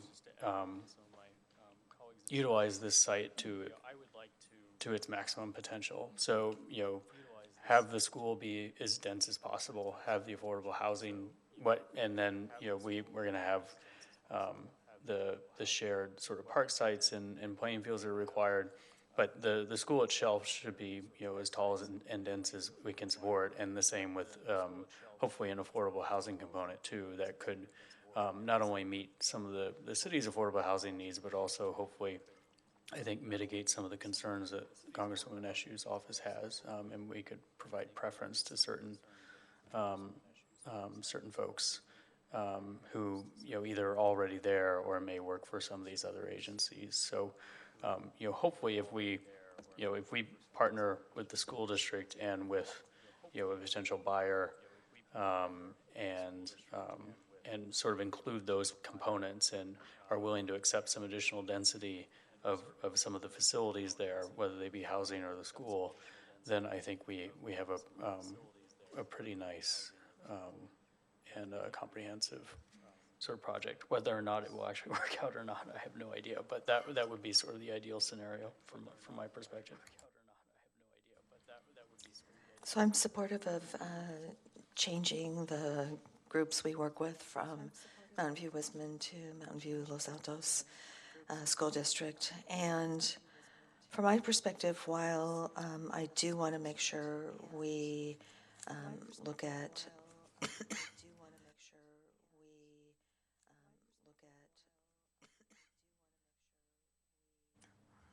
gosh darn it, I'm really tired of this cough. I do want to make sure we're working with the school district on this. But I also am very sensitive to the fact that I want us to kind of remain in the game and in control here.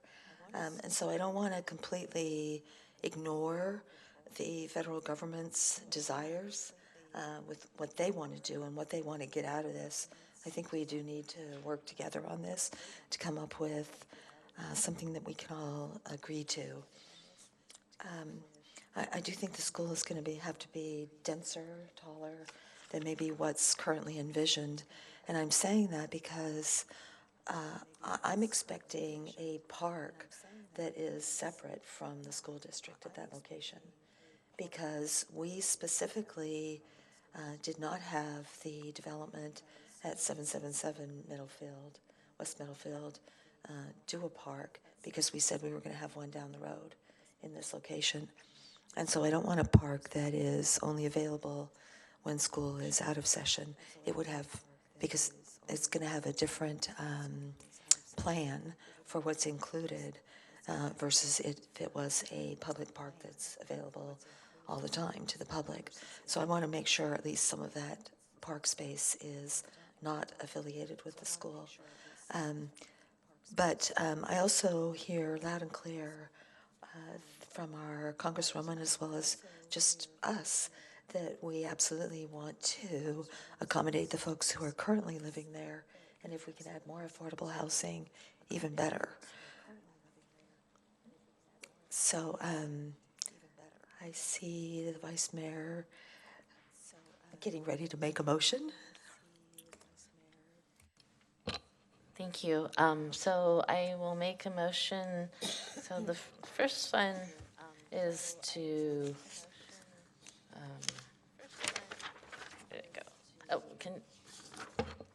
I just turned my, it was to change the partner from Mountain View Wisman School District to Mountain View Los Altos School District, High School District. And then in terms of providing direction, I would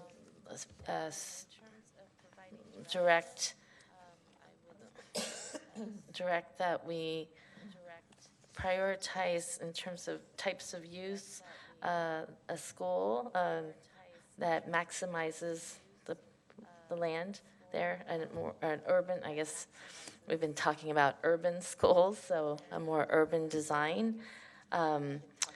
Parks and open space with the potential for joint and shared use. And I would also like to, we did this with Los Altos School District, but if there were to be any other facilities like a gym or even maybe the library or something, that we could look at a joint use of those types of facilities as well. And then also including subsidized housing. And if there is a need for market rate housing to pencil out the project financially, that would be, we could look at that. That would be my last priority. And then I also wanted to add to this, I think, I mean, I personally would like to make it clear that the 2016 gatekeeper is no longer in effect. So I would like to add that to the motion. And if seconder is okay with that. Councilmember McAllister? Yeah, I just wanted to add some final comments. I'm supporting the motion. But I was just, the reason I keep asking, the last time the schools came along, I want, what's the height? And the schools need to be innovative. They can't rely on, I want them to be creative, and that's their source. And so that's why, with all the needs that we're trying to get on this one particular property, the higher you can go, the more use and gets use out of it. And then I was just reading about the school that Oracle just put out. They're a charter school, and I go, well, Google is walking distance around there. I don't think it's a, but maybe that's a possibility that type of a school where instead of going to a degree, you can get skills at the high school level. And I'm sure you guys have worked with or reached out to Google many times to try to see how you can collaborate. There's a possibility for a private public charter school at that site that is geared for something unique. But yeah, to your thing, I would be nice to have parks. I hate to see with all the development that's going around there that the open space would not. But the schools, but go up as high as possible and see what we can do and be real creative. And whatever we've done, I know when you were here before, you were saying, oh, Mountain View High, we're going 2 stories. Well, everything is at a tight package now. So the more creative you are, I think that there could be a great partnership, something real innovative. So can you clarify your statement on parks and open space with potential for joint use? What does that mean? I understand the interest for parks, so that would be our priority. But I was thinking, if depending on what really can fit on the land, if we had to go to a joint use agreement, I think we could explore that. But maybe add to that whatever facilities are built, like we did with Los Altos School District, like the gym or the track or whatnot. Yes, that would all be joint use. So would there be any park space that's not joint use? I think that's our priority, so that would be our priority to look at that first. Okay. But I just want to leave it as flexible as possible. Given I don't that think it's we only have, 17 acres, I don't think we not have to get into that much detail right now. The real issue is working with the school district.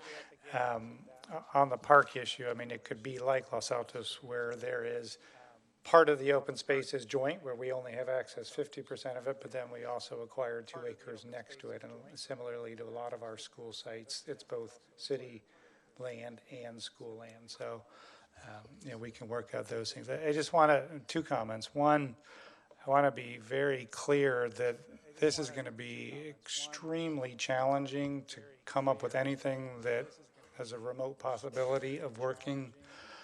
It's going to have to be very creative. It's probably going to have to require the use of both TDRs and school funding strategies as well as other funding sources because neither the school district nor the city and the uses we're talking about are profitable. They're public purposes. So, we're going to have to be creative, which is why we're suggesting doing that fiscal analysis first. And related to that, so what we would suggest is you direct us to come back with a work plan and a budget for that fiscal analysis, and we'll talk with the school district about hopefully sharing those costs. But I also want to be transparent. We failed to proactively inform the Army of tonight's agenda item. And while on the one hand, they've been sitting and doing nothing for 2 years, and there have been meetings with them, so I don't frankly lose sleep over that. But if we're going to formally kill their proposal, I feel like we have an obligation to at least let them know that. So my suggestion would be when we come back with a work plan and a budget, we would bring that action with it, and then we would at least let them know about it. Okay. Can I ask a question? So, do gatekeepers have an expiration time? It's been 3 years, 4 years now, right? So RT can chime in on this.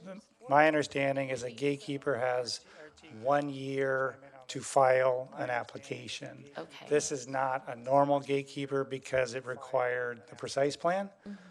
And so it's sort of a different animal. It's not like technically dead because of that.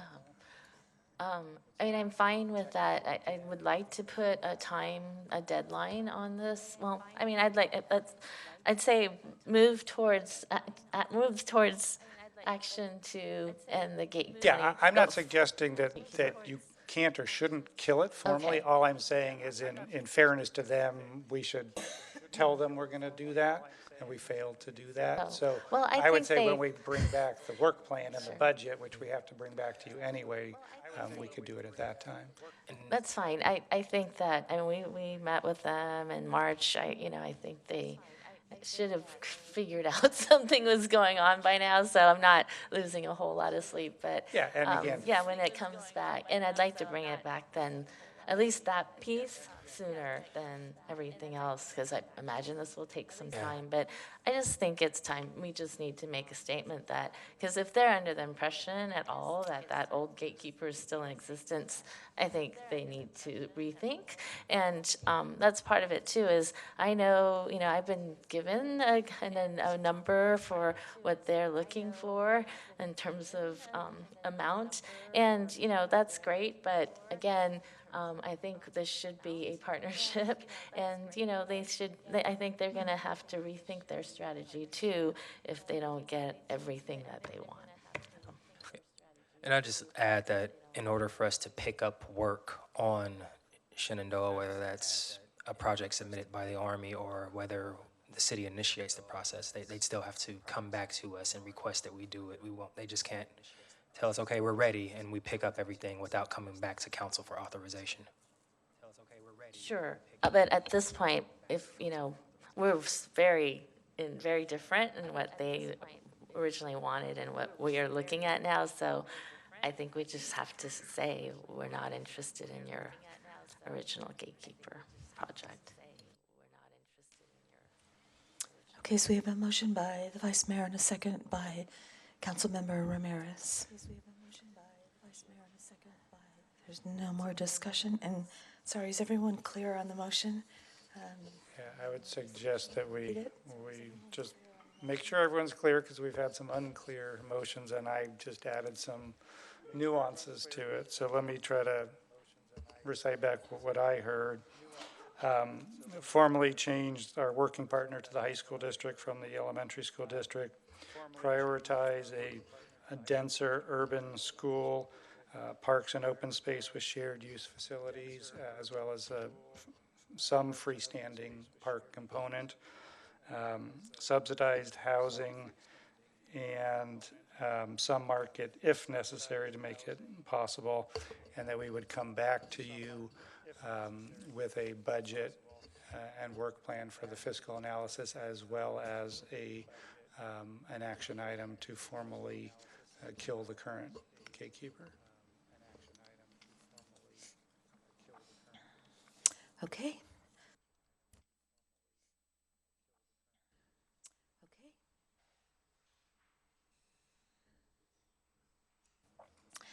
That passes 6-0-1 with Councilmember Kamei recused. Okay, thank you very much for that.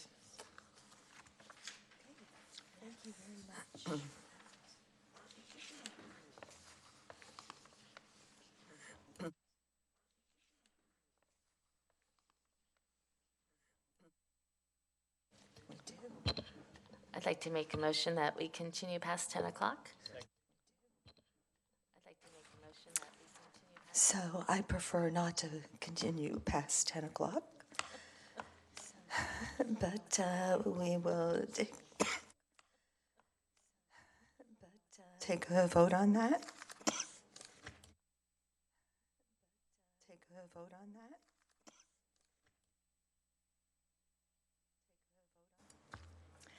No, I feel like we have had so many meetings where we have stayed forever that I feel like it's time to say, you know, kind of enough is enough. Let's start ending meetings at a more reasonable time. But if that is not what my colleagues want to do. So there was a motion and a second, so all in favor of starting a new item past 10 o'clock? There was a motion and a second, so all in favor of starting a new item past 10 o'clock? So I think there's 4, because I think I see Lucas's hand up. Yeah. Okay. So we are moving on to a study session now, which is the bike share and scooter share pilot programs.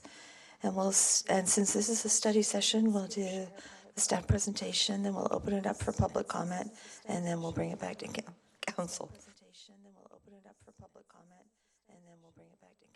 Good evening, Mayor and Council. I'm Nate Baird, Transportation Planner. This is Don Cameron, Assistant Public Works Director. We also have Ria Hudarat Lowe, Transportation Manager in the audience. Tonight, we are bringing Scooter Share forward for your consideration. We'll start by briefly reviewing some summary results of our bike share evaluation, followed by presenting staff's recommendations for our Scooter Share pilot program and continuation of the bike share pilot program.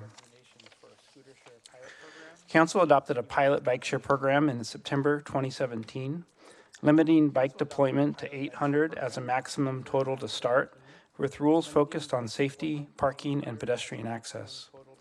Our 2 operators, Lime and OFO, had 50,000 trips with 13,000 riders traveling over 45,000 miles in a 6-month period.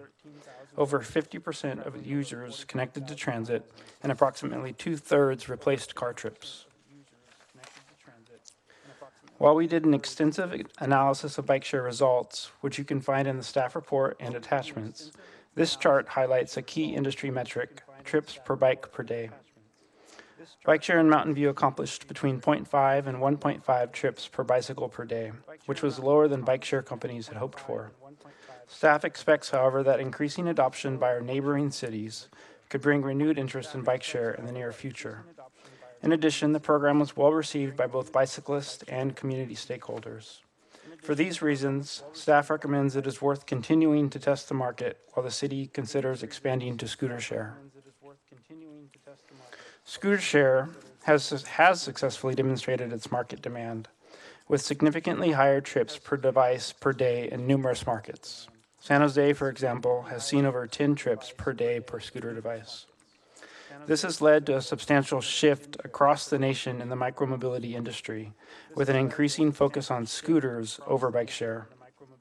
Scooter share's success, however, hasn't been without issue. Noted concerns include complaints about parking clutter, pedestrian safety and access, and user safety. Staff presented potential guidelines for feedback to both the Bicycle Pedestrian Advisory Committee, also known as the BPAC, and the Council Transportation Committee, also known as CTC. Guidelines included several recommended requirements aimed at mitigating concerns associated with scooters that have arisen in other jurisdictions. CTC recommended moving forward and not requiring scooter share operators to also provide bike share services.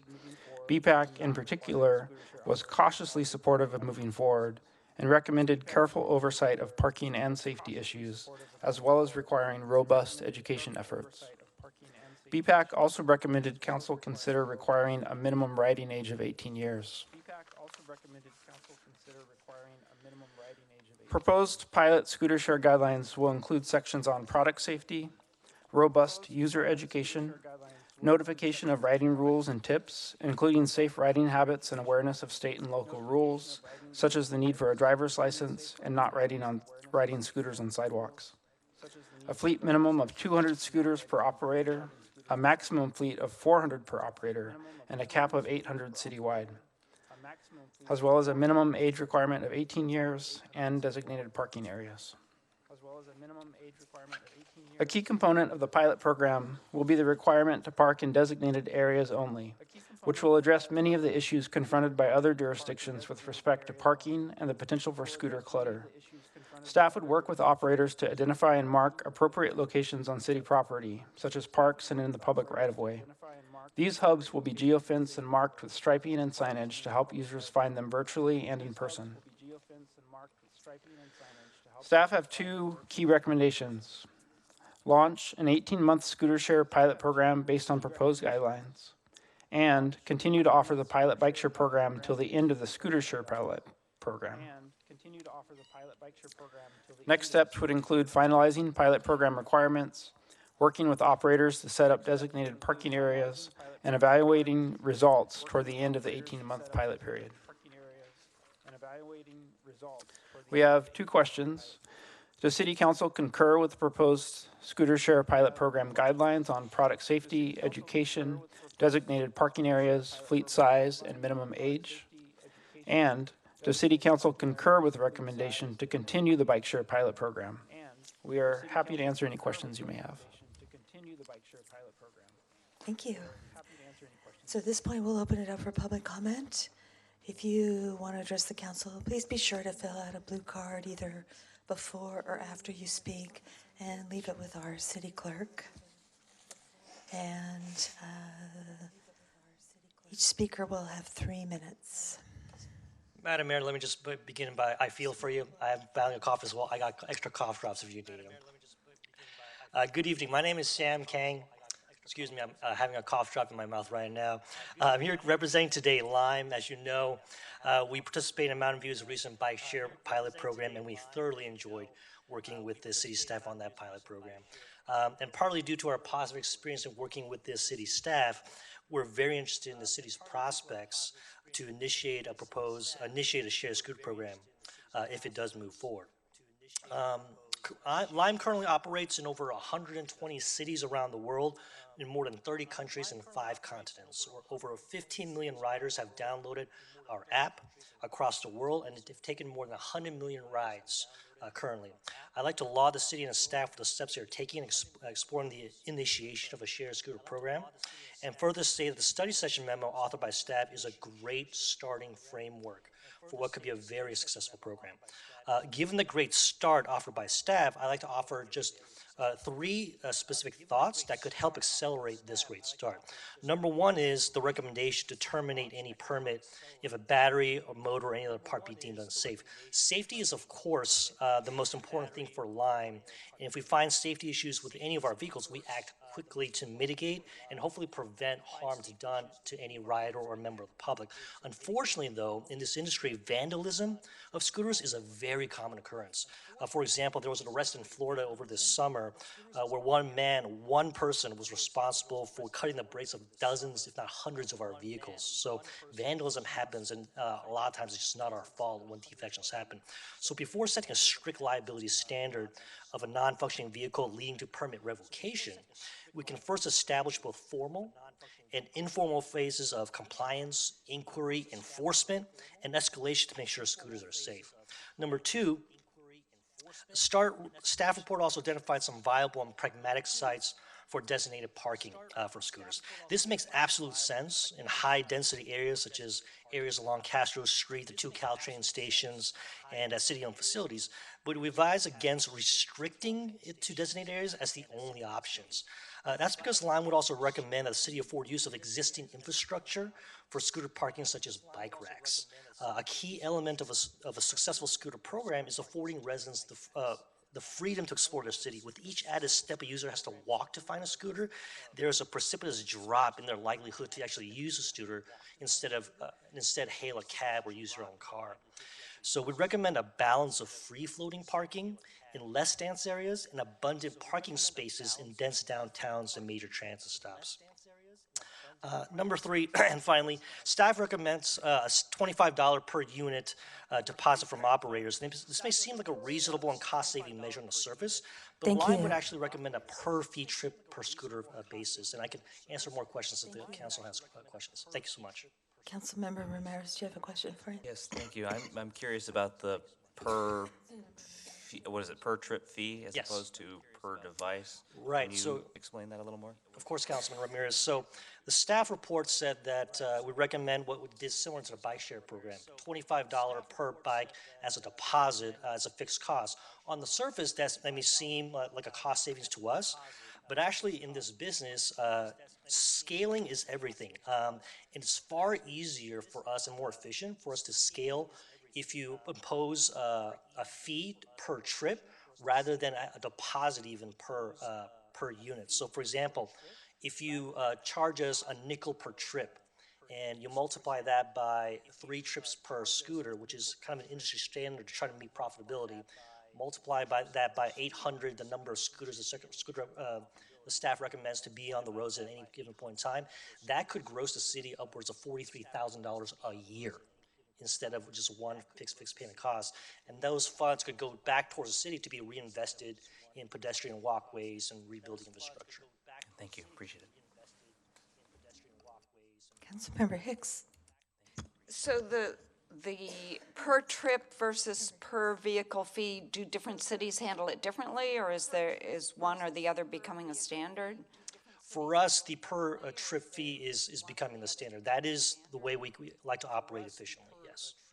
And then can you also describe what you were saying I didn't quite catch what you were saying should be done in terms of damaged vehicles? Yes, so we were saying that the first issue was about not holding, moving from a vehicle that's defective or have defective parts and allowing that to be a strict liability standard to move to revocation. Instead, have both formal and informal inquiry, investigation, and enforcement about what is going wrong. And of course, if something is wrong with the vehicle, we have means to detect that as well. So we are in the business of preventing harmful things from happening. So instead of moving from defective product to revocation, create some kind of processes where we can investigate what is going wrong, both formal and informal, before jumping ahead 10 steps to revocation of a permit. Okay, thank you. Of course. Thank you. I had a question about your age requirement. So do you require 18 minimum age? Yes, minimum age 18 with a valid driver's license. So is that mainly because of the helmet rule, or is there another reason for going 18? Yes, that's. Okay. Okay, great. Thank you. Okay. I appreciate the shout out in Silicon Valley. Didn't like where the Lime bike ended up, but that was interesting. There was an article, a news story, I guess it's Sunday morning, CBS Sunday morning. I think it was scooters, or they were talking about a gentleman that was hired to relocate and charge all the batteries. Everybody looks at the thing as a benefit, but how many jobs are created locally for those people who pick up and charge and distribute the? Yeah, it varies. That's a great question, Councilman. That number varies market to market. I can't tell you because we have markets of very different sizes. Actually, 2 of our largest markets are in California, LA, and San Diego. Our largest market worldwide is actually in Paris, so there's a lot of variance there. But we can tell you, this could be, for some families, not just a nice to do, it could be quite lucrative. There's a New York Times article that followed a juicer family that this is for extra income, and they were able to earn upwards of $50 an hour. Yeah, well, this guy was talking about he was winning $200 to $300 a night because he would do that. It varies a lot to the yeah. So, okay. Now, I've used Lime in Austin, Texas, I believe. Yeah, you're still there? I think so. And when I went there, I had an expired license, driver's license. I had a paper one, though. I had the paper one, okay? So I still had one. But it didn't allow me to ride the bike. So I guess you scanned. Now, Austin also had 2 other providers, so I don't always remember. But do you also require that when you pull up with your app, you scan your driver's license to? I believe so, yes. Yes. And not only that, once you sign on to your app for the first time, there is a safety tutorial that actually automatically happens that you can access at any time because it's prominently displayed on the front banner about using a helmet, not scooting on a sidewalk, going with the flow of traffic, and a number of other safety precautions. And is your app also the one that requires a photo taken that you stand your bike up at the end of the ride? For some jurisdictions that require, we definitely do it, such as in San Francisco. I can't say for certain whether it's required in all markets. Okay, that's what, and the question, okay, oh, what the heck was it that I was going with? I'll get back to it, but I think you answered most of them.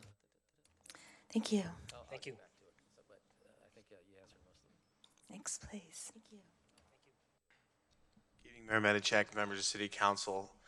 City Manager Rich, congratulations on your retirement. Wish you best of luck in future endeavors. And also, thank you to city staff who have worked diligently on this report. My name is Marty Fatu. I'm the Community Relations Manager for Bird Rides Incorporated, the e-scooter company, which hopes to serve the city of Mountain View through regulation and enforcement, of course, hopefully in this upcoming program. Just a little bit about Bird. We are in over 150 cities around the world. We currently operate in the Tri-Cities here in the Bay Area, San Francisco through our subsidiary Scoot, Oakland and San Jose through the flagship company Bird. And just real quick to answer the thing about jobs. So we have 3 service centers in the Bay Area, San Francisco, Oakland, and San Jose. 3 shifts throughout the night, throughout the day. We employ hundreds of people, both full-time as well as gig, and so we'd love to continue our service here in the city of Mountain View. Just a few things that I wanted to touch on. One of the things that we really take pride on at Bird, we see ourselves as the industry leader with community and public engagement. So we have given out over 50,000 helmets around our markets. We plan on doing tons of community engagement here in Mountain View. We look forward to going out to multicultural events, sporting events, always happy to speak at a neighborhood council meeting, really getting folks acquainted with our product, but most importantly, safety. Safety is our #1 priority. So that's why any time you start your scooter, the first time you ride a scooter, you'll have to go through an in-app tutorial. We work on our platform to ensure that the rules of the road are hyper-local to the jurisdiction. So in California, or in Mountain View alone, there might be certain municipal codes. We will make sure that on our platform, a rider in the city of Mountain View will be able to see those local rules and regulations. Every 3 rides, you have to go through a tutorial again.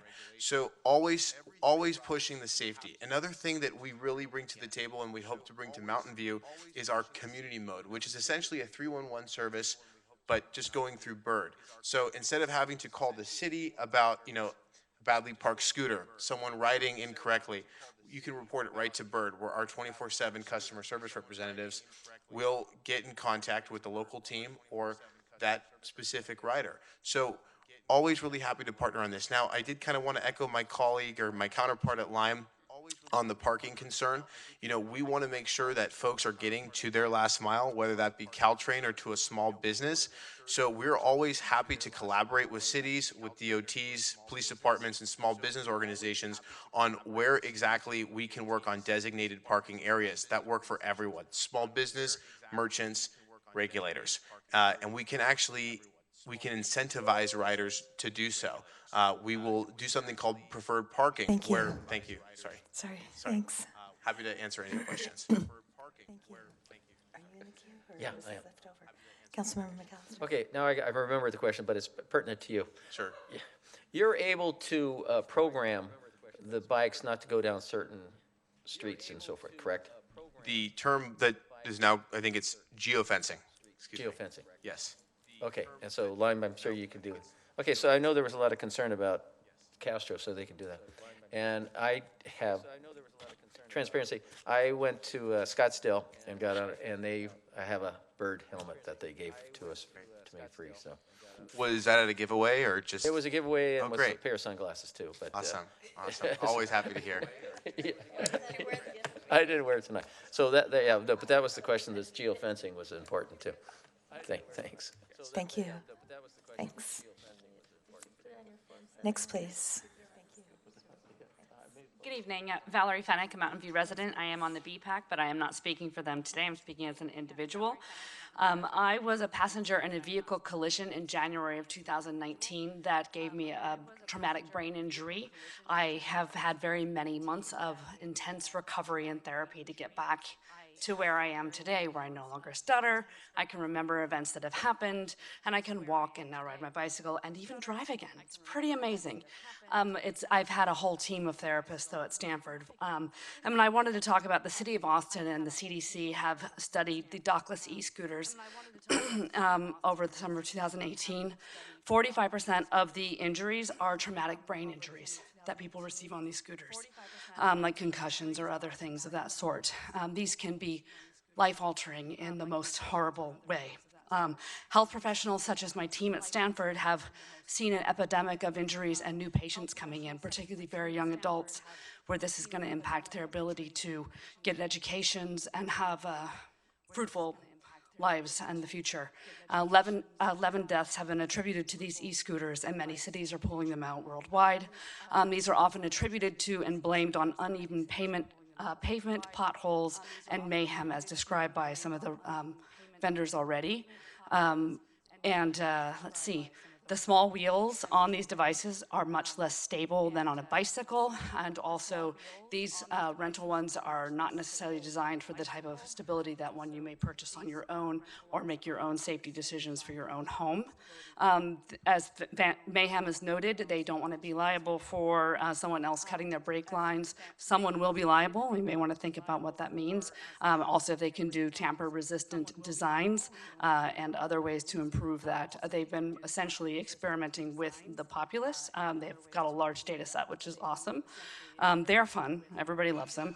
The lifespan of these e-scooters is approximately 1 to 2 months before they are beyond repair, is what I've read in several of these sources, including Business Week. So I would like to know where would they go after that. We've got a zero waste initiative going for the city of Mountain View. Oakland has had issues with these ending up in their waterways when they are no longer operable. By allowing these devices to park on city-owned streets, sidewalks, lots, and parks, the city is effectively endorsing their use. And then think about that when it goes back to the liability. Please consider these age restrictions, but a lot of students in high school particularly like to work around them because the scooters are fun. They really are. And think about any injuries that may affect those students for the rest of their lives. What it means for Mountain View to be essentially endorsing these devices by putting them on our public streets and sidewalks, and think about all the other major cities pulling the plugs on these programs. Thank you. Thank you. Next, please. So Serge Bont, Mountain View resident. So I support the guidelines that were prepared by staff through the various study sessions. For the minimum age, I think the city should prohibit kids to ride them. My understanding is that if you rent an e-scooter, you have to affirm that you are 18 years or older. If the city were to allow kids to ride them, we would pretty much encourage them to lie, and it's probably not a good idea, not to mention the legal issues. I like the idea of having designated parking areas, and I think that's kind of the only way it will work for all of Mountain View. If I look at my neighborhood, our sidewalks are, the standard like 3 feet wide. Or narrow, and there is just no room for them on the things. We don't have bike racks, we don't have anything. So, and I think that's a lot of parts of Mountain View that don't have any infrastructure to allow e-scooters to be parked. So the idea would be to provide these designated areas, throughout the city, maybe every block or every other block or at the end of the blocks, to have a small designated areas on the streets that would allow all of Mountain View to benefit from this. And in terms of the comment from the representative from Lime about, that's kind of a hindrance to have to walk to an area to pick up things, that's something we do, all of us, every single day or every week when we go to a supermarket. We park our car, we park our bike. we walk to pick up a shopping cart in a designated areas. We use it for doing our shopping. And when we're done, we put it back. And it works pretty well for the large parts. I don't see why we wouldn't be able to do the same with scooters. Thank you. Thank you. Anyone else wishing to address the council on this topic? Okay, seeing none, we'll close the public input portion and bring it back to council. And if there's any further questions, or we can go right into comments. Councilmember Ramirez. Thank you, Mayor. And just to keep things flowing, I'll go ahead and just take care of both, if that's okay. So first, a couple of questions. In the agreements or the pilot program, if we start working with operators, do we have the flexibility to modify the parameters of the pilot as we go along, or are we going to be locked into a set of parameters for some amount of time? We will set up the program to have the flexibility to monitor, to revise the parameters or the requirements as we learn, how it's going. We actually set up the bike share pilot program the same way. When we issued the permits, we put in clear statements that we reserve the right to change our requirements and expectations of the operators with proper notice from us. Okay, perfect. Thank you. And then there's some logistical things that we'll probably figure out, as the program progresses. But for instance, if you have a designated parking area, and it turns out that the market demand for going to that area is quite high, and you don't have enough space to park all of the scooters, and we end up with a program, for instance, that imposes a fee as a penalty to the permittee or to the rider for failing to park in that designated area. Do we have a way to, how can we provide relief for those folks? Because the intention may be good, but because the market demand is so high, either the deployment means, you end up with, one operator kind of having a monopoly on that space because they got to it first, or you have a bunch of riders intending to park in the right place, but there isn't enough room within the designated area. How do we accommodate that? Usually there's enough flexibility. The geofencing that they do is not so accurate that, if you're just outside of the line, you're going to get dinged for that. The worst problem is if the scooter itself is blocking access. And in that case, that's where we would want some sort of, feedback loop so that device is taken care of. But in terms of the user not putting it exactly in the spot, that shouldn't be too much of a problem. And again, the goal of a pilot program is to learn from it and work with the operators. So if we start seeing an area is very popular, one of the first things we'll do is work with the operator to expand designated parking areas in that area.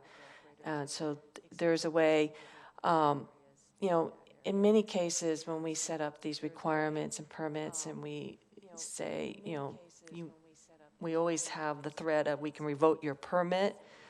We always have first steps of, is there a way to cure the issue, work together to resolve the problems? We don't immediately go to revoking. So if we start seeing a lot of scooters not parking exactly where necessary because the demand was so high, our first step isn't to penalize the operator, but to work on expanding the parking options in that area. Okay, and so not to belabor the point, but if you have a designated parking area and we end up with 4 operators, and one operator knows that area is going to be used, so they get there first and they maximize their deployment, not leaving sufficient space for other operators, do we penalize that, or? So we're actually only recommending that we have up to 2 operators. We want there to be competition, but we want them to be competing on the service and not necessarily on the capturing the market all to themselves. Okay, sorry, I missed that. Well, and if I think I understand where you're going, so I just want to clarify one more thing. I think the situation you're talking about is when the operators rebalance the scooters and they're trying to position, like the transit center, very popular area. The way we handled that with bike share is we estimated the number of bikes that could park at the transit center, and we told each of the operators, you may have half of that share. Okay. So very easily solved. Thank you. And then the last question before I get into hopefully some brief comments. For data collection, do we use, I know there are maybe a handful at this point of, you know, I'm not standardized data formats for mobility data and that kind of thing. How are we approaching data collection, anonymizing the data, you know, and preserving the privacy of the riders and that kind of thing, proprietary data? So we're not interested in getting any personal data at all. You know, the industry has been standardizing over time, so the conversation with the companies is getting easier because, you know, the big cities have been kind of leading the way on making sure that the right data is captured out of that. So much of that effort we can kind of piggyback right on. That said, with the bike share companies that we did work with, we were able to work with them both to get the information that we wanted in the format that we wanted on the time basis that we needed. Some of the data that we wanted we weren't able to get because of how the bikes were set up, but we believe we'll be able to work with them to get something that we can use. Okay, thank you. So just quickly, I support the staff recommendations with just a couple of modifications. The first is I like the idea of a per trip fee instead of a per device fee. And especially if we, I mean, that's ongoing revenue. And then I like also the idea of investing that in safety improvements. So protected bike lanes, whatever would make sense to address the concerns that a member of the public had brought to our attention. So that would be my preference. I do support designated parking areas, particularly in downtown, particularly in areas where you have a high volume of pedestrian activity, where it makes sense to have a designated area and prevent sort of the havoc of having an unmanaged parking system. But I do have some concerns about how that might work in low density areas. So I don't have a great solution for that, but maybe working with operators who might have a creative approach for addressing that problem would be worthwhile. So just allowing for some creativity or flexibility in that approach. Just using parks may make sense for some areas. I live in the San Antonio shopping center area, so if this goes into effect, I'm likely to be able to have easy access, but somebody living in Waverly Park may not. So I'm sensitive to that and want to ensure sort of geographic equity and access across the city.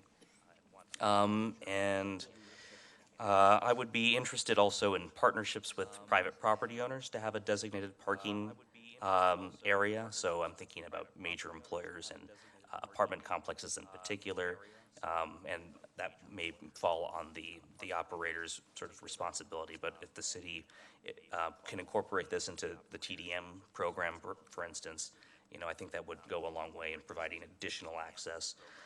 I also support the opportunity to sort of correct or remedy an issue before a permanent revocation of the permit.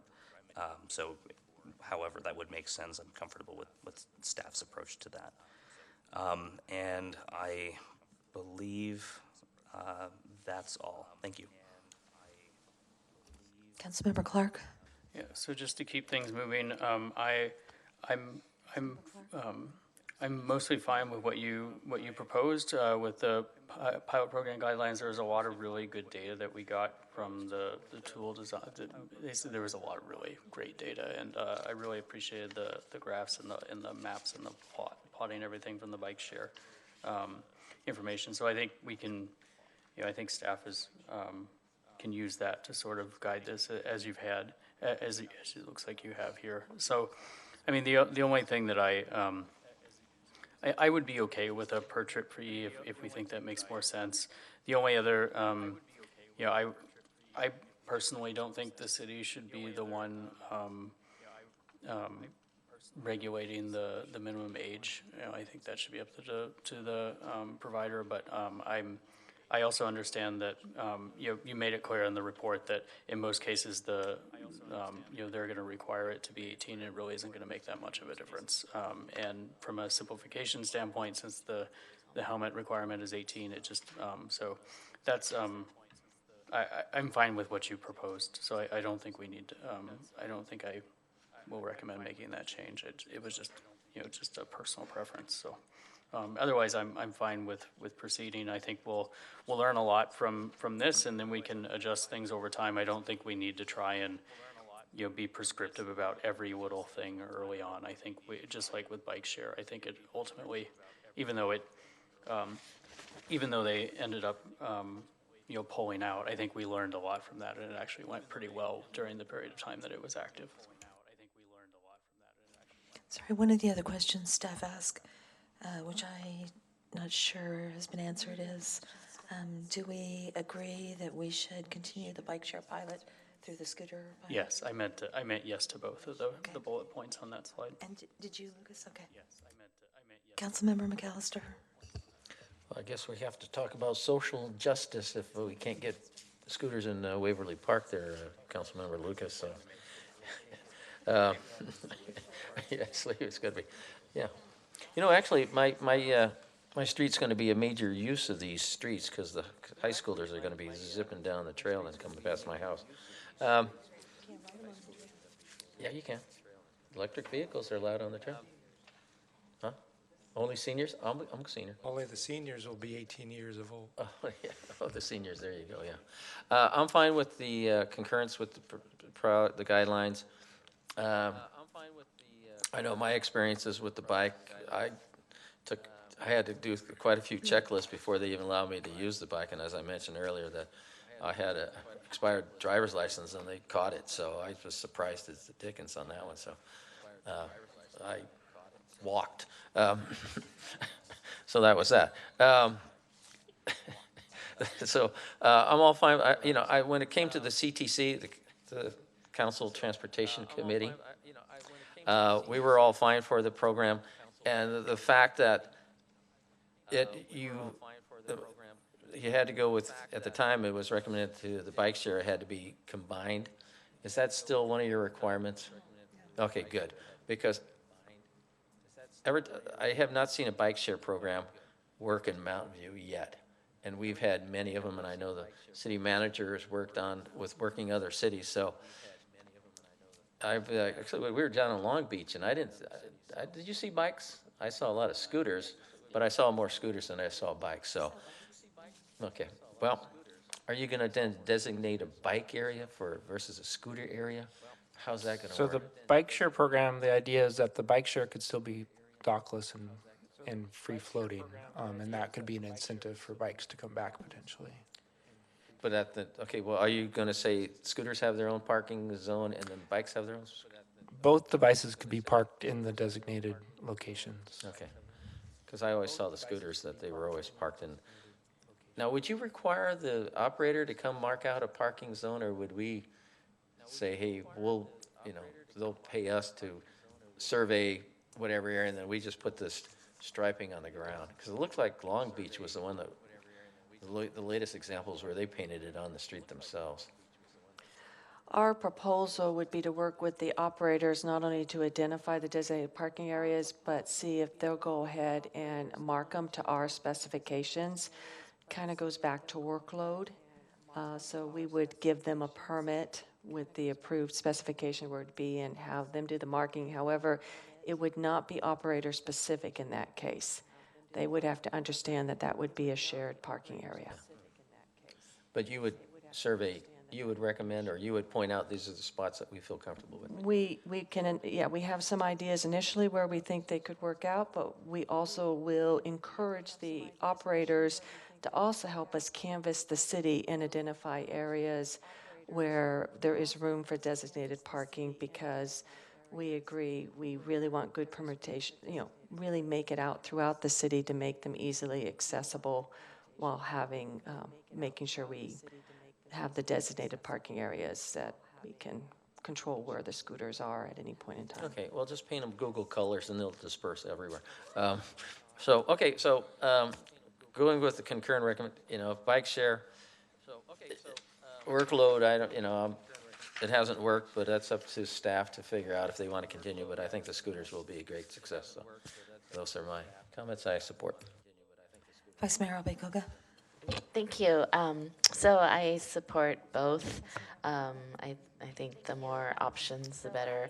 I would concur with Councilmember Ramirez about designated areas by companies. That's what I was thinking too, of working with the companies so that they have parking areas would be helpful, since if a lot of them are using them to get from for instance, the transit center to their jobs. Multi-family complexes. I'm fine with the per trip fee if that's a better way to go. And warnings, maybe, I guess I was thinking a warning system for infractions, to give the companies a chance to rectify. Yeah, I understand the minimum age issue. I guess I was looking at it as a access perspective, and as having high schoolers who aren't driving, and would this be another way for them to transport? But I understand the safety reasons, so I'm fine with going with the 18-year minimum age, and I support the bike share program continuing. Thanks. Councilmember Kamei. Great, thank you. I'm excited that we're talking about scooters. This came forward in the CTC, and I know that Councilmember McAllister has been anxiously awaiting it coming back to us. To answer the two questions, I'm comfortable with both. I think one of the things, and I'm comfortable with the per trip fee as well as the designated parking areas, and I'm fine if it's mixed for bikes and scooters. I think one of the things that I mentioned in committee and came up tonight in public comment is the safety component and how we manage the mixed modes. Because even though we say that you're not supposed to do something in practice, right, that can be difficult, particularly like I run on the trail and I see people with scooters on them.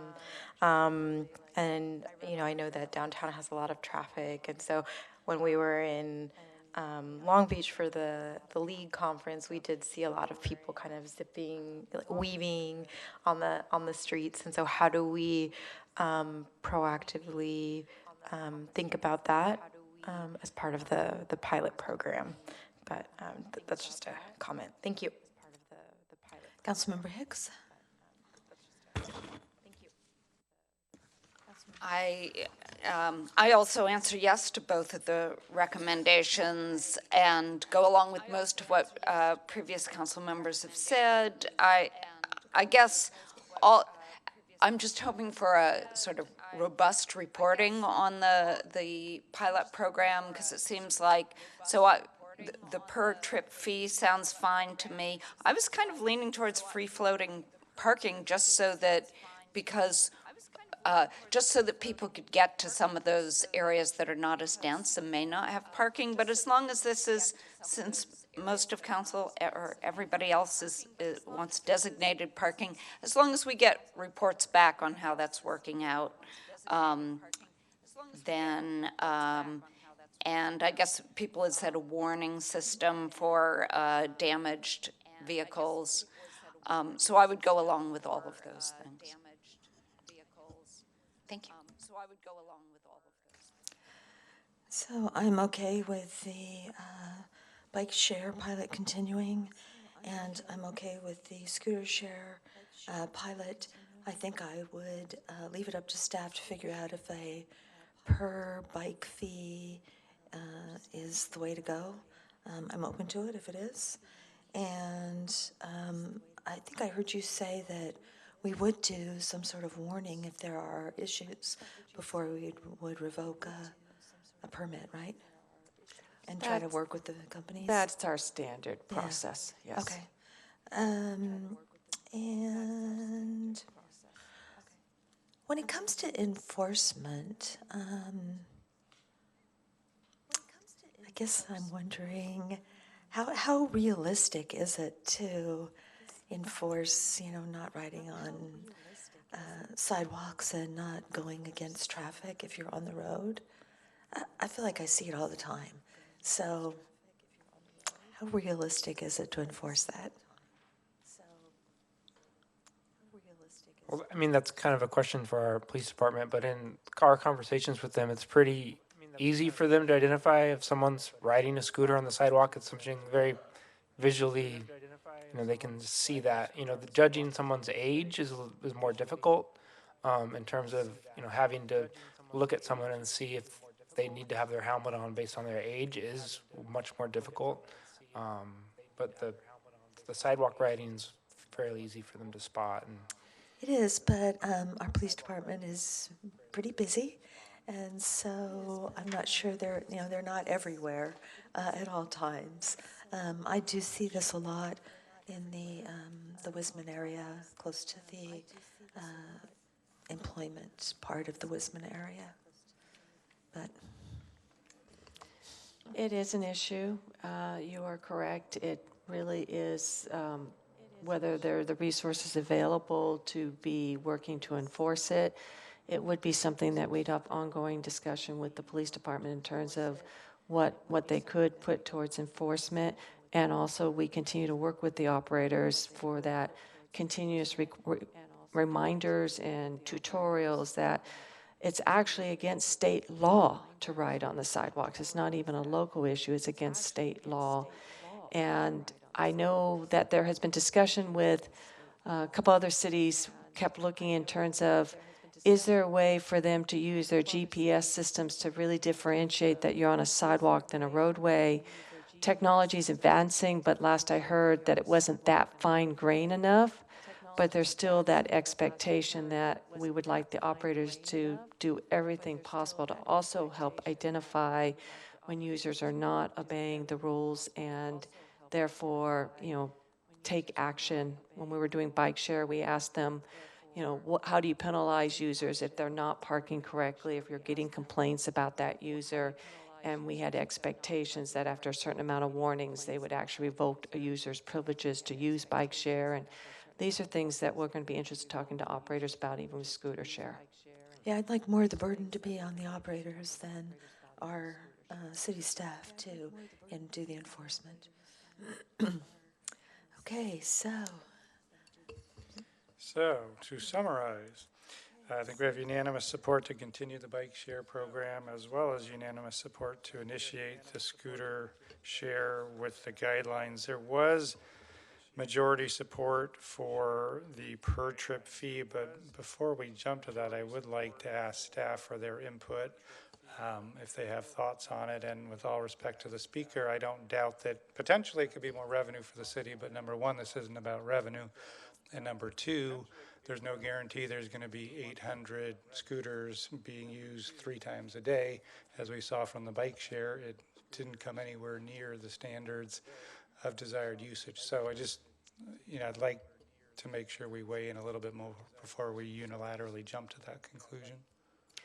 Thank you. We would appreciate the opportunity to analyze it. The deposit concept was if they were not removing scooters where they needed to and we had to send our own staff out, that would reimburse our staff costs.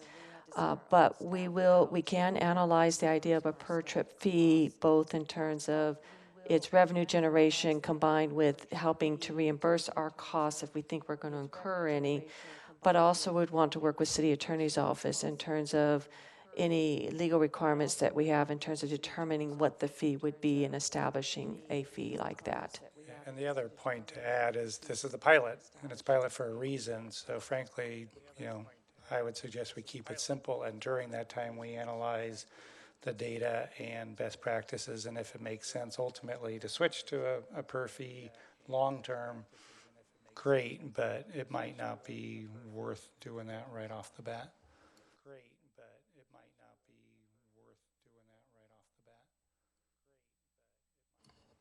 So maybe some clarity on that, whether it's leave it to staff or we stick with the flat for now. yeah, I had said leave it to staff, so 4.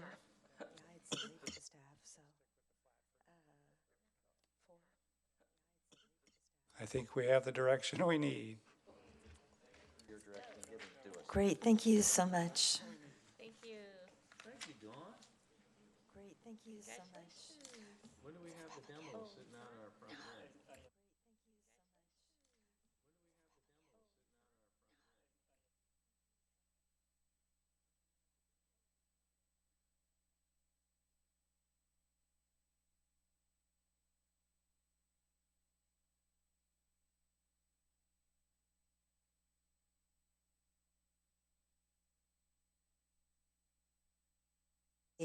We are, do we have to take another vote? Because we're starting a new topic after 10? You have the option of not taking it up, but you don't have to revote. Okay. So we are moving on to item 8.2, which is intergovernmental legislative advocacy program options. And this is another study session. So we'll start with the staff report, then open it up for public comment, and then have council have a discussion and provide direction. Thank you, Mayor. Good evening. Christina Gilmore, Assistant to City Manager. The purpose of tonight's study session is to receive council input on the expansion of the Intergovernmental Legislative Advocacy Program and to support council's desire to take a more proactive role in addressing issues at the regional, state, and federal levels. So the city's current intergovernmental relations and legislative advocacy program includes an existing council policy that was first adopted in 1994 and then subsequently revised in 2006 and 2013. The policy provides guidance on how the city can take positions on ballot measures at the state and federal legislation, as well as provides guidance on when full council action is required for legislation that is not within the guiding principles of the policy or would support or oppose any type of grassroots advocacy action such as political or economic movements. Historically, the council has focused on federal legislative priorities and issues. The council, at the beginning of each calendar year, adopts a slate of federal priorities. Those federal priorities are put together with the input of staff, and council utilizes those priorities when they go to the annual National League of Cities Conference in Washington, D.C. each spring. The federal priorities for the last several years have focused on the preservation of CDBG home funding, transportation, housing, and justice grants funding, as well as identifying other federal issues of interest to the council, which has included NASA Ames issues, airplane noise, environmental sustainability, and protecting vulnerable populations.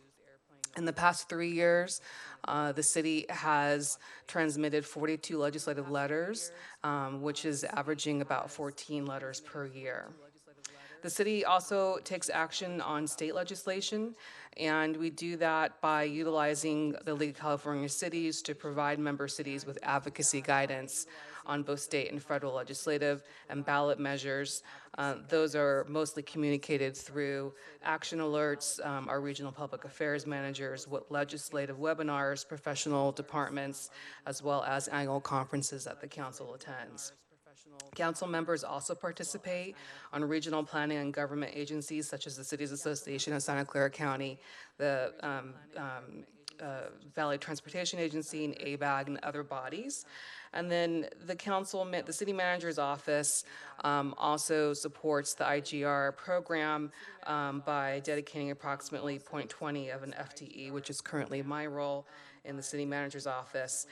We support the IGR program by supporting the departments in tracking legislation and monitoring it, to support the council adopted legislative priorities, coordinating the annual visit to Washington, D.C., and then liaising with other regional agencies. The departments provide input as well on legislation that needs to be tracked. The city manager's office will support each of the departments. They will often track legislation that has been indicated as a council priority, as well as legislation that comes through many of their professional organizations that they belong to, such as the California Police or Fire Chiefs Association, the APA, Planning Association, and other agencies like that. We should note that our current program We track legislation by departments, and can be limited and variable based on department priorities and workload, but there is significant coordination between the city manager's office, the departments, and as well as the mayor and the council to ensure that the city is responding as quickly as possible to legislative priorities. All said, in our current program, the departments other than the city manager's office, we estimated expends approximately about 325 hours each year on legislative issues. So there are many ways that cities can implement intergovernmental legislative advocacy programs. As I just described, our current model, which we consider as more of a council guidance on your top legislative priorities. The existing staff helps facilitate the implementation of those priorities or responding to those priorities when legislative action arises, but we are not necessarily very proactive in legislation. We are more reactive in our response. And there are some other models that we wanted to bring to your attention here for the discussion that you're going to have shortly. Other models could include increased staffing. So if the council desires to expand the current program, staff could be spending more time on the intergovernmental relations program and engaging in more proactive legislative engagement. There is also a collaborative approach that could be explored where the city would share legislative resources with neighboring cities or have an increased utilization with regional partners such as the Cities Association and other professional organizations for legislative support. And then finally, an option that many of our neighboring cities and other larger cities do is hire a consultant or a lobbyist to provide some more in-depth legislative advocacy and support, and that consultant can be hired to provide the support and represents the city's interest in Sacramento or Washington, D.C. We do want to mention that all of these structures and options have a range of costs and capacity for a more proactive advocacy program. Certainly expanding the city's existing program could provide the city with additional opportunities to engage in a more meaningful way at the regional, state, and federal level. But we don't really have a lot of the information examined, so we're looking for feedback from the council tonight to determine what the council is interested in pursuing, and we'll be able to return at a later date with some more information. So that brings me to my last slide. We had 3 questions for you this evening to kick off your discussion. I won't read them all out loud, but just to summarize, we are looking to hear from council about what kind of outcomes you're hoping to see from the city's IGR and legislative advocacy program. We'd also like to learn a little bit more about what levels of government are most important to the council. Do you want to continue to focus on regional? I know there is an increased focus on state legislation as well as federal. And then finally, does council have direction on a preferred program structure that I just outlined previously that you would like staff to analyze further and return with more detailed information?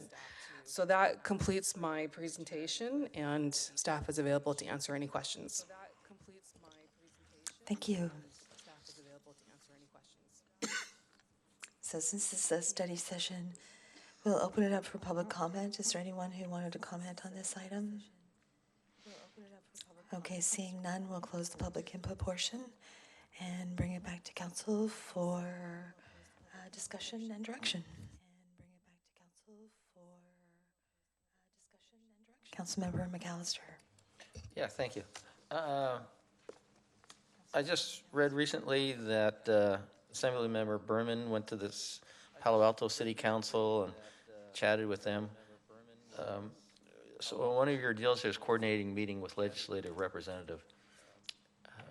I can't recall ever, I'm sure we invited our local senator and our local legislator, but is that something you're talking about, that they would actually come to a city council, we would agendize them and then have discussions with them and, here's our wish list. So what happened in Palo Alto, they said, well, here's our wish list and there was a dialogue going at the time. So is that what you were thinking about, coordinating, meeting with legislators, or were you thinking more privately?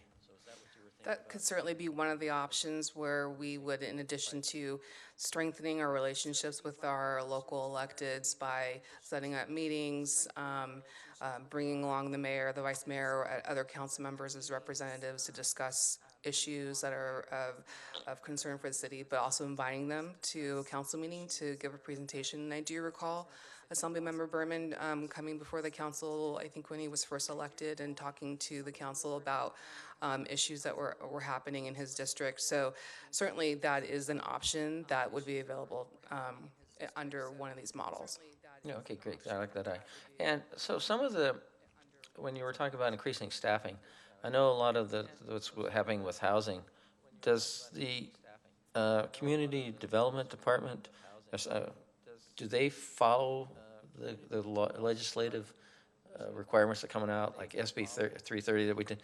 So do we sort of have segmented, maybe Public Works follows certain things, and that we already have in-house following legislative stuff, but we just need somebody to bring it together as a report to us?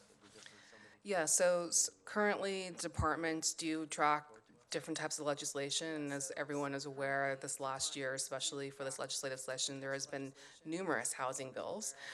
It is very overwhelming, and the city has taken legislative action on several of the bills and transmitted letters. So yes, staff does monitor the bills. However, as I mentioned in the staff report in a little bit more detail, departments also have other project priorities as well as council priorities that they are trying to implement. So the monitoring of bills can be a challenge, especially when there are numerous ones. So certainly the city manager's office tries to provide as much support. However, we're not subject matter experts, so we do lean heavily on the departments. And because right now our current model is a little bit more reactive, it can be a challenge to get that quick turnaround time from staff to ensure that we have the correct analysis, that we are crossing all the T's and dotting all the I's, so to speak, and to respond and submit letters in a timely fashion that would have some measurable difference in how they are dealt with at the state legislature. Okay. And then for regional, for question number 2, regional, so like VTA or Silicon Valley Clean Energy or Caltrain, those would be our type of our regional issues. Correct. Okay. Thank you. Vice Mayor Abikoga.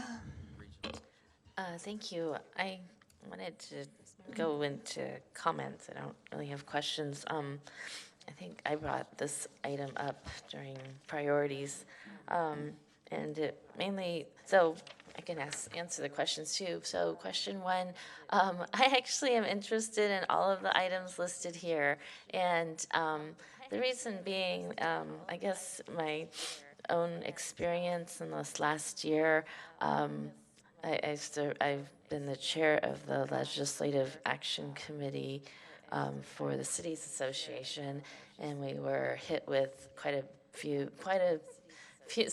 many housing bills that we were trying to track. And the Cities Association has 1 staff member, so it was a lot for that one individual to do on her own. And we do communicate with the League of Cities. There's more staff there, but I also was trying to do a lot of it on my own. In all frankness, given everything else going on, and technically our jobs are part-time, it was a lot. And I guess my feeling is that we could go with like the Cities Association, trying to go in together. But what I'm finding is that even within our 15 cities, we're very diverse. And when it came to these housing bills, we were on, all over the place in terms of where our individual cities stood. And that's where I really felt like, especially for us in Mountain View, I think with the issue of housing, people have noticed that we are leaders, but so we do have very specific positions, and I also felt that we have, best practices that we could actually be sharing with others, but we just don't have the resources, frankly, the staff to either back us up as council members serving on these regional bodies to really talk specific, because, I was asked, well, how does 1487 affect Mountain View? And honestly, I did my best to, analyze the bill, but one, I could be very, I'm not sure if I was accurate or not, and I didn't feel like I could speak for the city. So just put us in a very awkward position, frankly. And I think this is going to continue to happen as our city grows and, becomes more of a player in the regional world and with state legislation coming in and affecting us locally more and more. So, other cities, I've noticed other cities do have that, and their council members come up with a binder that has their position on every bill, and that's what I was looking for, to be able to have that kind of backup when we are in these meetings. I think we should have stronger relationships with our legislators.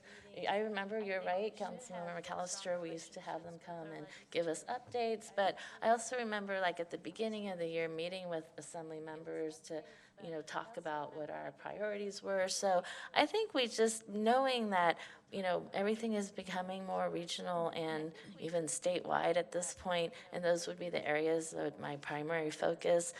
We just need to be, we're going to be playing in those arenas, so we need to be better ready, prepared and able to, to speak to these issues.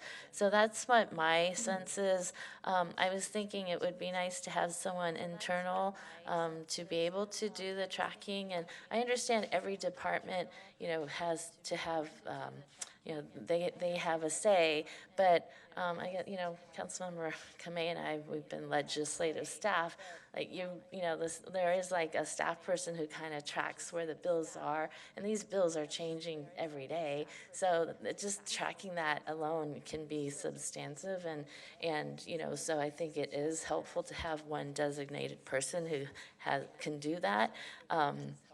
And to coordinate with the various departments to get responses to folks and to us when we're getting ready to go to a meeting. So I would say that, originally I thought, well, what about a lobbyist? And I know some cities are looking at that, but, that might be something down the road.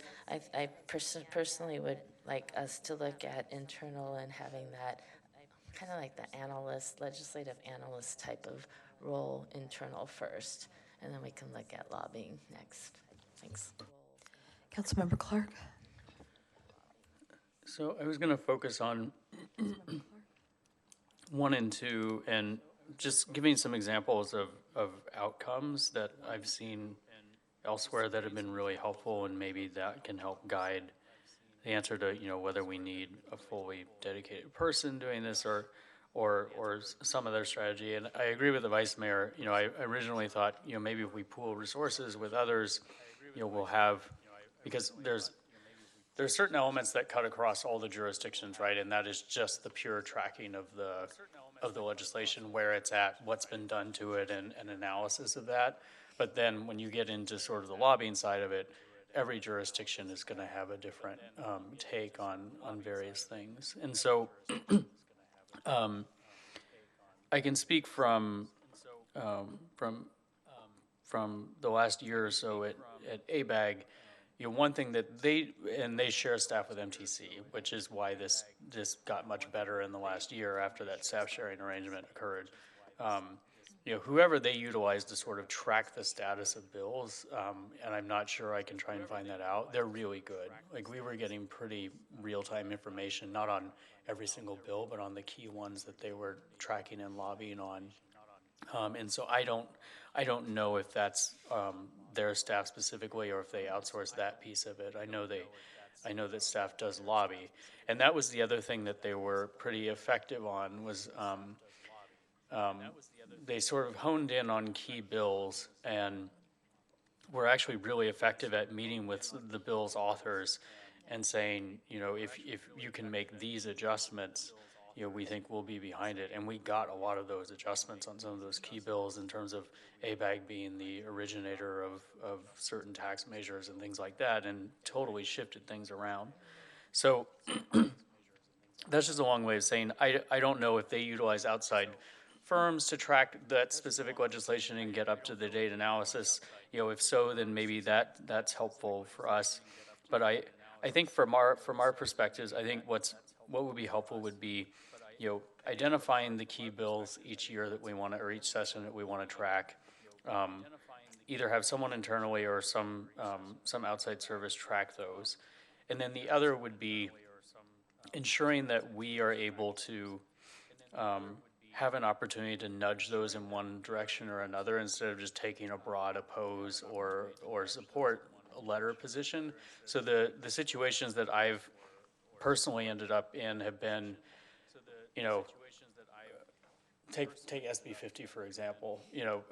Support, approve. We can send letters to that effect. But if I end up in a mixer, which has happened with Senator Wiener, and we start talking about SB 50, and we start talking about what Mountain View's done over the last few years, and how we're really taking the bull by the horn on housing, are there ways that, we start having a conversation about, well, how do we recognize Mountain View for that, and jurisdictions for that, and not necessarily end up with a regime that's punitive going forward in those sort of circumstances. And he said to me very specifically, so, well, tell me what are the amendments I can make, let's talk about this. And, I can't come up with those on the spot, of course. And that's sort of the lurch I was in, where I had an opportunity to say, okay, let's actually, maybe we and some other jurisdictions can sit down together and talk about these things, but I also can't do all that on my own. And so whether that's having internal staff support to say, here are some key things that would really, improve this from Mountain View's perspective, or what ABAG did with some of the ABAG amendments was, they set up a meeting with the chair and a few key folks and went in prepared with a meeting with David Hsu and basically knocked everything out that they wanted and got, I'd say, 95% of the things that they wanted. And the legislation, well, it wasn't perfect. Yeah, and the sponsor was still happy with the ultimate outcome. So anyway, those are examples of I think one part is just sort of identifying and tracking the things that are really key to us. And then the other is being able to set up, it doesn't have to be an outside lobbyist, but just being able to set up the meetings and go in with a punch list of, here are some key, forget about the broad like oppose or support, and here are some key things that if this is going to go through, that would really make this much more palatable to us and be helpful. Whether it's tacking on an easier way to get waivers for, say, parking lots, or I don't know, key amendments to SB 50, which will probably come back this year in some form or another. Anyway, those are the things that I think would be helpful. And I think just focusing on the regional and state level, and I don't really think we need to focus on the federal stuff at this point. It's going to impact us, but I just don't think it's, at least for the next, like you said, year or so, it's really not going to have, any lobbying that we do is not going to have much of an impact, so. Councilmember Kamei. Great, thank you. I'm trying to think of how I want to kind of tackle these. I think I'll go for the questions first and then go into comments. So I agree with the direction that the Vice Mayor and Councilmember Clark are going in terms of, I think, all of these priorities under question 1 being relevant and needing to have them all kind of bubble to the top, I would say. And then I do agree that for the time being, focusing on regional and state for question 2 are of most importance. And then kind of my comments for question 3, I think I've been in different organizations that have a model where there's someone in-house. I've had one where we have a lobbyist in-house and a lobbyist, when at the county, there's a county lobbyist, and there is another firm that actually, weekly sends you updates on every single bill. So I've seen that. I've seen the various approaches and kind of feel that at this point, I don't feel comfortable going forward with the lobbyist. I think the more important part of the conversation is being on top of the different policies that are coming forward that are going to affect the city. And I think the second component of that, in terms of talking about the visits with legislators, is having that personal relationship. And for me, when I was talking about question one, the reason why all of those are important is all of those kind of will affect the day-to-day lives of residents of Mountain View, and all of those need to be key in our relationships with our electeds, whether they be at the county or the state or in another entity. And so I think one of the things I've been thinking about going forward is how do we approach going beyond our current model. And so, we discussed, just earlier, piloting the scooter share program, and perhaps we need to think about an intergovernmental affairs pilot to try to address some of the new needs that we have. So, maybe something from now until when we're able to address it in the budget and discuss it as part of next year's fiscal year, whether that be, as a limited time staffer, for someone wholly devoted to that. So I'd be interested in I know this is a study session, so that would kind of be my feedback in what I hope comes back, because it is a full-time job tracking all the different bills. And as helpful as bill summaries are, they're changing all the time. And I do think it is when you're in those moments, as Councilmember Clark was saying, where you have somebody's ear, you want to be able to utilize that opportunity, because when you say, oh, you know what, let me check with staff and get back to you, the opportunity is lost. Yeah, it's gone.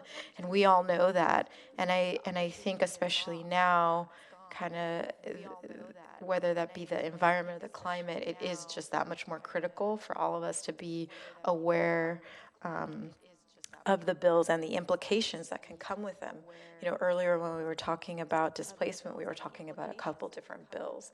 And so that to me is why this item is of importance. And I do know that staff is busy doing many of our other priorities, but whatever council can do to help accommodate this new need, I think is something of interest, at least to me. Thank you. Councilmember Ramirez. Thank you. I think my comments are in line with those of my colleagues. We're at a competitive disadvantage in many respects. I think about the city of San Jose, which, if my memory is correct, has 3 state senators, 3 Congress members, and 4 state assembly members who have, in part or in whole in some cases, jurisdiction over that city. And the city has multiple intergovernmental relations folks who have regular face time with their representatives. And we have one of each who are accountable to many jurisdictions with different and competing priorities. And so it's very difficult, I think, for us to unless we have some as Councilmember Clark and Councilmember Kamei said, if we have some very narrowly scoped, sort of individually tailored modifications to legislation or something we could append to existing legislation, whatever, it's hard for us to get to be heard, I think, in the same way. So I'm also not really enamored with the idea of hiring a lobbyist or something like that. I'm pessimistic that it would be terribly productive. So just going through these, I think tracking bills is helpful insofar as there are some things that have potentially transformative impacts to the city. And we spent a lot of time talking about SB 330 earlier, and there are a lot of implications to that bill that I'm not sure we fully understand even now. And so having the capacity, a little additional capacity to track bills like that, and just so we could understand their effect early enough to maybe have to be a little more proactive, to modify it, to address again some of the sort of specific needs of the city. Speaking with our representatives, or if one of us happens to be in the company of a legislator who asks for our opinion, to be knowledgeable enough on those really key pieces of legislation where it may be helpful to be able to articulate something, a point or two that could help soften the blow or help us achieve our objectives. So I think, in approaching question one, it's, what are opportunities to be a little bit more proactive when it comes to state legislation especially, but also I think some stuff at the county too, where it'd be helpful to be proactive. And the other thing I think about too is how can we get more money from other sources of government, just being very, transparent. Some other jurisdictions have been fairly successful, I think, at getting, investment. And not that I don't think we've been totally unsuccessful. It's just I don't know if we have the capacity to do a lot of that kind of lobbying. But I'm not as well versed as many of you are. So for question two, I think, focusing at the regional and state levels makes a lot of sense. I have no optimism at all for the federal government. And then for question three, increased staffing, some modest amount that I think that allows us to be a little bit more proactive would be ideal. I agree with the feedback that working collaboratively with other cities is difficult because we have competing priorities. So that I'm not really enthusiastic about that. So I think that's all. Thank you. Councilmember Hicks. Okay, thank you to all staff and all the previous council members for clarifying exactly what you were thinking when you brought this up, because I wasn't clear. Okay, for question one, what kinds of outcomes? It seems to me like drafting communications, but especially analyzing and tracking bills and legislation, tracking agendas and preparing council members for regional meetings seem to be the three most pressing ones. Maybe occasionally having a meeting with a legislative representative. Question two, what levels of government? Yeah, I agree, regional and state are most important. And question three, it sounds, I liked Councilmember Kame's idea of a pilot or part-time person just to see what we're getting out of it. And I'd be interested in whether staff has any, what they would find most helpful in terms of, like a separate person, but then there are, people with subject areas of expertise. So I'm open to hearing other ideas, but it seems like a pilot or part-time person would make the most sense to begin with. Thank you. Councilmember McAllister. So my short time on council with doing all these legislative things, drafting communications, talking, so I know that, and I think our various mayors have done it, is that if a bill comes up and it's brought to their attention, staff is always willing to draft a letter and we send it out to showing our concerns without having to go through the council. And I thought that has always been very quickly to react to because it sets our goals. So when it says talking points, writing legislative updates to council, it all depends on, I mean, there's so many different varieties or areas that they could be doing that to. I don't know if we'll actually sit down and read it or how pertinent it is to us. But drafting, housing like the SB 30, if it's in a staff report, then it would be nice to have a background report that goes with it. And that would have been helpful to, like today is just an example, the SB 330.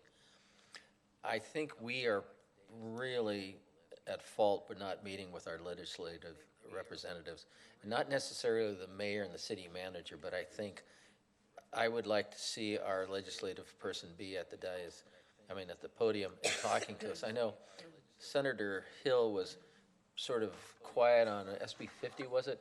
He didn't make a commitment one way or the other, and we're all screaming, And I think if we get that a relationship with our new senator or new legislative person, that they see us and we talk to them and we have them in the audience or with us in the same room, I think we might get more fuller answers. So I think we need to start as a regular meeting or regular agenda. Is put it on the agenda. Don't invite them to just give us an update, but put them on the agenda, and we spend time, he asking us questions, or we ask him. I mean, it could be a study session in the new community room or somewhere along that line. But let's get that relationship built up a lot better than trying to get a federal legislator in here. I mean, I don't know how realistic that is. Even get Joe Simidian to come in here and talk to about, homeless that we keep bringing in today. Let's get the county representative in the room with us and sit and have a dialogue and let the whole community see it. He has these coffees, but get him in here, let us have a dialogue, sit him down and we go from there. So I would like to see that much more. I mean, that to me would be my top priority of all these various things that you got going on here. Analyze and tracking bill legislation. Again, it's all pertinent to what particular thing we're looking. I mean, we're looking for money for grade crossings. We're looking money for housing. We're looking money for, road construction on 101, or, we're looking at legislative for the 5G modes or pods that are going in. So that would be, those are all pertinent to when they come up and how that affects housing. Tracking and preparing council members for regional meetings. Regional meetings I usually go to, like VTA, they give us the legislative updates. And probably at Silicon Valley Clean Energy, you have a legislator, and they give you the updates on what's happening, I would think. They were doing that before. Yes, but we're talking about, like, what's Mountain View's position on No, what but just, SVCE is doing. Yeah, but just basically for the industry, because, I mean, you're under, the clean energy is under a lot of changes and under moving about. So in a sense, I don't know what regional meetings that we go to that that board doesn't have it. I mean, and so that's a concern or thought. Developing legislation. I mean, we are, as we said, we're reactive, we're not proactive. And if there's some way to figure out how we can get on top of it, that's going to be requiring staffing. So I'm not exactly sure that we do have the staffing to get developing legislation. I know we're possibly doing some stuff with VTA to get stuff for transit lane, and that may require some legislation. So, but that's going through that particular. But I don't know of anything particular that Mountain View may want to develop. Level of government most important, I think state, because they're the ones that are really affecting the housing right now. Regional, the regional thing would be the tax measures, A, B, whatever. So those affect how we get funding for various things. So in that regard, I would think taxes would be regional. And direction of preferred structure, I think this would be something that an internship might be available to us at a reasonable cost, and that we could get somebody in to do the tracking for us. Instead of having a full-time staffer, we could have a part-time intern work on this particular program. So I think that would be a direction I would like to see.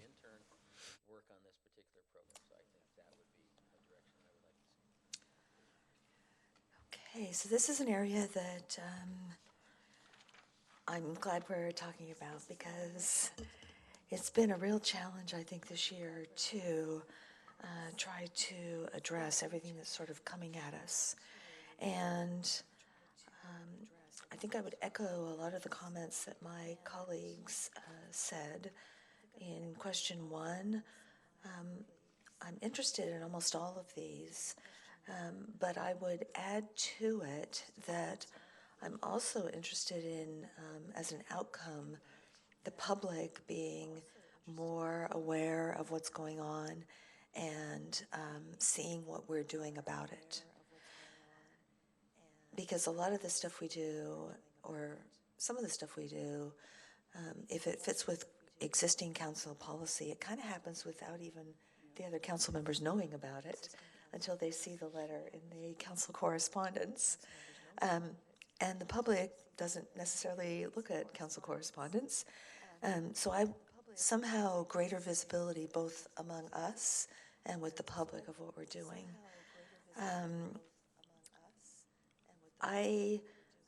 The one about tracking agendas and preparing council members for regional meetings, I feel like just in general, I'd like to be more on top of what's going on, even if I'm not going to a meeting. And so I'm looking for regular communication, whether it be at a council meeting or an email or a place we can go online to see what's the status of things. Because I might be someplace where it would be really handy to know that. Might not be in a social setting, but if I'm in a meeting and it's like, oh my gosh, I wonder what is going on with that.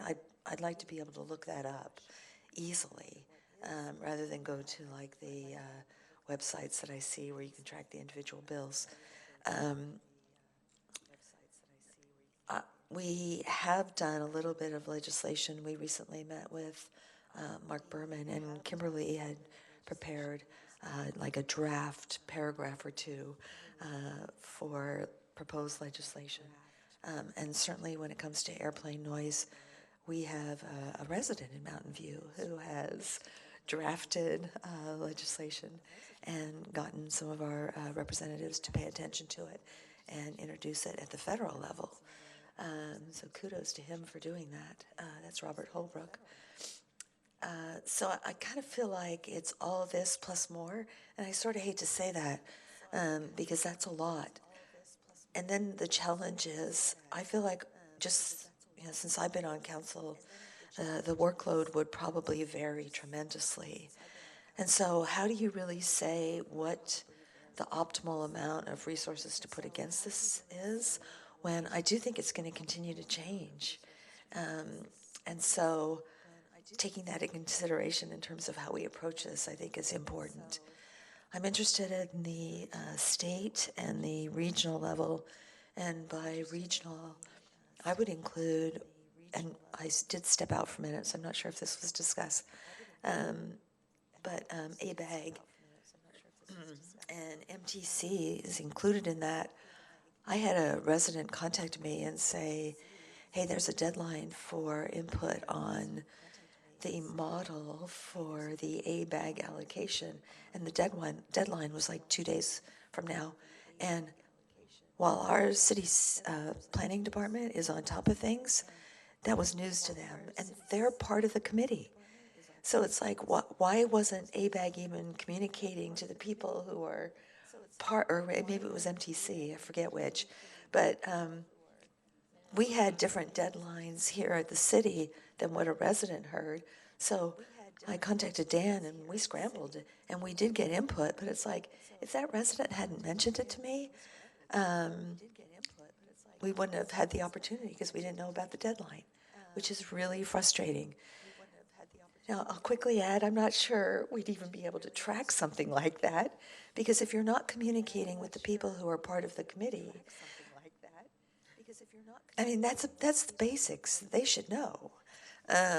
So I'm not sure how we address that, but I felt like it was a gap there.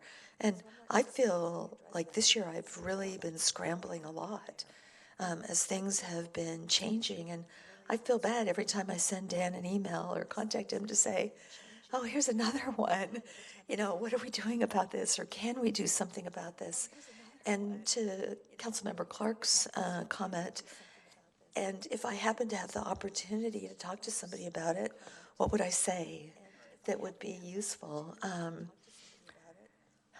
It's just, for me personally this year, I felt like it's been a real scramble. And as the Vice Mayor said, when it comes to the City Association, I don't know how you did what you did, but then when you're in the meetings with the board and the legislative committee recommended positions on the different bills, and then, as the board, we all were not necessarily in agreement, and in fact, we did change some of the perspectives that the legislative committee had. So that says to me, we can't really work on the position as a group. We can work on tracking, as you said, but yeah, I'm not sure that's the important part. It's what we say about it, which is really key. And I just don't see that forum being the appropriate one to do that. So I agree with the comments about not necessarily having a lobbyist, because frankly, I think we're the best representatives of our city and have a more complete picture. So I think we should be the ones, if there are any meetings or letters, that we're the ones doing that. I thought the meeting we had with Mark Berman the other day was actually really good. He asked a lot of really good questions, and our staff was prepared, and I felt like it was much more impactful when we go than when a lobbyist goes. I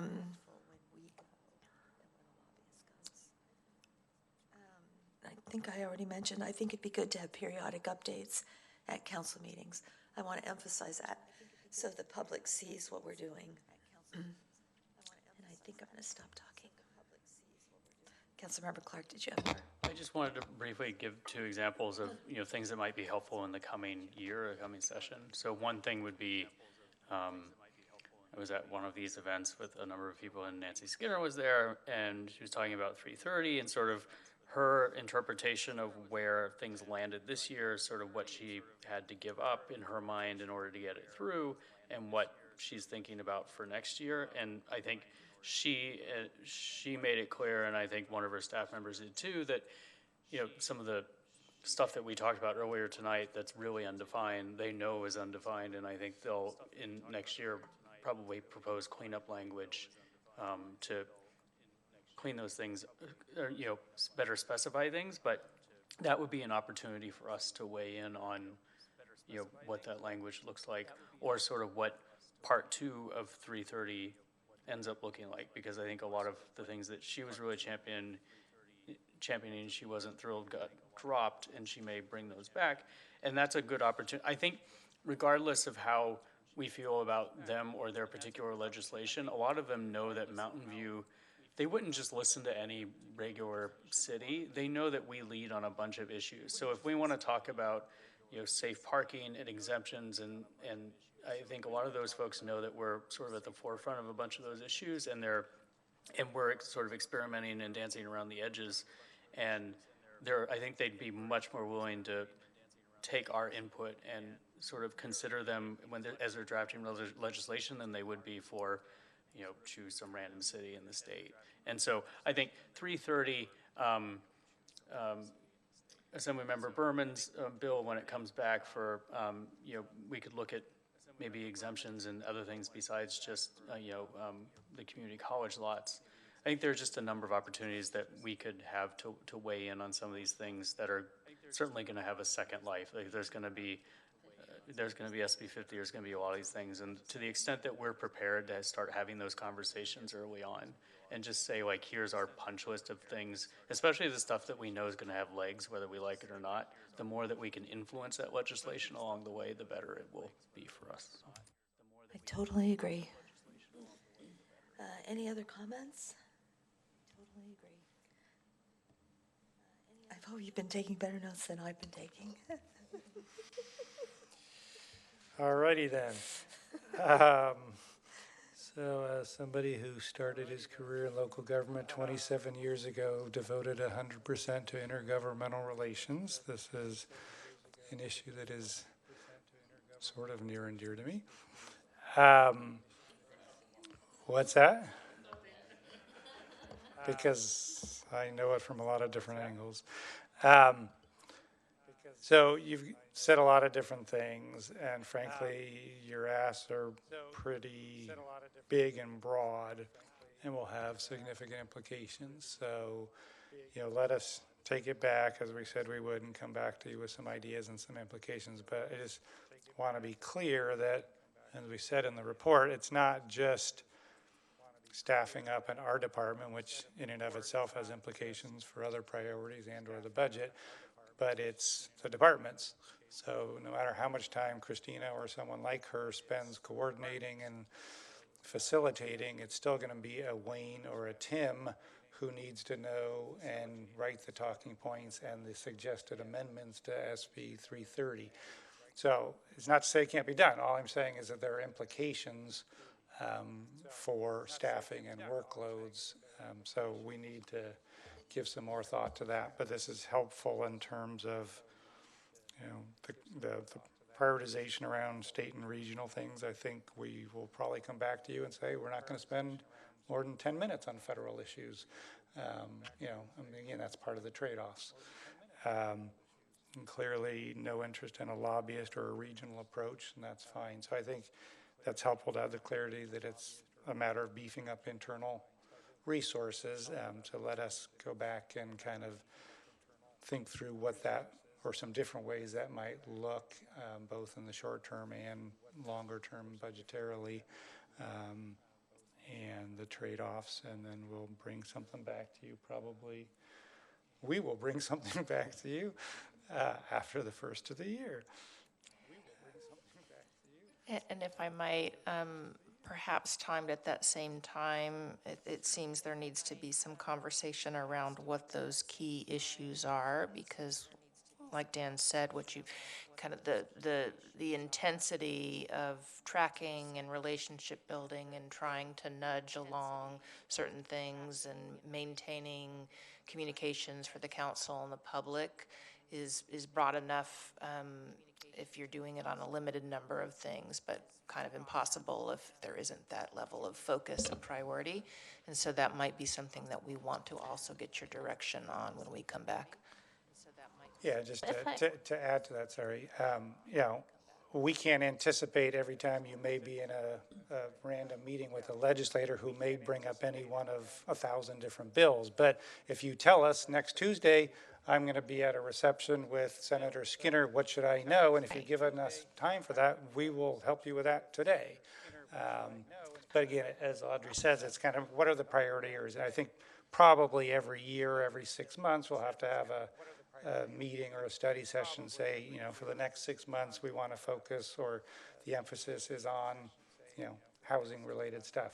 Well, okay, that's no longer a priority. Now it's sustainability or whatever it is, because those will change over the course of a year or years. So getting that initial focus, and then we can say, okay, you know, we will track everything in housing and give you monthly updates or talking points or whatever is necessary for those priorities. I guess that's where we can lean on these, you know, other bodies, cities association, League of Cities. They do have cities doesn't, but like League of Cities, they have a lobbyist. They go through their legislative priorities, all the bills that they think are going to move or are going to be impactful, and you know, VTA, I'm sure, has it, ABAG has it, we have it at BachMed. So it's a matter of like collecting all that just to see like what are going to be the hot legislation items for the year, and then just track them as they move and then figure out how they're going to affect us. So, I mean, you know, there's 3,000 bills that get introduced. I don't expect us to be following all of those, but you know, the professionals, the lobbyists and whatnot, they know which ones are going to be hot. So that's what I think we need, you know, a person internal who can consolidate all of that information and say, okay, on these bills, this is where Mountain View is. And, you know, if you have an opportunity to speak to somebody, this is Mountain View's position. And yeah, that I you know, completely agree with Councilmember Clark. When I met with Assemblymember Chu, it was, you know, clear that Mountain View is different from some of the other cities, and you know, we're not going to say no to all these bills like some other cities do. So it's like it became clear that we need to figure out what our own path is, and that's what we're looking for. But in terms of what are the priorities, I think that's pretty easy to figure out if we talk to some of these regional bodies that we sit on. And the final thing, while we all sort of said no lobbyists, if it's helpful for staff, and maybe it will just create more work. But one thing that I could think of is, you know, if there's one of these folks who's out there who's, you know, really really experienced at tracking these things every year based on, you say, housing's important and this thing's important. And to the extent that they could meet with Wayne or whomever and understand sort of, basically, meet with the department head or whomever, understand sort of how these things could impact or maybe we'd want to change the legislation, and they can go sort of write those suggestions for us. It doesn't all have to be done in-house, but that form of like a lobbyist I'm fine with. I just don't need someone lobbying on our behalf in Sacramento. I think as someone said earlier, we're the best folks to do that. Okay, any other comments on that? Okay, it's a good topic, so thank you very much. Okay, moving on to item 9, council, staff, and committee reports.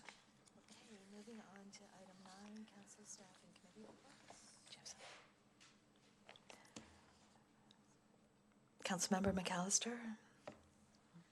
Today, I attended a VTA ad hoc committee on governance, and we hired a firm, RSM, to come out and evaluate how our VTA board works and how it's made up. And recently, they sent out a survey to there's 18 members on the board, there's 12 board members and 6 alternates. And the questionnaire was, engagement, conflict, ethics, and we had 7 people return the survey, 3 board members and 4 alternates. And so it was sort of a quick reflection of the engagement that the board was having at the time. So we are working on trying to, the whole committee is trying to increase the engagement to make people come to our meetings. We had a survey also of getting a meeting on time, getting a quorum, and we had board members, attendance was between 17% and 90%.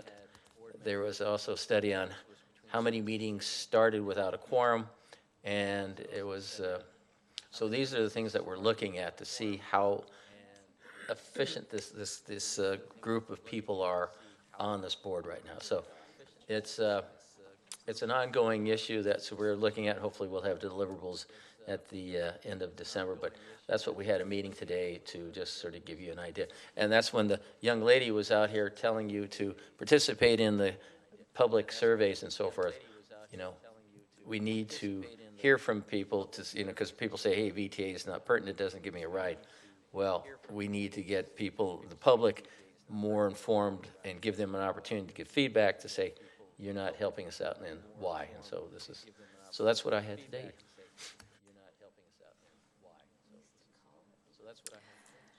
Okay, I have a couple. I went to the roundtable meeting last week. That's the airplane noise roundtable. And we are continuing on an ad hoc committee to work on the strategic plan and the work plan. And the roundtable is now meeting every other month. So we are also talking about forming committees so that if something happens in between meetings, the committee can respond to that, like a new procedure or something is listed in the IFP gateway. Then I know that this was included in the weekly update to the council, but I just want to let the residents know that we did have a meeting with our representative, Mark Berman, to talk about, Assembly Member Mark Berman, I'll give him his proper title, about, remember how when we talked about the shelter crisis and how some cities specifically had an exemption to some of the rules when it comes to providing safe parking. And so we're asking specifically for not just an exemption from Mountain View, even though that's our goal, but basically any city Why are some exempt and not others? Let's just make it all cities. And we also suggested that we look at potentially exempting private property owners if they want to do safe parking from some of these rules. And I felt like we had a good discussion with him about the pros and cons of this proposed legislation, and I'm sure we will. I felt like he was receptive to doing this, and I'm sure we'll keep in touch with him on this topic.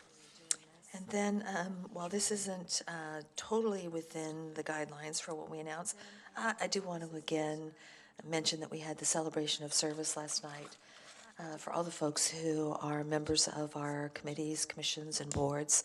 They all give a lot of their time and energy to the advisory body work, and I know we all appreciate them doing that. So I feel like I just want to recognize them one more time. So if there's no other, is there a closed session report? There's no closed session report.